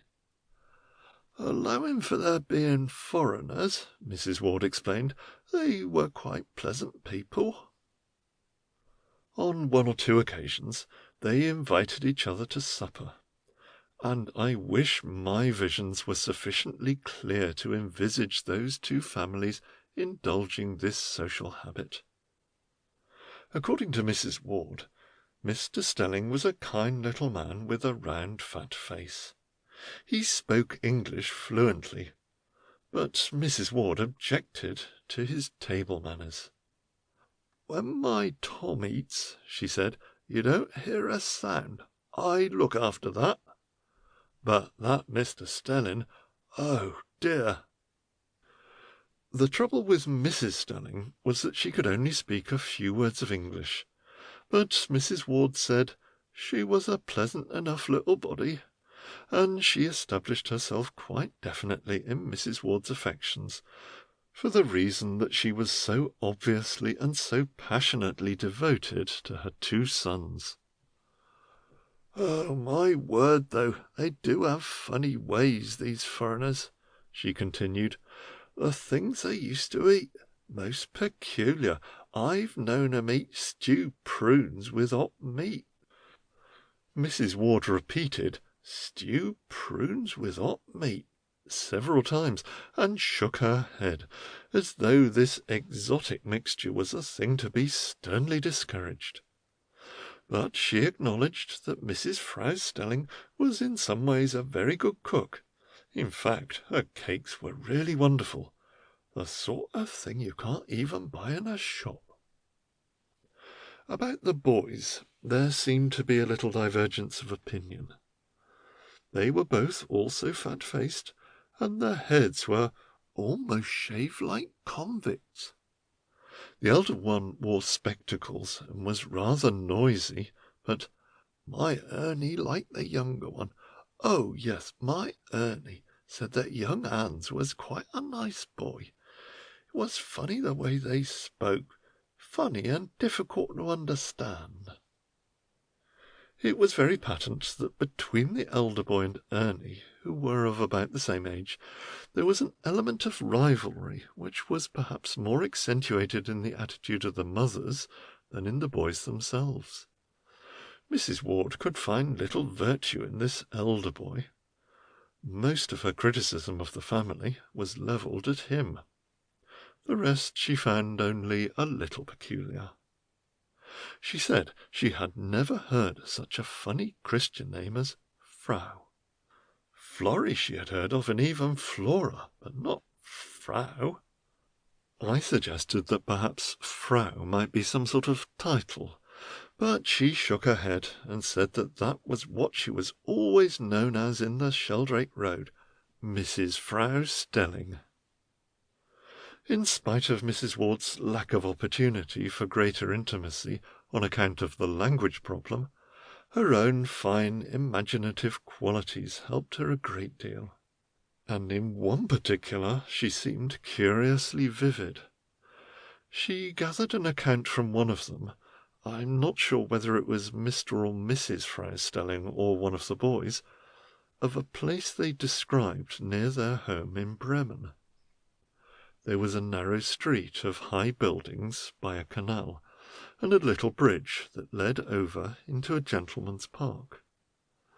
At a point where the canal turned sharply eastwards, there was a clump of linden trees where one could go in the summer-time, and under their shade one might sit and drink light beer and listen to a band that played in the early part of the evening. Mrs. Ward was curiously clear about that. She said that she often thought about Mr. Stelling sitting there after his day's work.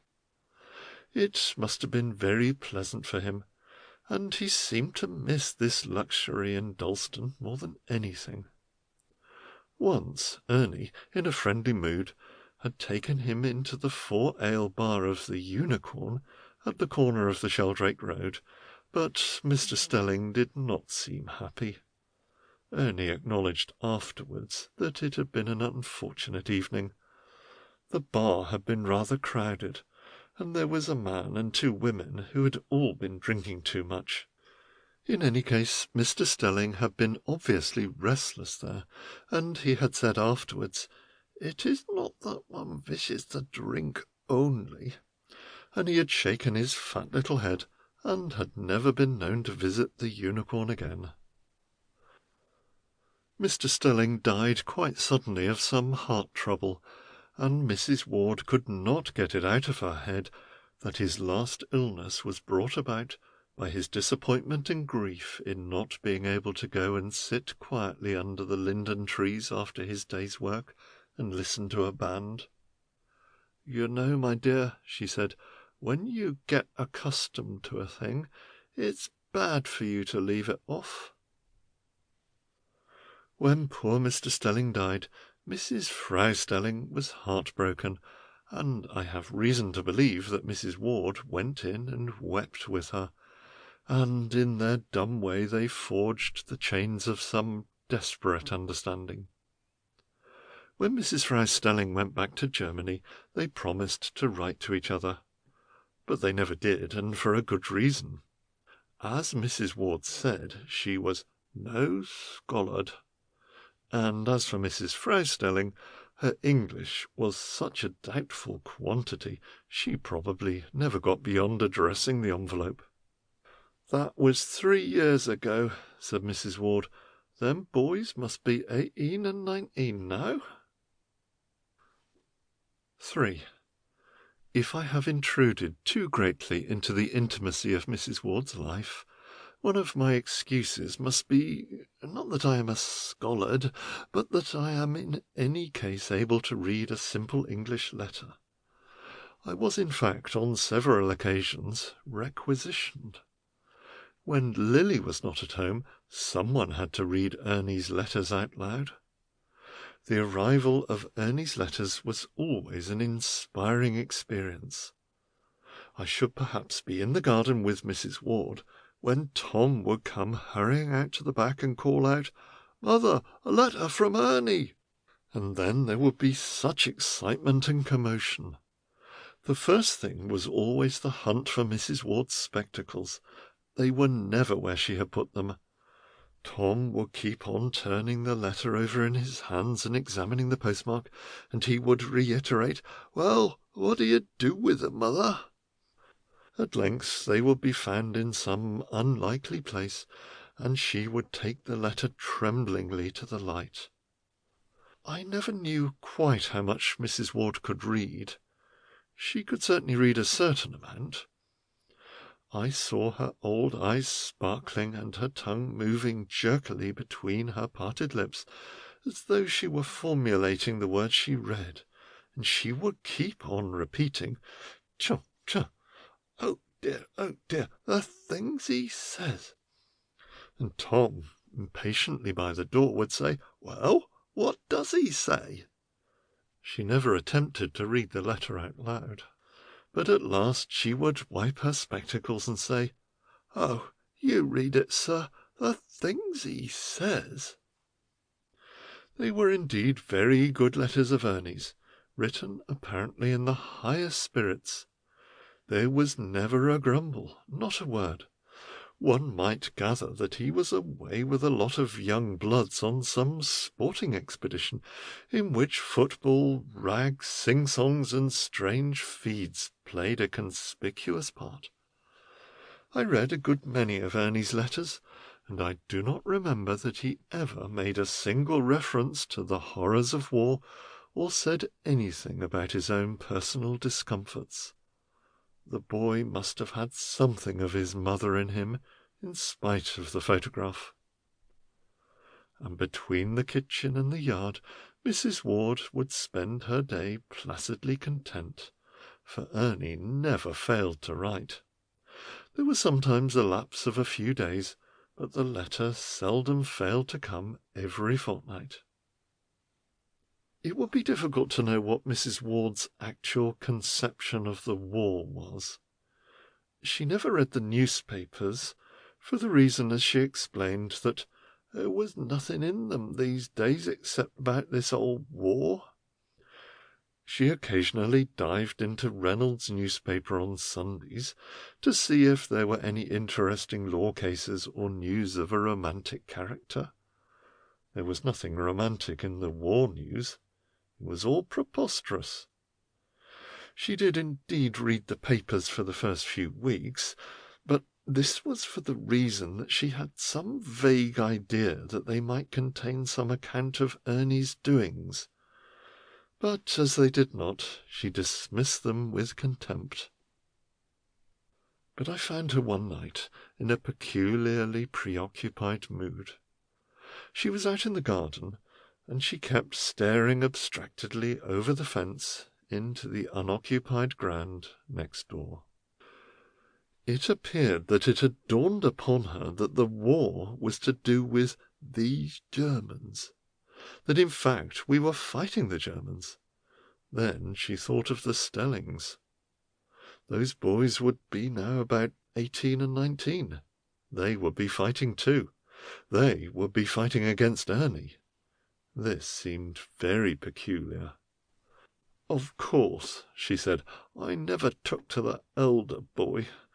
Greedy, rough sort of boy he was. But I'm sure my Ernie wouldn't hurt young hands." She meditated for a moment, as though she were contemplating what particular action Ernie would take in the matter.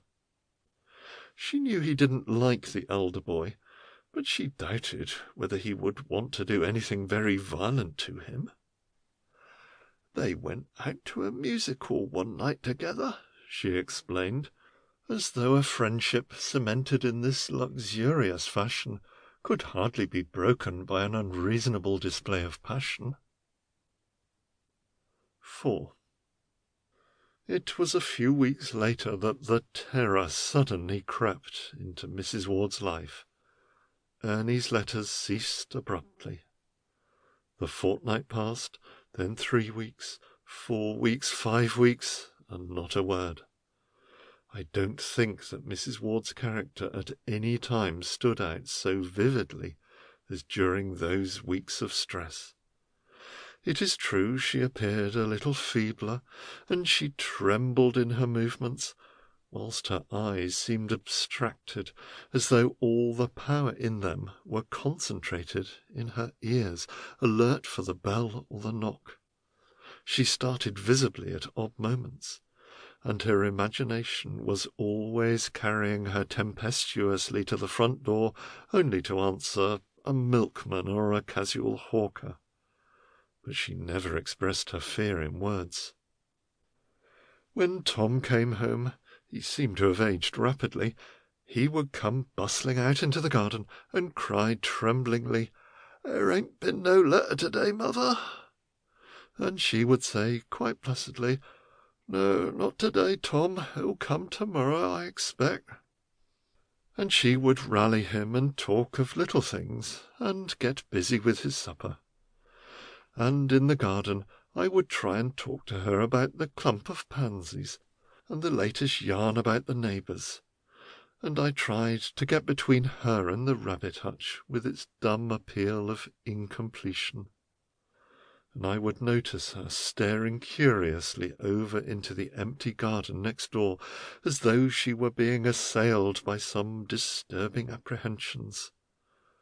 Ernie would not hurt that eldest boy, but suppose, if things were reversed... There was something inexplicable and terrible lurking in this passive silence. During this period the old man was suddenly taken very ill. He came home one night with a high temperature and developed pneumonia. He was laid up for many weeks, and she kept back the telegram that came while he was almost unconscious. And she tended him night and day, nursing her own anguish with a calm face, for the telegram told her that Ernie was missing, believed wounded. I do not know at what period she told the father this news, but it was certainly not till he was convalescent, and the old man seemed to sink into a kind of apathy. He sat feebly in front of the kitchen fire, coughing and making no effort to control his grief. Outside, the great trains went rushing by night and day. Things were going on, but they were all meaningless, cruel. We made inquiries at the War Office, but they could not amplify the laconic telegram. And then the winter came on, and the gardens were bleak in the Sheldrake Road, and Lily ran away and married a young tobacconist who was earning 25 shillings a week, and old Tom was dismissed from the gasworks. His work was not proving satisfactory, and he sat about at home and moped, and in the meantime the price of foodstuffs was going up, and coals were a luxury. And so in the early morning Mrs. Ward would go off and work for Mrs. Abbott at the washtub, and she would earn 8 or 12 shillings a week. It is difficult to know how they managed during those days, but one could see that Mrs. Ward was buoyed up by some poignant hope. She would not give way. Eventually, old Tom did get some work to do at a stationer's. The work was comparatively light, and the pay equally so Mrs. Ward still continued to work for Mrs. Abbott. My next vision of Mrs. Ward concerns a certain winter evening. I could not see inside the kitchen, but the old man could be heard complaining. His querulous voice was rambling on, and Mrs. Ward was standing by the door leading into the garden. She had returned from her day's work and was scraping a pan out into a bin near the door. A train shrieked by, and the wind was blowing a fine rain against the house. Suddenly she stood up and looked up at the sky. Then she pushed back her hair from her brow and frowned at the dark house next door.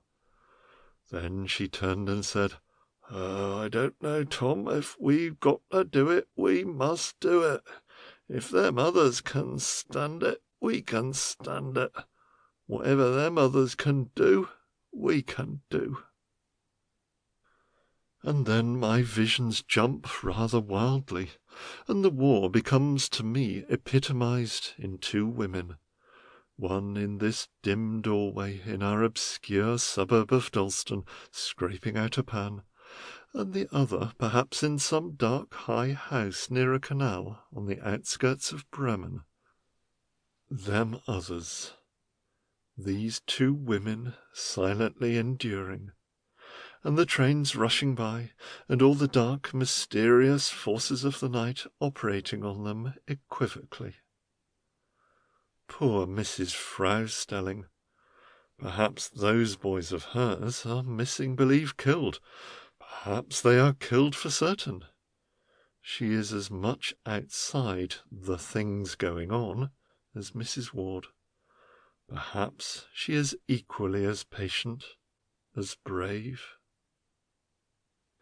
And Mrs. Ward enters the kitchen, and her eyes are blazing with a strange light as she says, "We'll hear tomorrow, Tom, and if we don't hear tomorrow, we'll hear the next day, and if we don't hear the next day, we'll hear the day after, and if we don't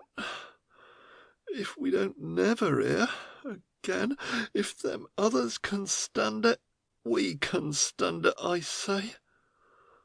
And then her voice breaks, and she cries a little, for endurance has its limitations, and the work is hard at Mrs. Abbott's. And the months go by, and she stoops a little more as she walks, and someone has thrown a cloth over the rabbit hutch with its unfinished roof. And Mrs. Ward is curiously retrospective. It is useless to tell her of the things of the active world. She listens politely, but she does not hear. She is full of reminiscences of Ernie's and Lily's childhood. She recounts again and again the story of how Ernie, when he was a little boy, ordered 5 tons of coal from a coal merchant to be sent to a girls' school in Dalston High Road. She describes the coal carts arriving in the morning and the consternation of the headmistress. "Oh dear," she says, "the things he did." She does not talk much of the Stellings, but one day she says meditatively, "Mrs. Frau Stelling thought a lot of that boy Hans, so she did of the other as far as that goes. It's only natural like, I suppose." 5. As time went on, Tom Ward lost all hope. He said he was convinced that the boy was killed. Having arrived at this conclusion, he seemed to become more composed. He gradually began to accustom himself to the new point of view. But with Mrs. Ward, the exact opposite was the case. She was convinced that the boy was alive, but she suffered terribly. There came a time, it was in early April, When one felt that the strain could not last, she seemed to lose all interest in the passing world and lived entirely within herself.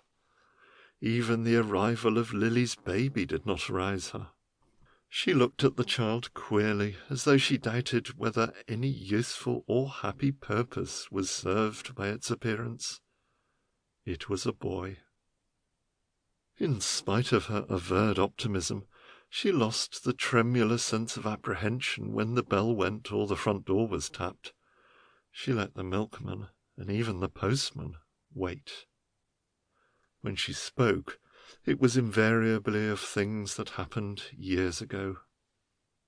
Sometimes she talked about the Stellings, and on one Sunday she made a strange pilgrimage out to Finchley, and she visited Mr. Stelling's grave.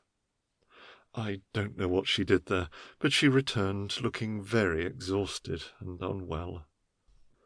As a matter of fact, she was unwell for some days after this visit, and she suffered violent twinges of rheumatism in her legs. I now come to my most unforgettable vision of Mrs. Ward. It was a day at the end of April, and warm for the time of year. I was standing in the garden with her, and it was nearly dark. A goods train had been shunting and making a great deal of noise in front of the house, and at last had disappeared.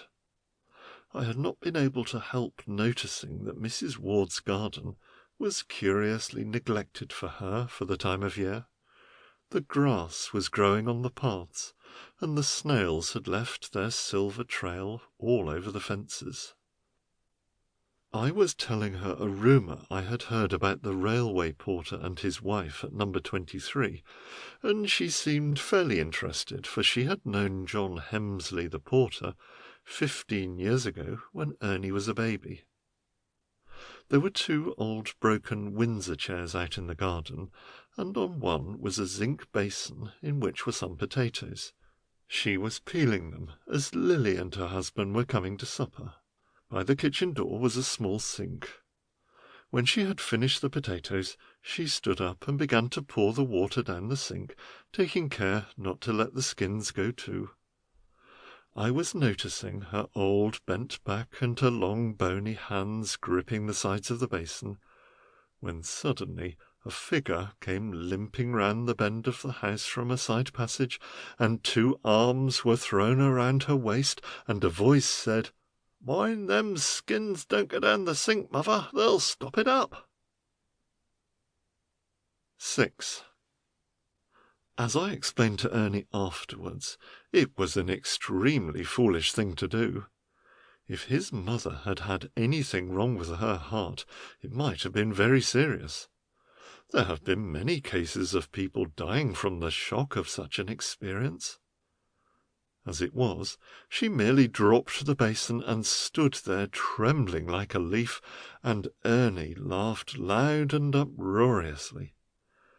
It must have been 3 or 4 minutes before she could regain her speech, and then all she could manage to say was, "Ernie, my Ernie!"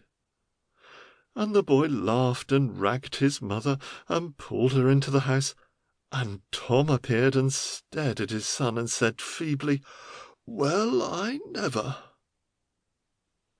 I don't know how it was that I found myself intruding upon the sanctity of the inner life of the Ward family that evening. I had never had a meal there before, but I felt I was holding a sort of watching brief over the soul and body of Mrs. Ward. I had a little medical training in my early youth, and this may have been one of the reasons which prompted me to stay.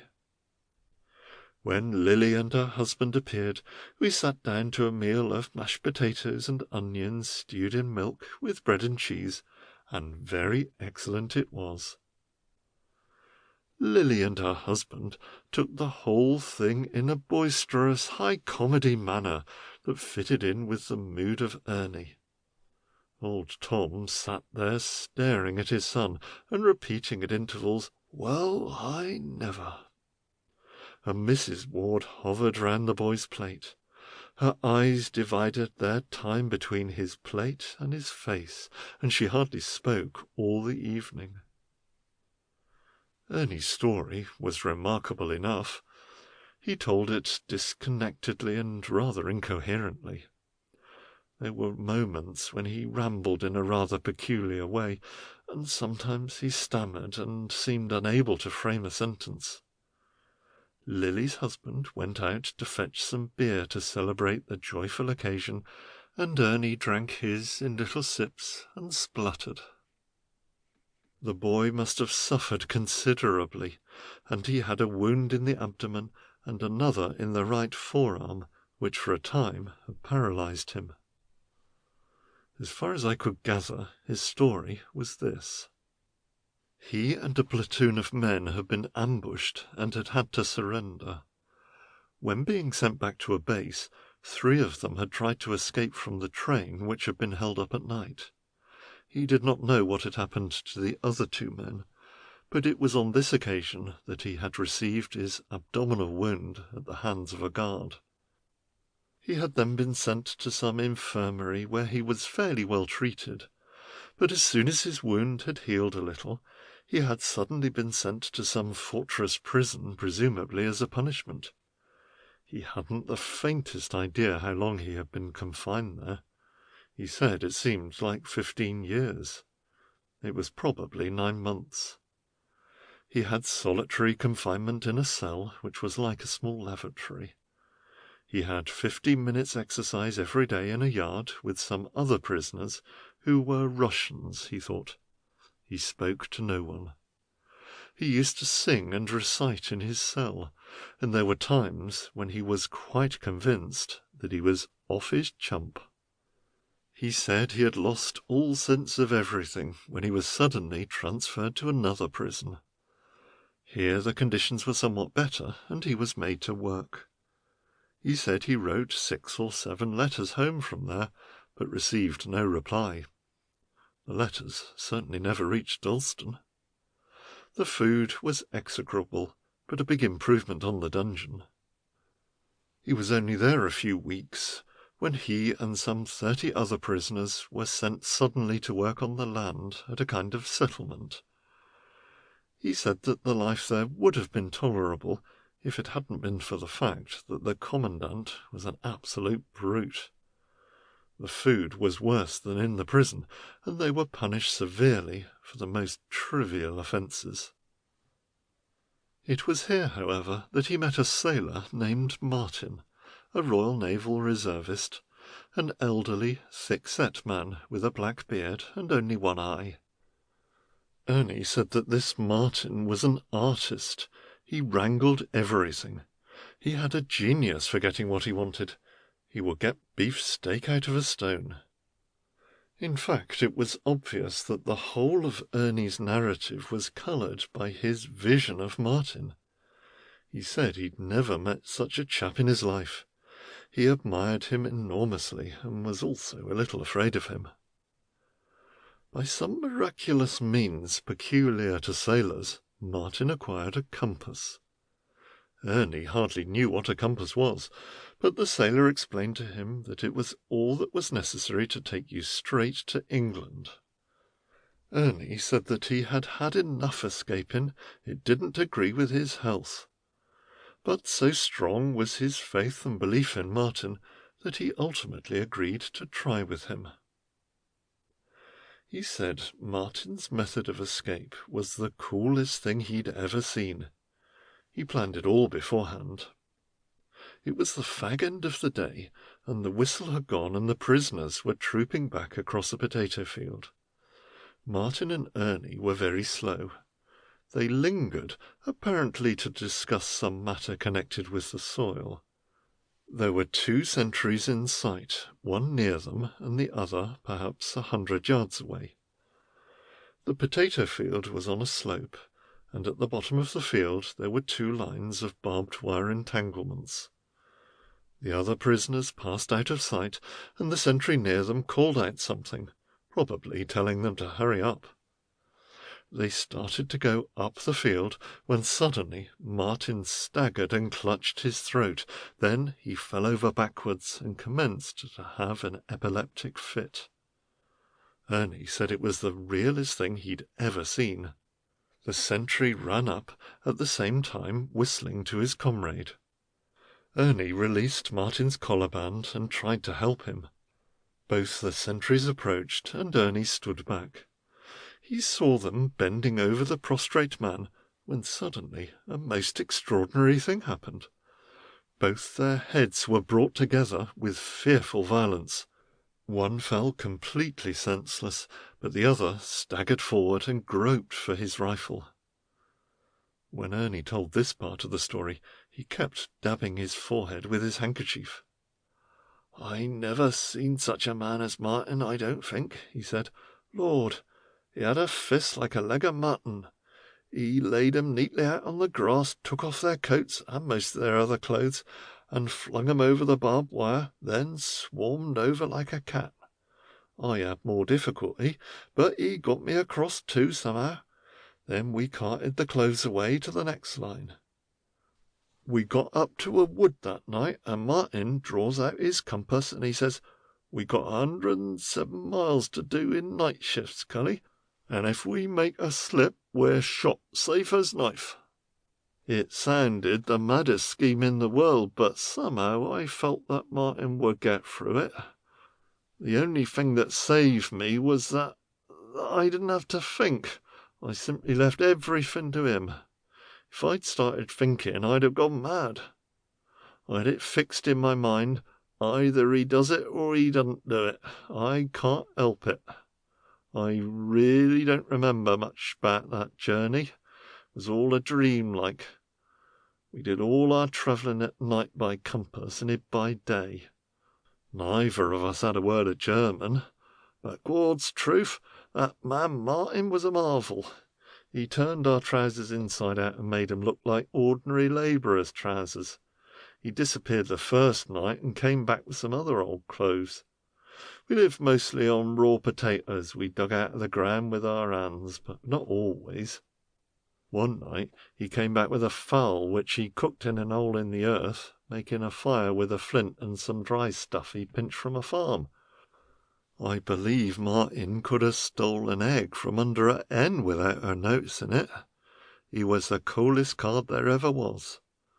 Of course, there was always a lot of trouble, one way and another.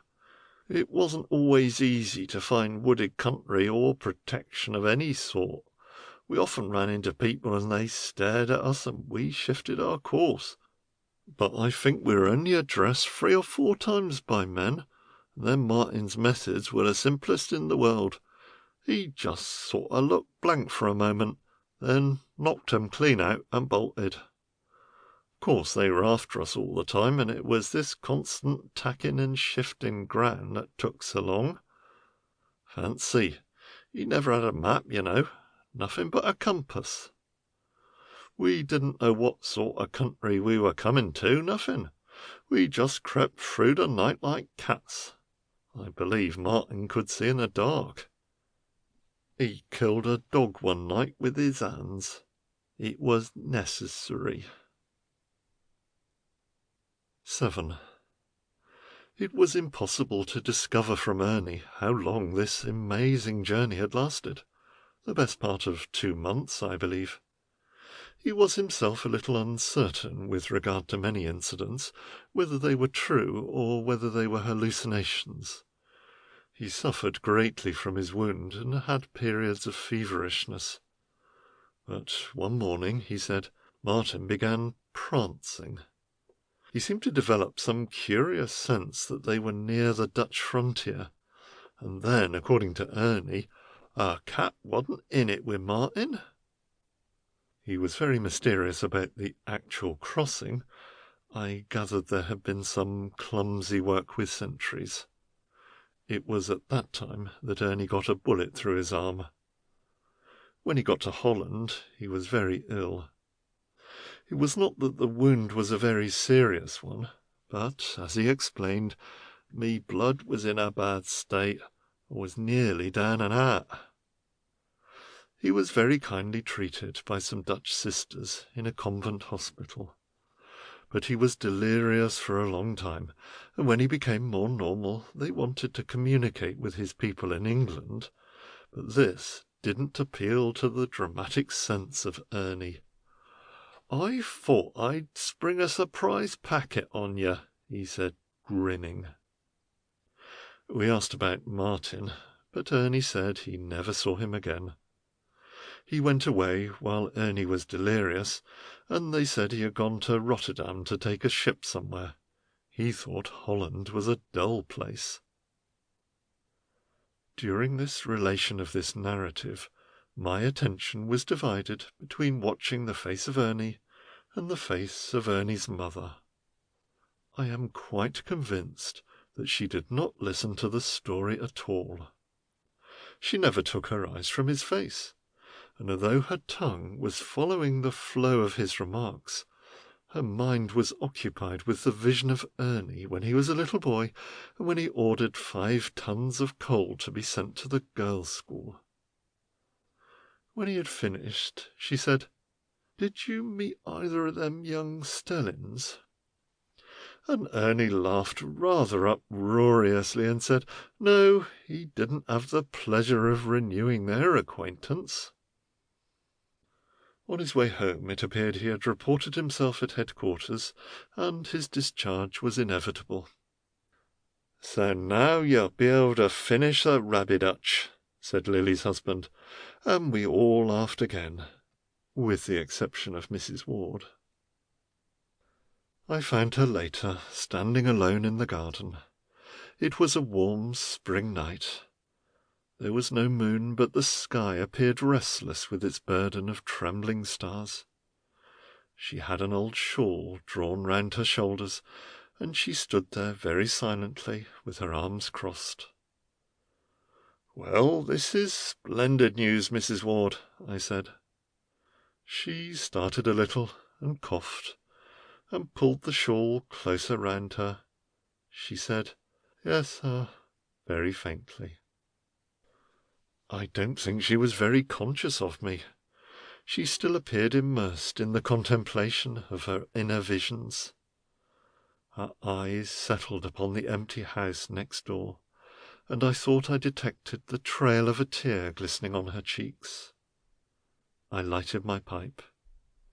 We could hear Ernie and Lily's husband still laughing and talking inside. "She used to make a very good pudding," Mrs. Ward said suddenly at random. "Dried fruit inside and that. My Ernie liked it very much." Somewhere away in the distance, probably outside the Unicorn, someone was playing a cornet. A train crashed by and disappeared, leaving a trail of foul smoke which obscured the sky.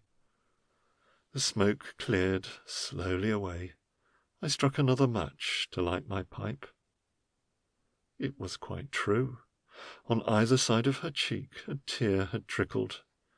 She was trembling a little, worn out by the emotions of the evening. There was a moment of silence, unusual for Dalston. "It's all very perplexing and that," she said quietly. And then I knew for certain that in that great hour of her happiness her mind was assailed by strange and tremulous doubts. She was thinking of them others, a little wistfully.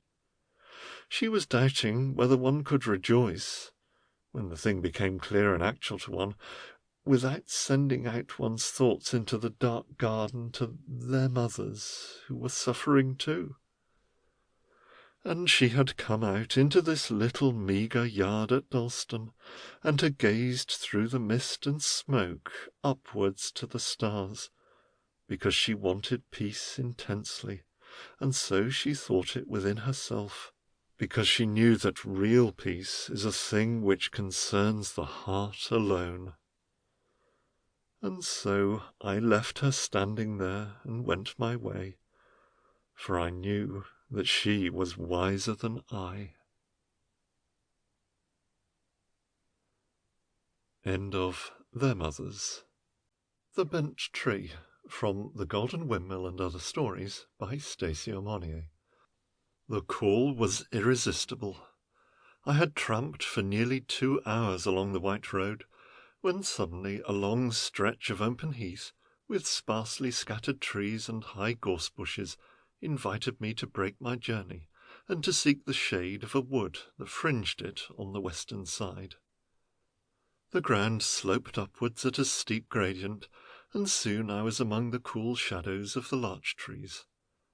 After climbing for nearly half an hour, I found myself on a kind of plateau, looking down upon one of the most beautiful sights in the world, the Weald of Sussex, trembling in a grey heat mist framed through a thin belt of trees. I pushed forward, determining to rest in this most attractive spot. Near the fringe of this little clump, I observed a bent tree in a clearing. As I approached it, it occurred to me that the subject before me was curiously like Corot's famous masterpiece. It was indeed a wonderful and romantic spot. Beneath me a river rambled through the meadows and became lost in the grey-lined distances. There was no sign of civilization except sleepy cattle and the well-kept fields, and occasionally a village nestling in the hollow of the downs.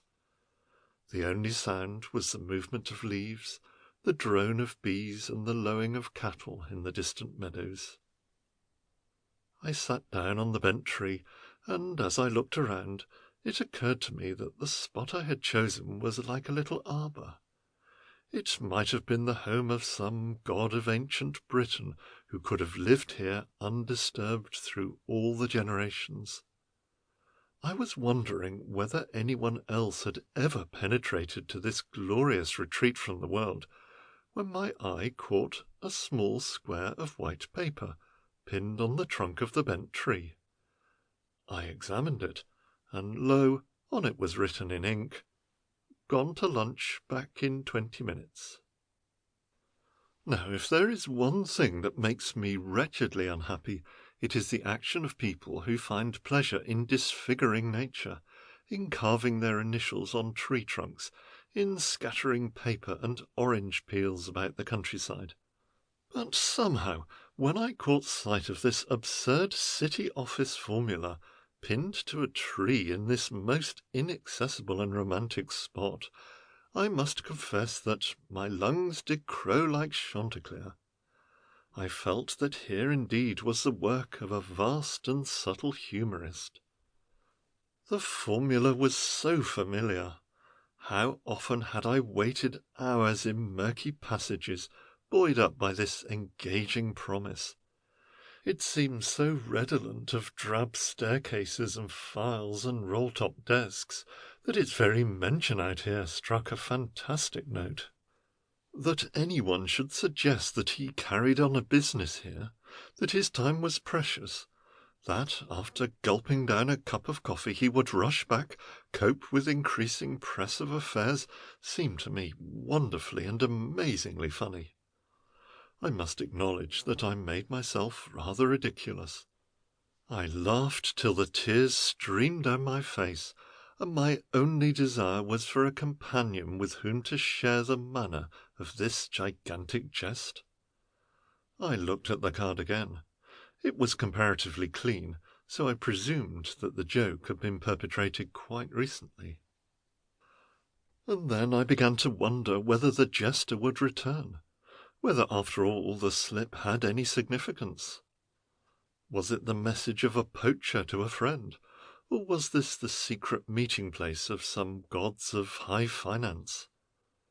I determined in any case to wait the allotted span, and in the meantime I stretched myself on the stem of the bent tree, and, lighting a cigarette, proceeded to enjoy the tranquillity of the scene. It was barely 10 minutes before my siesta was disturbed by a man coming stealthily up the slope. He was a medium-sized, sallow-faced fellow with small, tired eyes set in dark hollows. He was wearing a tailcoat and a bowler hat. He shuffled quickly through the wood, pushing the branches of the trees away from him. His eyes fixed me furtively, and as he entered the little arbour, he took off his hat and fidgeted with it, as though looking for a customary hook on which to hang it. "I hope I haven't kept you waiting," was his greeting. "Not at all," I found myself answering, for lack of a more suitable reply. "Did Binders send you?" he asked tentatively. "No," I replied, pulling myself together. "I just happened to come here." A look of disappointment passed over his face. "Oh," he said, walking up and down, "I sometimes do a bit with Binders and his friends, you know." He waved his arms vaguely. "You know, from Coulsham." Coulsham I knew to be a village rather more than 2 miles away, a sleepy hamlet of less than 50 souls. "Oh, I see," I replied, more with the idea of not discouraging him than because any particular light had come to me. He looked at me searchingly for some moments, and then, going over to a thick gorse-bush, he knelt down and groped underneath, and presently produced a thick pile of papers and circulars. "I wonder whether you'd like to do anything in these. These West Australians are good. They're right down to 65. If you can hold on, a sure thing. If you would like a couple of thousand now." He was nervously biting his nails, and then he said, "Could you spare me a cigarette?" I produced my case and handed him one. "Thanks very much," he said. "They don't like me to smoke at home." And he waved his hand towards the north. I followed his direction, and just caught sight of the top of a gable of a large red brick building through the trees. So this was the solution. "This is a glorious place," I said. This seemed to be a very harmless platitude, and one not likely to drive a being to despair. But it had a strange effect on my individual, for he sat down on a broken branch and burst into a paroxysm of invective.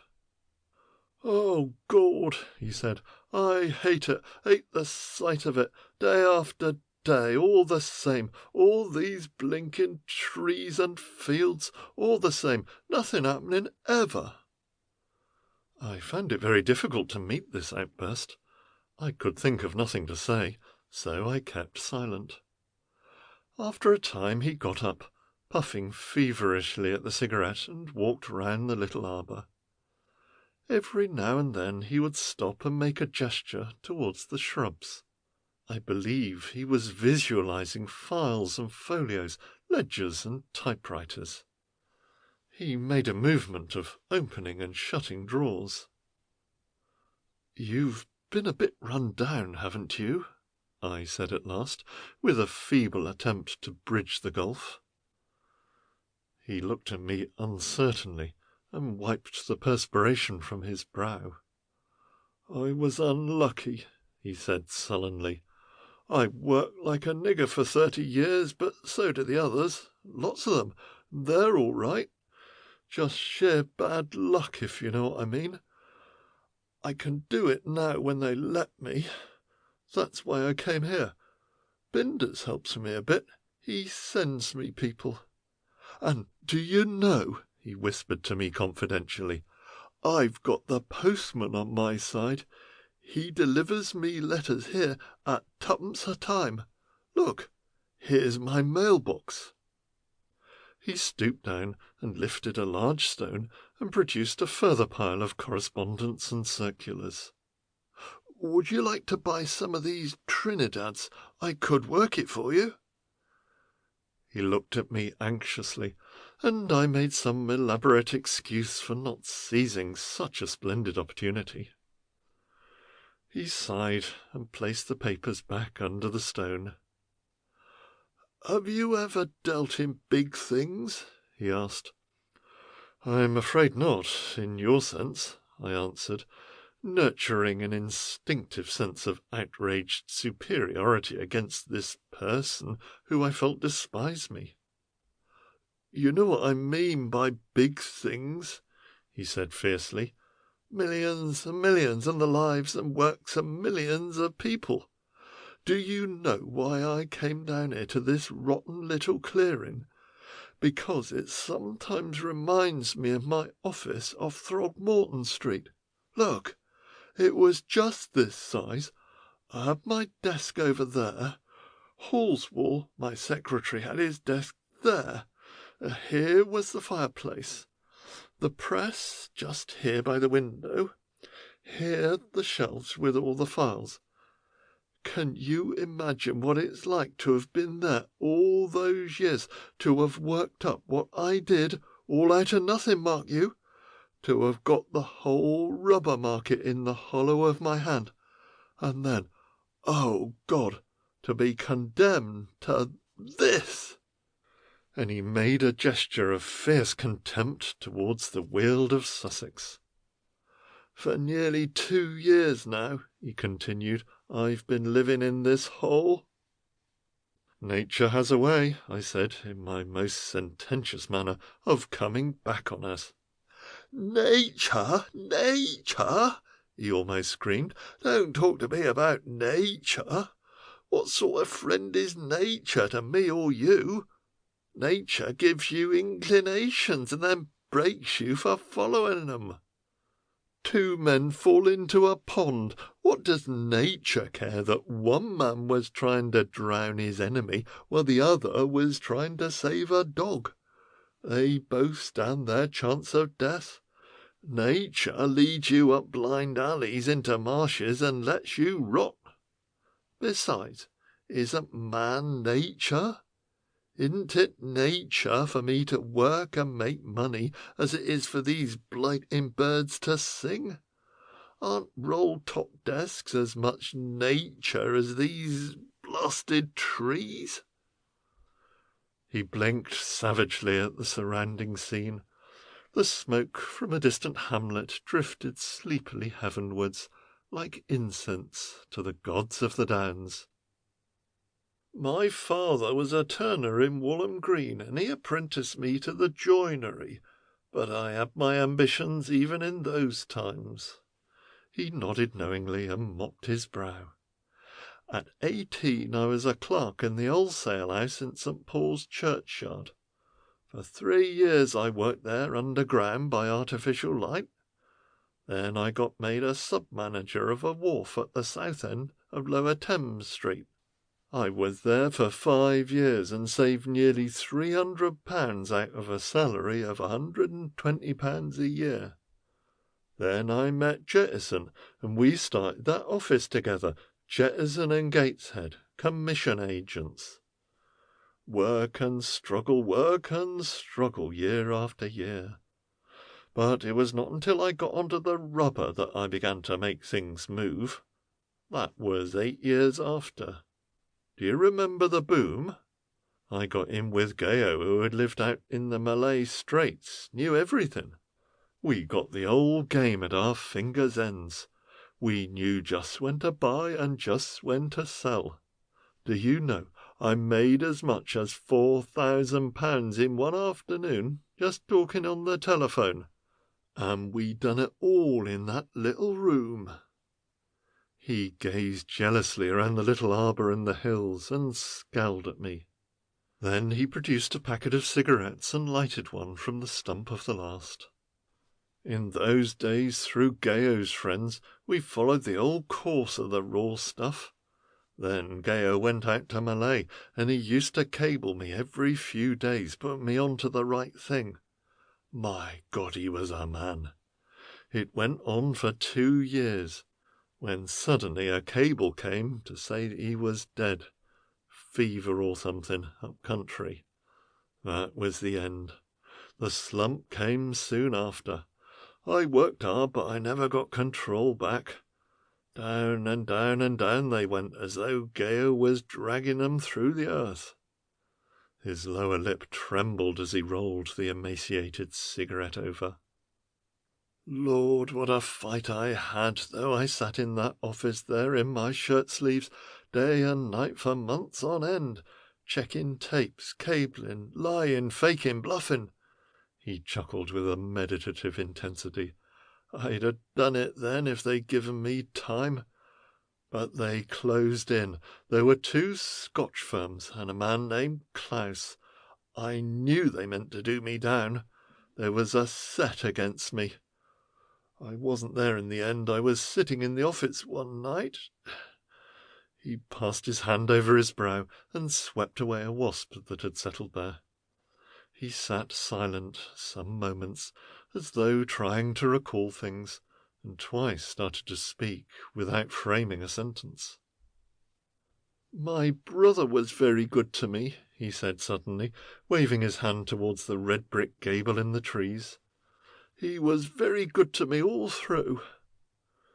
Then he added, with a sort of contemptuous shrug, "In the cabinet making he was. He got a little works at Bow. Made about 400 a year, married, and 5 children." He sat for some minutes with his head in his hands, and then he sat up and gazed upon the joyous landscape with unseeing eyes. I ventured to remark, "Well, I'm sure this place ought to do you good." He turned his melancholy eyes upon me and sighed. "Yes," he said after a pause, "you're just the sort. I've seen so many of you about. Some of you have butterfly nets." He kept repeating at intervals, "Butterfly nets." One felt that the last word in contumely had been uttered. He sank into an apathy of indifference. Then he broke out again. "I tell you," he uttered fiercely, "that I have millions and millions. I control the work and the lives of millions of men, and you come here and talk to me of nature. Look at these damned trees. They go green in summer, yellow in autumn, and bare in the winter. Year after year exactly the same thing, and that's all there is to it. I'm sick of the sight of 'em. But look at men. Think of their lives, the change and variety. What they can do, their clothes, their furniture, their houses, their cities. Think of their power, the power of making and marring." "You mean the power of buying and selling," I ventured. "Yes, that's just it," he said, feeling that he was converting me. "The power of buying and selling, of making men rich or poor." He stood up and waved his thin arms and gazed wildly round him. "Not chasing butterflies." At that moment we both became aware that a third person was on the scene. He was a well-set-up man with broad shoulders and narrow hips. He was dressed in a dark blue serge suit and a tweed cap.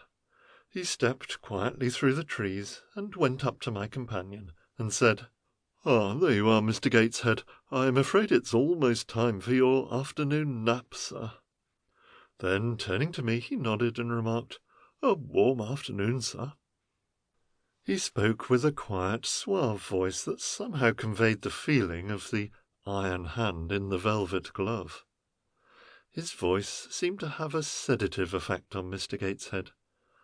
My companion did not look at him, but he seemed to shrink within himself.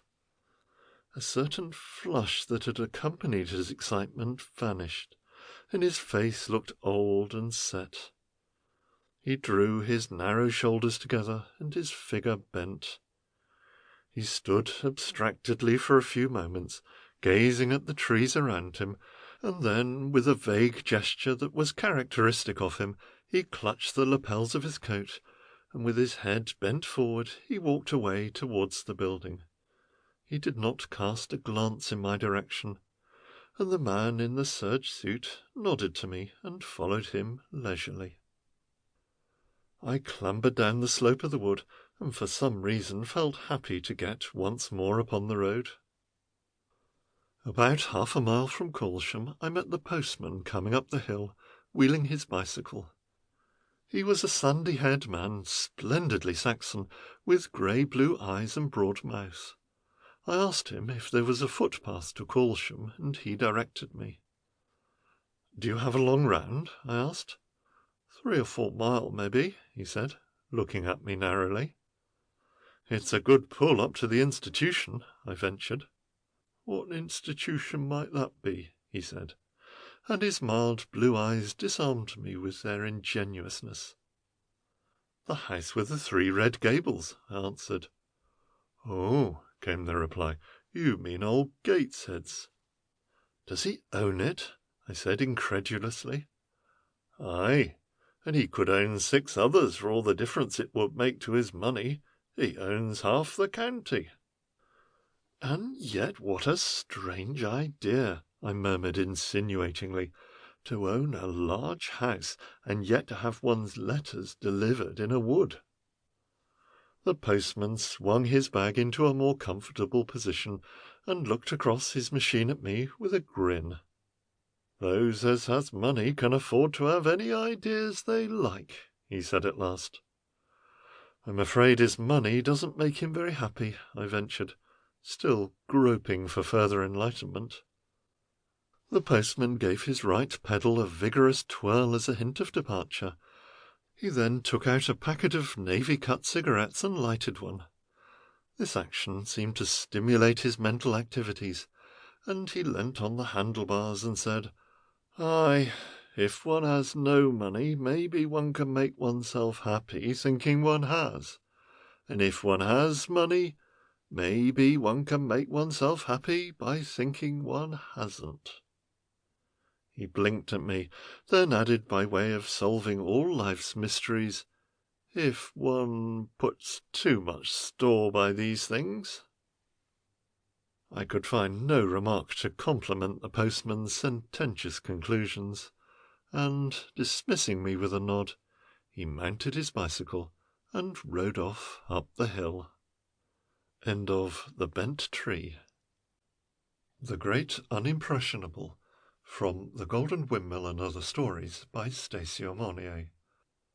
Ned Picklekin was a stolid chunk of a young man, fair blue-eyed, and with his skin beaten to a uniform tint of warm red by the sun and wind, for he was the postman at the village of Ashleton. Except for 2 hours in the little sorting office, he spent the whole day on his bicycle, invariably accompanied by his Irish terrier, Toffee. Toffee was as well known on the countryside as Ned himself. He took the business of delivering letters as seriously as his master. He trotted behind the bicycle with his tongue out, and waited panting outside the gates of gardens while the important government business was transacted. He never barked, and he had no time for fighting common unofficial dogs. When the letters were delivered, his master would return to his bicycle and say, "Come on, boy," and Toffee would immediately jump up and fall into line. They were great companions. Ned lived with his mother, and he also walked out with a young lady. Her name was Etty Skinner, and she was one of the 3 daughters of old Charlie Skinner, the corn merchant. Charlie Skinner had a little establishment in the station yard. He was a widower, and he and his 3 daughters lived in a cottage in Neep's Lane.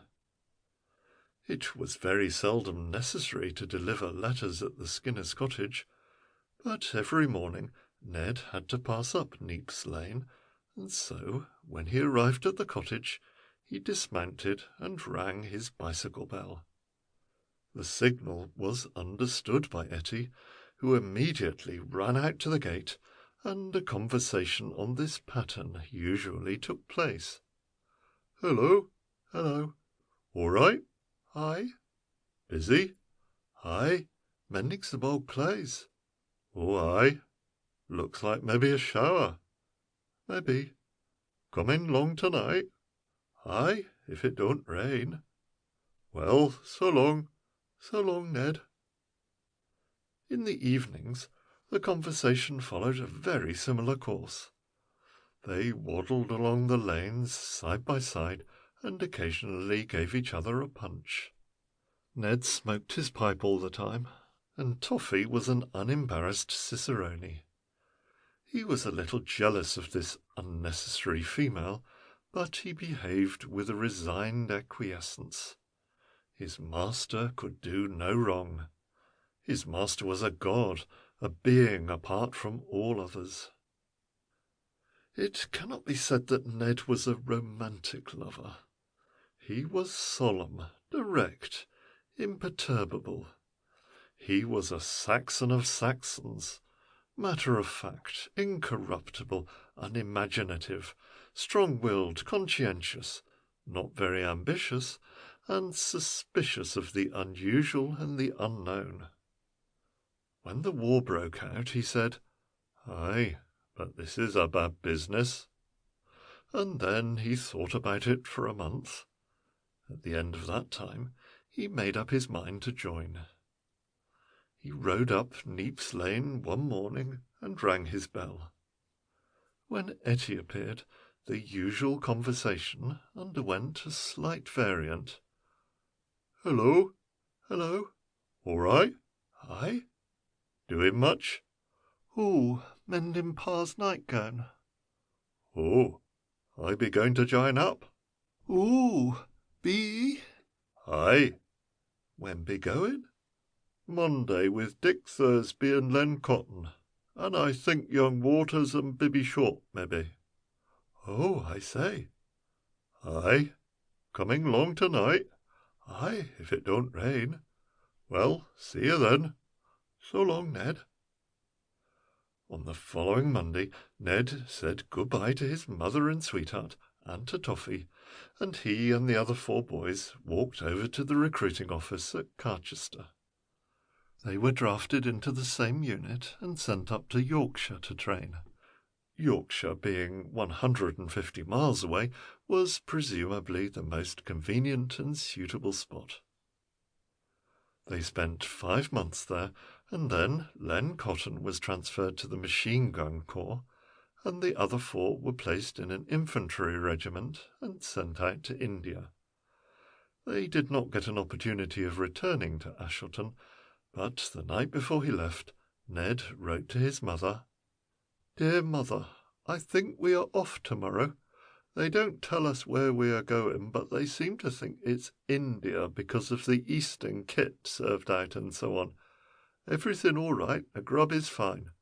Young Waters has gone sick with a bile on his neck. Hope you are all right. See Toffee don't get into Mr. Mears' yard, for this is about the time he puts down that pizen for the rats. Everything okay. Love from Ned." He wrote a very similar letter to Etty, only leaving out the instructions about Toffee and adding, "Don't get overdoing it now the warm weather's on." They touched at Gibraltar, Malta, Alexandria, and Aden. At all these places he merely sent the cryptic postcard. He did not write a letter again until he had been 3 weeks up in the hills in India. As a matter of fact, it had been a terribly rough passage nearly all the way, especially in the Mediterranean, and nearly all the boys had been seasick most of the time. Ned had been specially bad, and in the Red Sea had developed a slight fever. In India he had been sent to a rest camp up in the hills. He wrote, "Dear Mother, everything all right. The grub is fine. I went a bit sick coming out, but nothing. Quite okay now. This is a funny place. The people would make you laugh to look at. We beat the 2nd Royal Scots by 2 goals to 1. I wasn't playing, but Binny played a fine game at half-back. He stopped their centre-forward, an old league player, time and again. Hope you are keeping all right. Does Henry Thatcham take Toffee out reg'lar? Everything serene. Love from Ned." In this letter the words 2nd Royal Scots were deleted by the censor. India at that time was apparently a kind of training ground for young recruits. There were a few recalcitrant hill tribes upon whom to practise the latest developments of military science, and Ned was mixed up in 1 or 2 of these little scraps. He proved himself a good soldier, doing precisely what he was told and being impervious to danger. They were 5 months in India, and then the regiment was suddenly drafted back to Egypt. Big things were afoot. No one knew what was going to happen. They spent 10 days in a camp near Alexandria. They were then detailed for work in connection with the protection of the banks of the canal, and Ned was stationed near the famous Pyramid of Giza. He wrote to his mother, "Dear Mother, everything all right. Pretty quiet so far. This is a funny place. Young Waters has gone sick again. We had the regimental sports Thursday. Me and Bert Carter won the 3-legged race. The grub is fine and we get dates and figs for nuts. Hope your cold is all right by now. Thanks for the parcel, which I got on 27th. Everything all right. Glad to hear about Mrs. Parsons having the twins and that. Glad to hear Toffee all right, and so with love, your loving son, Ned." They had not been at Giza for more than a week before they were sent back to Alexandria and placed on a transport. In 15 days after touching at Imbros, Ned and his companions found themselves on Gallipoli Peninsula. Heavy fighting was in progress. They were rushed up to the front line. For 2 days and nights they were in action, and their numbers were reduced to 1/3 of their original size. For 30 hours they were without water and were being shelled by gas, harried by flamethrowers, blasted by shrapnel and high explosive. At the end of that time they crawled back to the beach at night through prickly bramble, which poisoned them and set up septic wounds if it scratched them. They lay there dormant for 2 days, but still under shell fire, and then were hurriedly reformed into a new regiment and sent to another part of the line.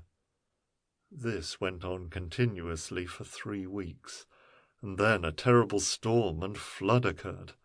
Hundreds of men, some alive and some partly alive, were drowned in the ravines. Ned and his company lost all their kit and slept in water for 3 nights running. At the end of 4 weeks, he obtained 5 days' rest at base. He wrote to Etty, "Dear Etty, a long time since I had a letter from you. Hope all right. Everything all right so far. We had a bad storm, but the weather now keeps fine. Had a fine bath this morning. There is a man in our company would make you laugh. He's an Irish Canadian. He plays a penny whistle fine and sings a bit too. Sorry to say young Waters died. He got enteric and pneumonia and so on. I expect his people would have heard all right. How old is Mrs. Waters? Dick Thursby got a packet too, and Mrs. Quinsby's boy, I forget his name. How are them white rabbits of yours? I met a feller as used to take the milk round for Mrs. Brand up at Bowes Farm. Funny, wasn't it? Well, nothing more now. I hope this finds you, as it leaves me, your affectionate Ned." Ned was 3 months on Gallipoli Peninsula, but he left before the evacuation. During the whole of that time he was never not under shell fire. He took part in 7 attacks. On one occasion he went over the top with 1,200 others, of whom only 107 returned.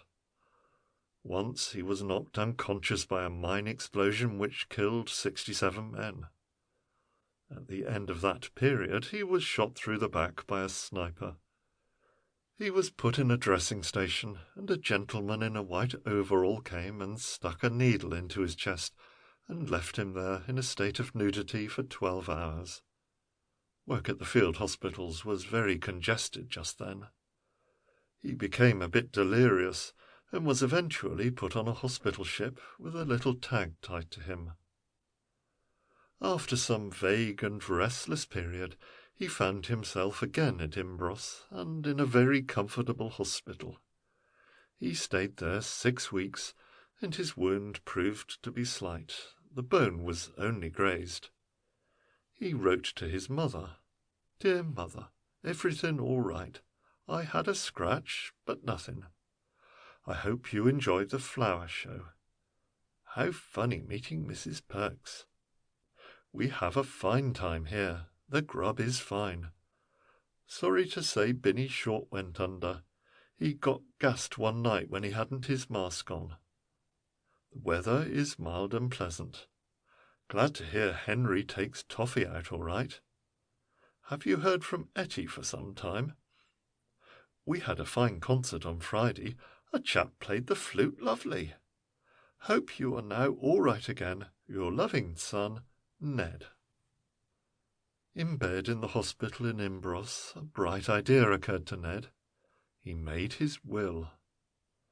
Such an idea would never have occurred to him had it not been forced upon him by the unusual experiences of the past year. He suddenly realized that of all the boys who had left the village with him, only Len Cotton, so far as he knew, remained. So one night he took a blunt-pointed pencil and laboriously wrote on the space for the will at the end of his pay-book, "I leave everything I've got to my mother, Anne Picklekin, including Toffee. I hope Henry Thatcham will continue to look after Toffee, except the silver bowl which I won at the rabbit show in Oppleford. This I leave to Etty Skinner as a memorial of me." One day Ned enjoyed a great excitement. He was under discharge from the hospital, and a rumour got round that he and the others were to be sent back to England.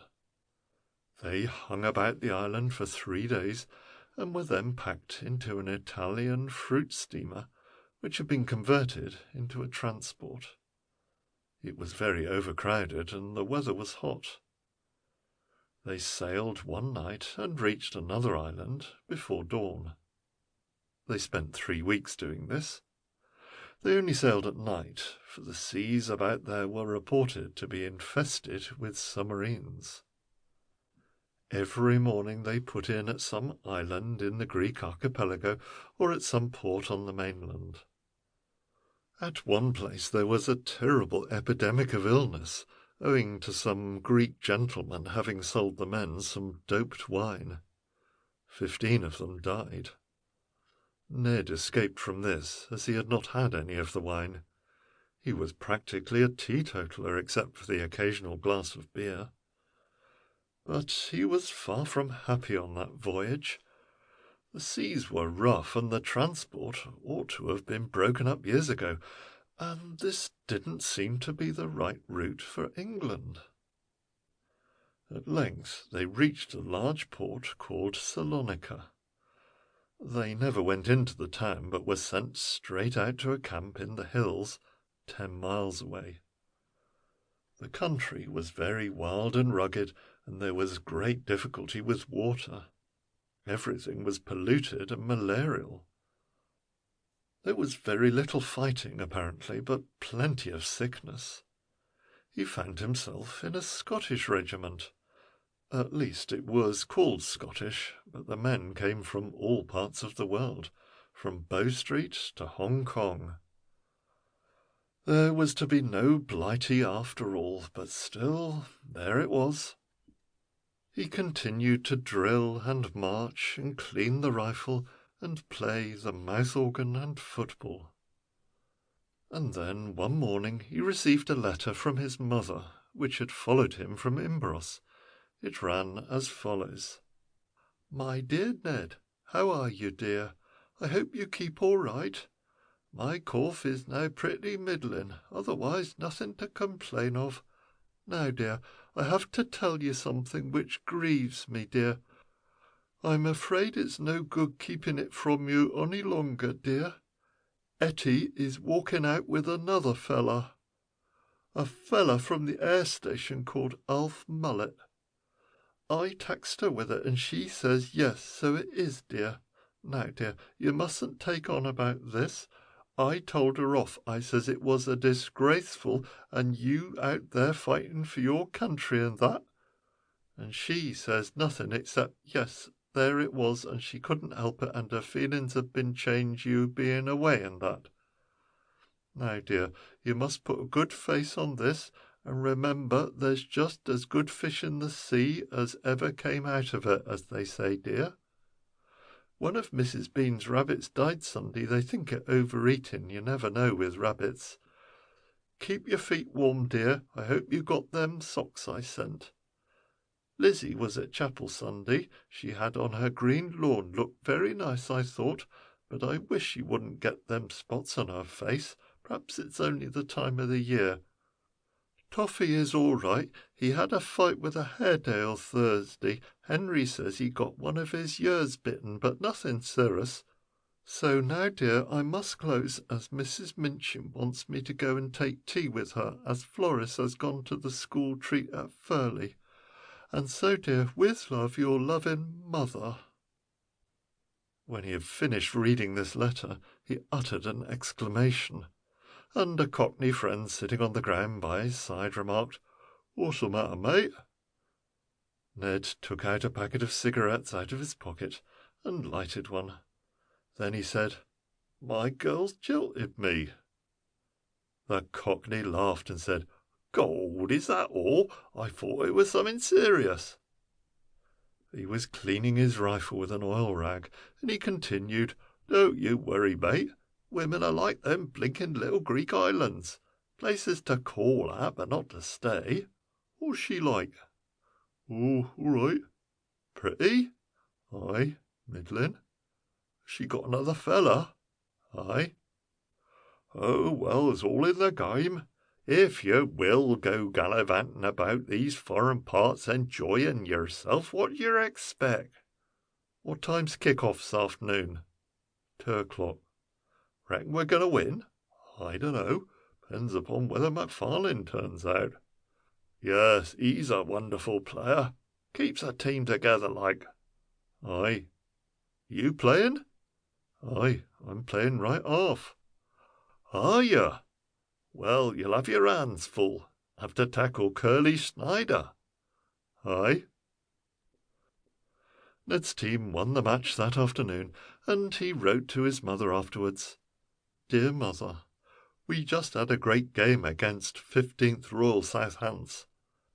McFarlane played centre-half, and he was in great form. We led 2-0 at half-time, and they scored one at the beginning of the second half, but Davis got through towards the end, and we beat them by 3-1. I was playing quite a good game, I think, but McFarlane is real first class. I got your letter all right.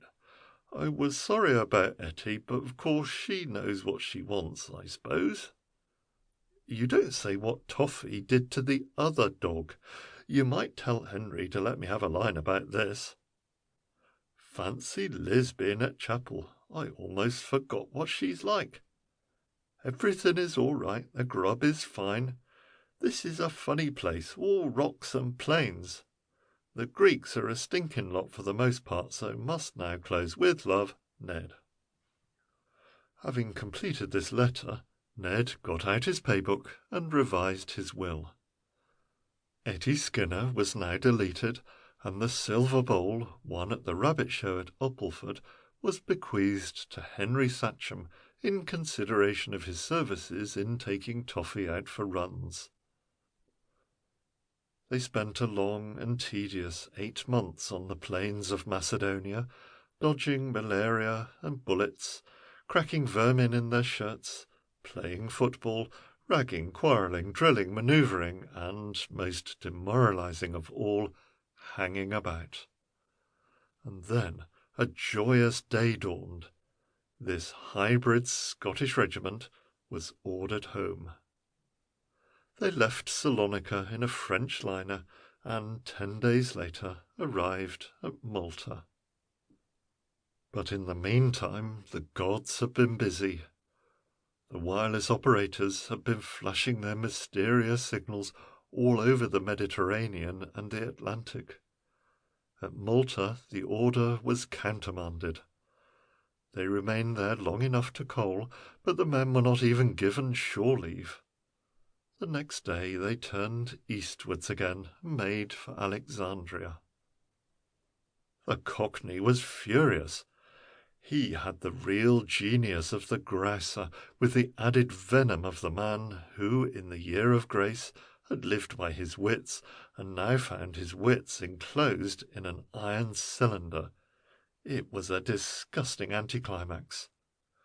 "When I left that filthy hole," he exclaimed, "I swore to God I'd try and never remember it again, and now I'm darned if we ain't going back there. As if once ain't enough in a man's lifetime. It's like the blooming cat with a blank-knee mass." "Eh, well, mun," interjected a Scotsman, "there's ane thing they cannot kill ye no but once. It ain't the killing I mind, it's a blooming mucking about. What do you say, Pickles?" Well, there it is," said Ned sententiously. There was considerable mucking about in Egypt. Then they started off on a long trek through the desert, marching on barbed wire mesh that had been laid down by the engineers. There was occasional skirmishing, sniping, fleas delay, and general discomfort. One day in southern Palestine, Ned was out with a patrol party just before sundown. They were trekking across the sand between two oases when 2 shots rang out. 5 of the party fell. The rest were exposed in the open to foes firing from concealment on 2 sides. The position was hopeless. They threw up their hands. 2 more shots rang out, and the Cockney next to Ned fell forward with a bullet through his throat. Then dark figures came across the sands towards them. There were only 3 left: Ned, a Scotsman, and a boy who had been a clerk in a drapery store at Lewisham before the war. He said, "Well, they're going to kill us." "No," said the Scotsman. "Anyway, keep your hands well up and pray to God." A tall fellow advanced, and to their relief beckoned them to follow. They fell into single file. "These are no Turks at all," whispered the Scotsman. "They're some nomadic Arab tribe." The Scotsman had attended some evening continuation classes at Peebles, and was rather fond of the word nomadic. They were led to one of the oases and instructed to sit down. The Arabs sat round them, armed with rifles. They remained there till late at night, when another party arrived, and a rope was produced. They were handcuffed and braced together, and then by gesticulation told to march. They trailed across the sand for 3 hours and a half. There was no moon, but the night was tolerably clear. At length they came to another oasis, and were bidden to halt. They sat on the sand for 20 minutes, and one of the Arabs gave them some water. Then a whistle blew, and they were kicked and told to follow. The party wended its way through a grove of cedar trees. It was pitch dark. At last they came to a halt by a large hut. There was much coming and going. When they entered the hut in charge of their guard, they were blinded by a strong light. The hut was comfortably furnished and lighted by electric light. At a table sat a stout, pale-faced man with a dark moustache, obviously a German. By his side stood a tall German orderly. The German official looked tired and bored. He glanced at the prisoners and drew some papers towards him. "Come and stand here in front of my desk," he said in English. They advanced, and he looked at each one carefully. Then he yawned, dipped his pen in the ink, tried it on a sheet of paper, swore, and inserted a fresh nib. "Now, you," he said, addressing the Scotsman when he had completed these operations. "Name, age, profession, regiment. Smartly." He obtained all these particulars from each man. Then he got up and came round the table, and looking right into the eyes of the clerk from Lewisham, he said, "We know, of course, in which direction your brigade is advancing, But from which direction is the brigade commanded by Major General Forbes Fittleworth advancing? The three of them all knew this, for it was common gossip of the march. But the clerk from Lewisham said, "I dunno."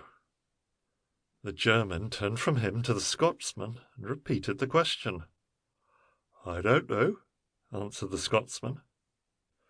"From which direction is the brigade commanded by Major General Forbes Fittleworth advancing?"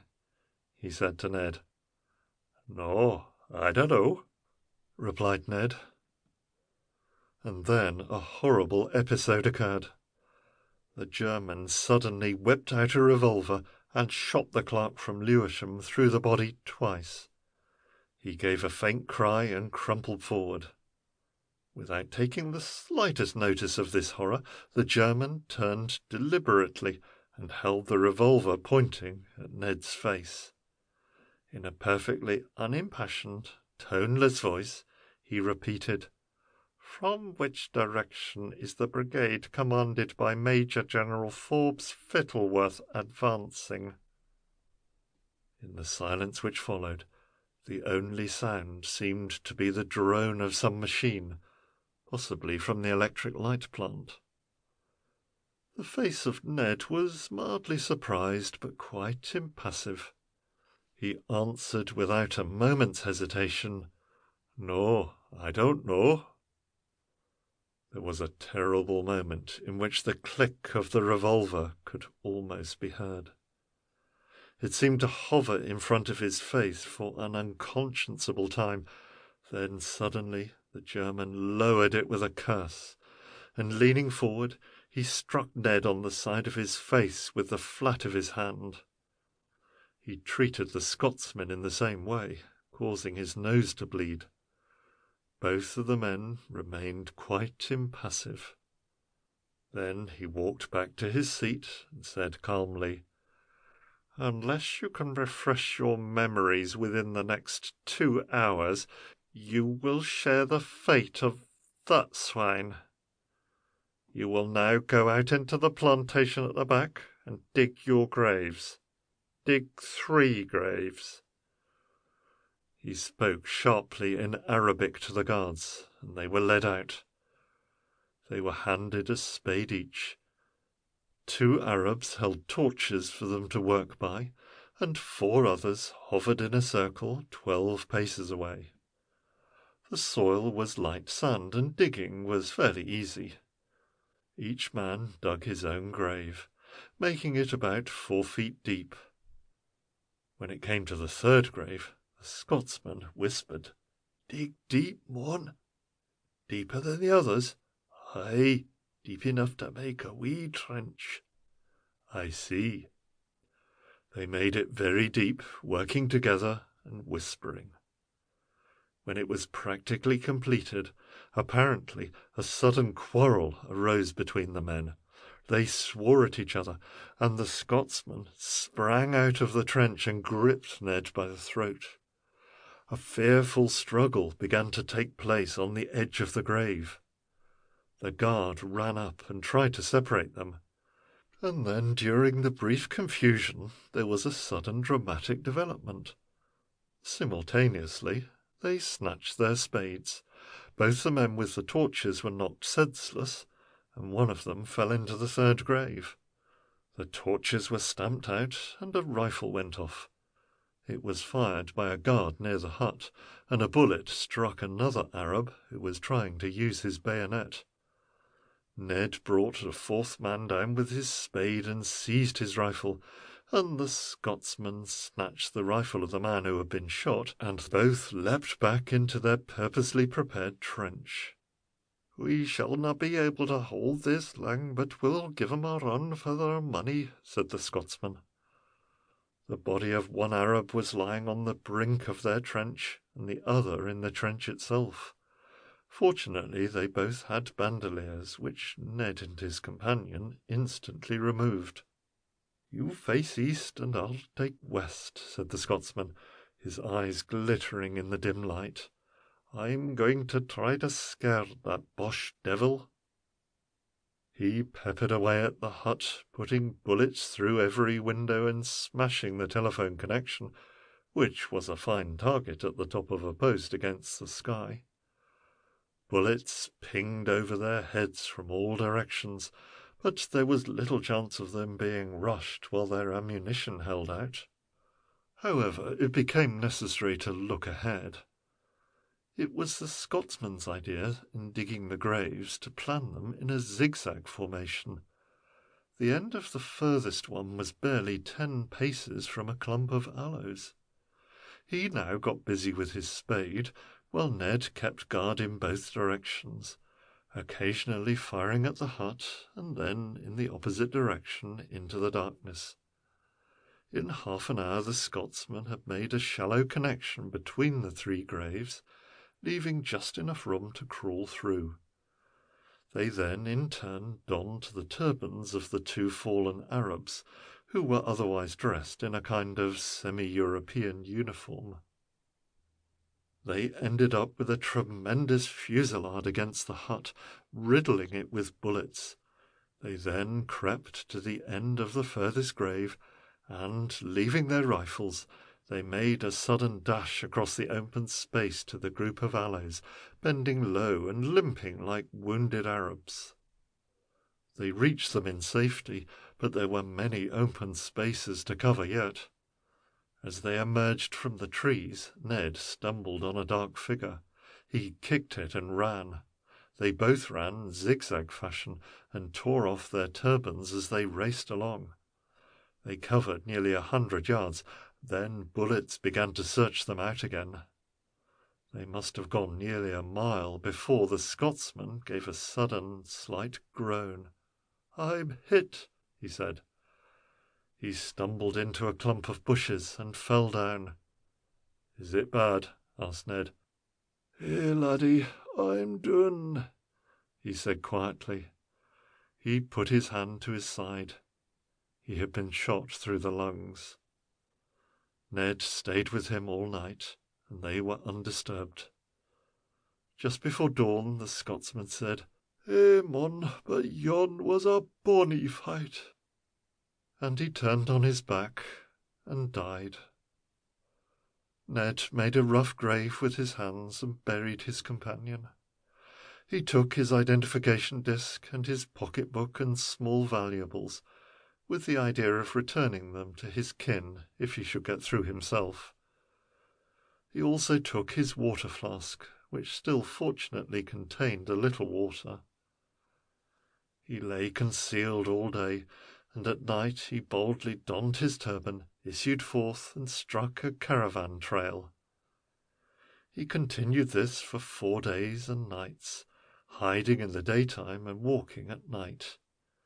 He lived on figs and dates, and one night he raided a village and caught a fowl, which also nearly cost him his life. On the 4th night his water gave out and he was becoming light-headed. He stumbled on into the darkness. He was a desperate man. All the chances were against him, and he felt unmoved and fatalistic. He drew his clasp knife and gripped it tightly in his right hand.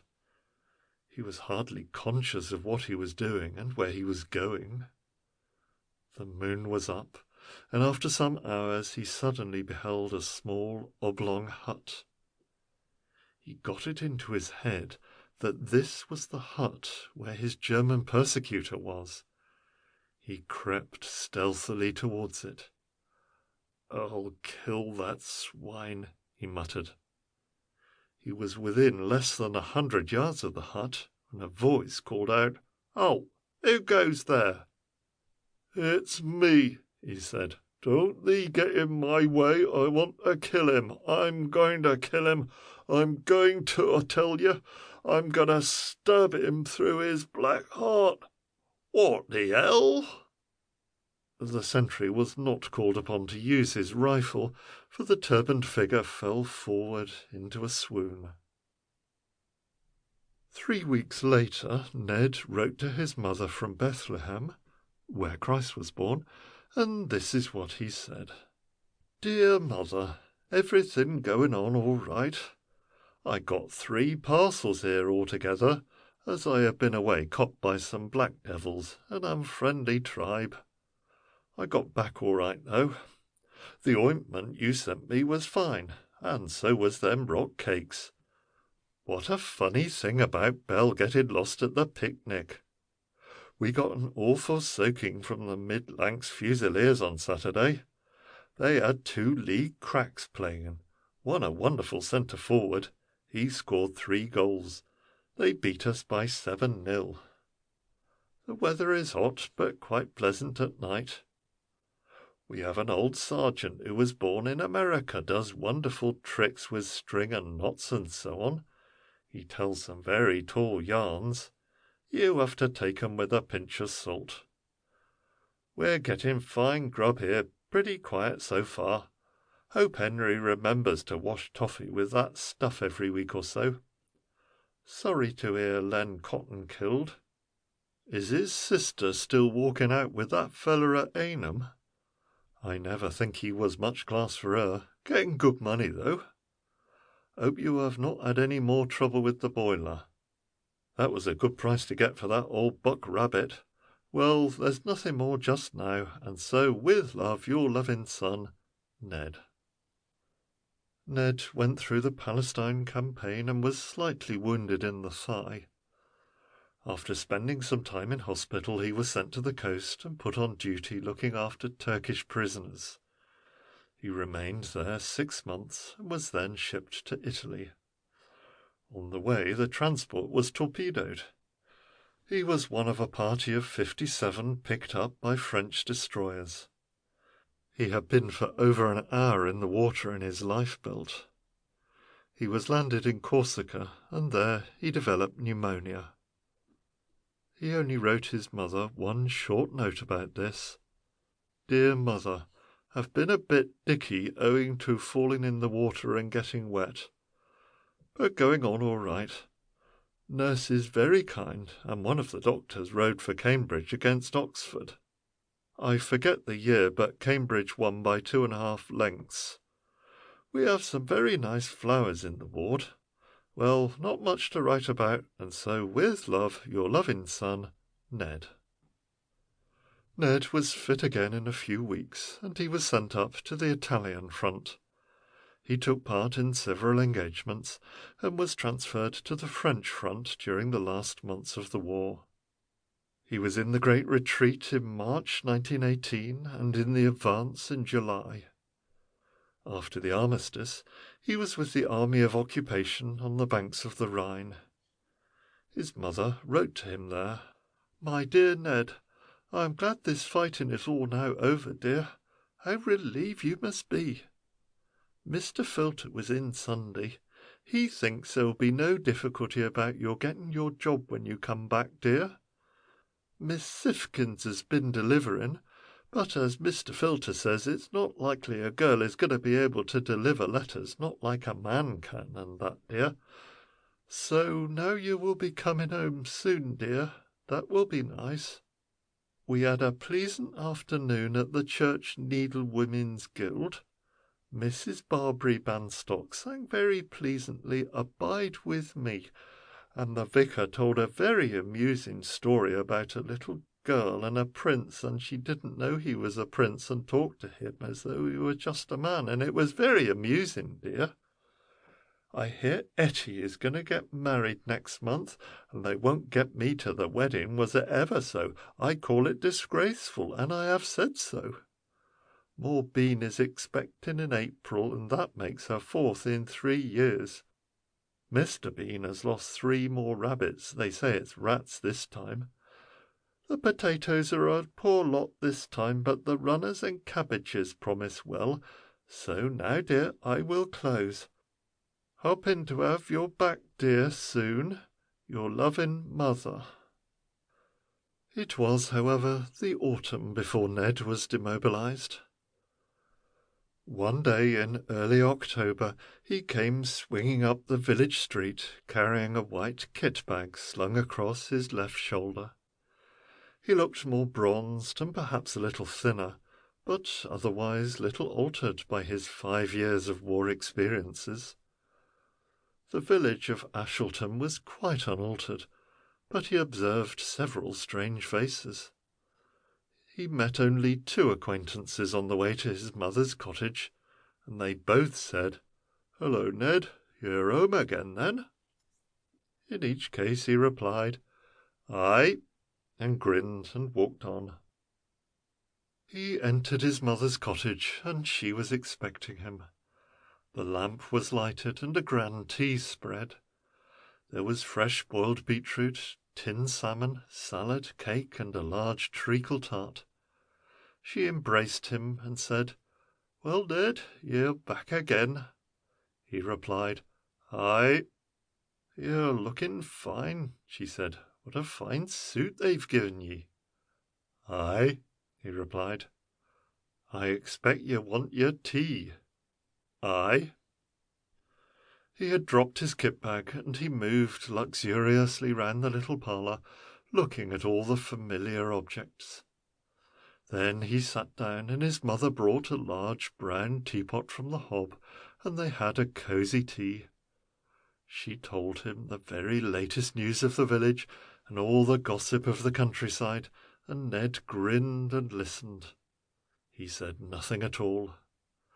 The tea had progressed to the point when Ned's mouth was full of treacle tart, when his mother suddenly stopped and said, "Oh dear, I'm afraid I have something distressing to tell ye, dear." "Oh, what's that?"